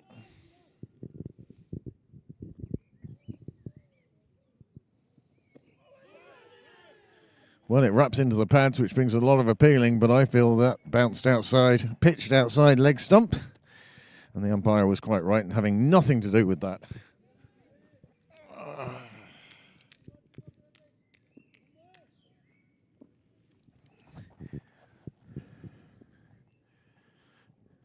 Big blow on the offside. It's in the air, but it runs away to the boundary. And that's a quarter of the runs required in one shot. And that's what Harsh will be looking for. Anything short, he'll try get over. He opens out. Opens up and just clubs that one through the offside. 4 runs. The fielder put a hand out towards it, but didn't seem too committed to actually stopping it or catching it.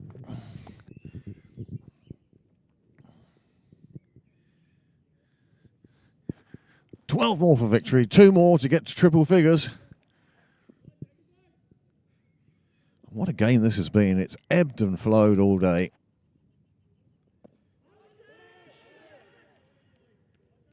Pitching outside leg again, perhaps.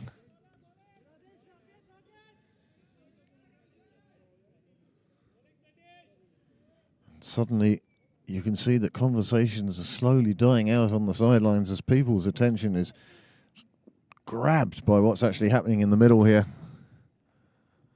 And that's a big blowout to the leg side. There's going to be no stopping that, and that's going to be another 4, and that means that just 8 are required now. Sandyford still looking for those 3 wickets. But at the moment, it's Harsh in control. He's now moved on to 27. James Cresswell with him has only had to stand at the non-striker's end and admire what his partner has done. Those 2 4s have taken them halfway there, halfway that this partnership needed. No point in having men back on the boundary now. Just 8 required, and just the 16 overs to get them in.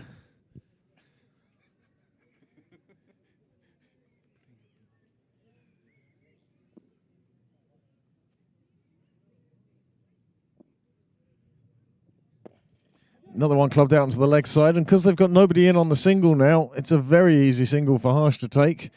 He has scored 9 this over. That's certainly more than Pembroke needed, but they're doing well. And now it's up to James Cresswell.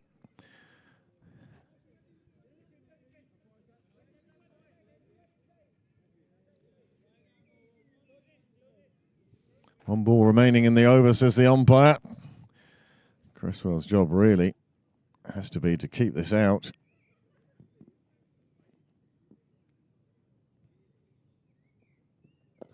And he does so very successfully. That's the over. The score has moved on to 103 for 7. And again, you would think that perhaps Pembroke are the ones who find themselves in the box seat. They just require 7 runs for victory.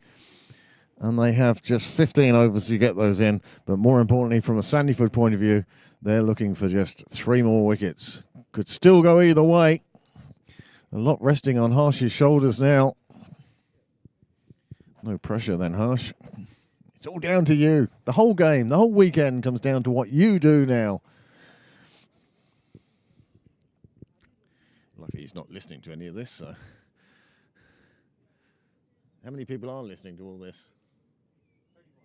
31. Oh, 31 of you have tuned in with us.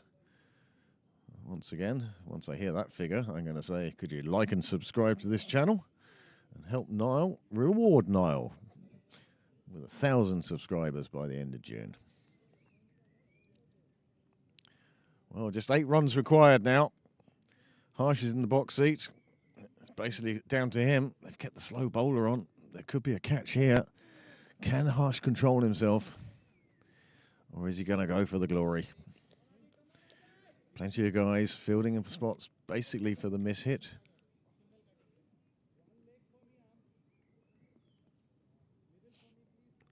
Luckily enough, this isn't a first team game. They'd be asking for sight screens to be moved and everything. Do you know they were playing with black sight screens in the first over? Nobody had thought to turn them around. Playing with a red ball and a black background. It was only that it was noticed in the media centre. Oh, big swing. Another big appeal from the wicket-keeper. I think he was appealing for, timed out, because it certainly wasn't caught behind and it certainly wasn't LBW. So, of the other options,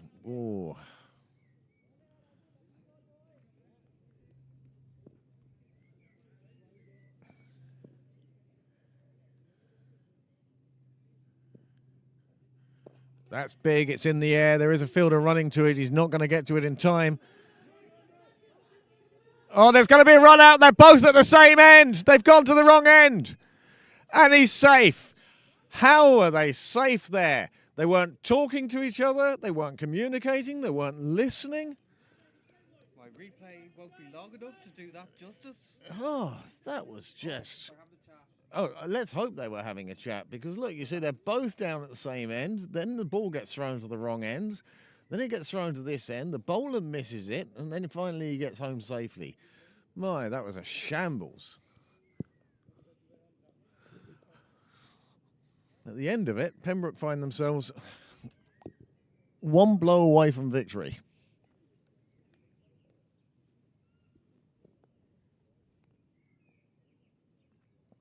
Nerves obviously getting to everyone. Cresswell calling for the single, sent back by his partner.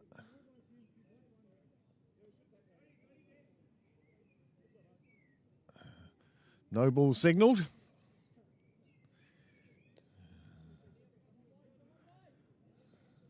No free hits at this level, of course. God, can you imagine how many free hits there'd be in a self-umpired game? Cresswell letting that one go through to the keeper.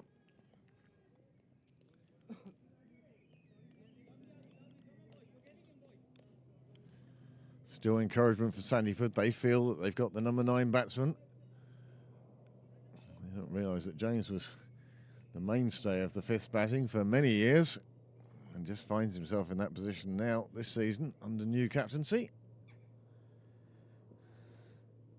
Spent a lot of time netting over the winter, did James. And my goodness, that's a nice shot from Cresswell, just clipping it off his toes. That's a new one. That looked very neat, very tidy. If he'd beaten that one field up, it would have raced away.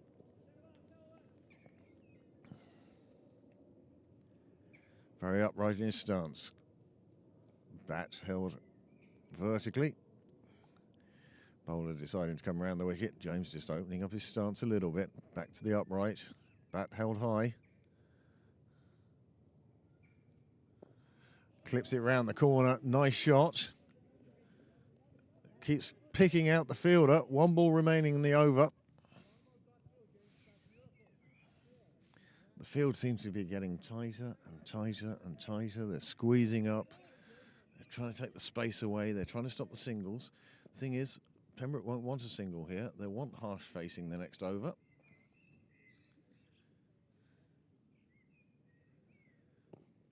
Cresswell with a leading edge. No run taken there. That's the end of the over. That's 26 done. That's not the important figure, though. The important figure is that Pembroke have moved on to 105 for 7 and require just 5 more runs. Plenty of overs to get it in. But my goodness, they've made heavy weather of chasing 110. Early April. Well, mid-April now, I suppose. Only one more weekend in April. And it's going to be Harsh to face with just 5 more required. It'll be interesting to see how he takes that on.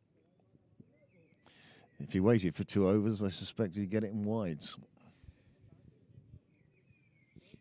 But I don't think that's the way he's going to play. He's played with a free bat so far. He's moved on to 29. He certainly is the man of the match, win, lose or draw at this stage. He's the one person who has fought his way, scored runs. He's had some fortune, but we all like to have some good fortune.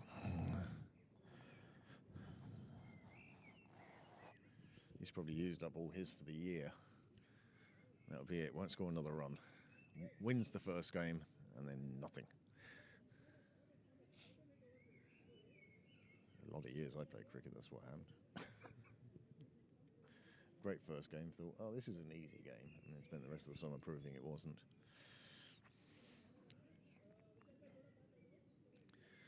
There's some frantic resetting of the field by Sandyford here. I think they're too spread. They haven't got the runs to play with here.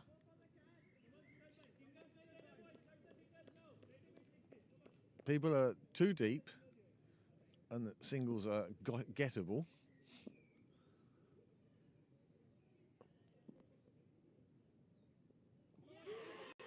He's out. Oh, no ball. No ball. He's taken the ball in front of the stumps and that's a no ball. It's 1 more onto the total, just 4 more required now. The umpire, seeing that the wicketkeeper, in his eagerness, had gone in front of the stumps to take the ball, couldn't wait for it to get back to him, whipped off the bails, and that, unfortunately, is a no ball. You see it here.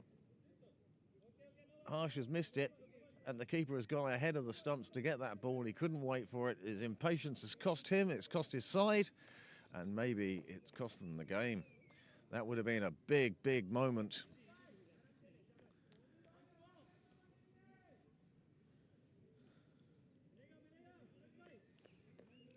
James going down just to tell Harsh, take it handy, plenty of time. And the first thing Harsh does is hit it right up to mid-off. James ready to take the single, Harsh sending him back. He is looking for the boundary, one senses. And is that the right way to go about it? It's what got him stumped, although that was overturned by the no ball. And he's hit it wide of the fielder this time. It's gone away to the boundary. And that is it. That is enough. Pembroke have won by 3 wickets in this enthralling, captivating game of cricket that swung both ways all day. Harsh ended up being the difference between the teams.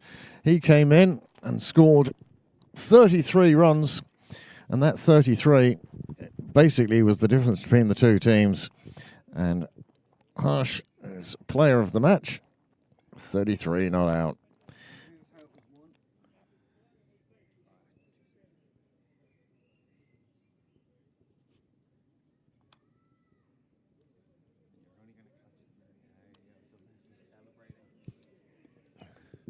What a captivating game of cricket. We hope you enjoyed it. We hope you enjoyed the broadcasts of Pembroke TV, Cricket Live on YouTube this weekend. We hope you'll join us again next weekend. And thank you very much to those of you who have subscribed, really pushing that total well ahead. Teams both shaking each other's hands, umpires consulting. They've enjoyed their day. And now Niall and I have the task of collapsing down the entire studio. Thanks very much for joining us, and we'll see you again soon. But from me, Craig Senior, the sole commentator today, to Graham Mooney, my co-commentator yesterday, and of course to Niall, many thanks, and we'll see you again soon.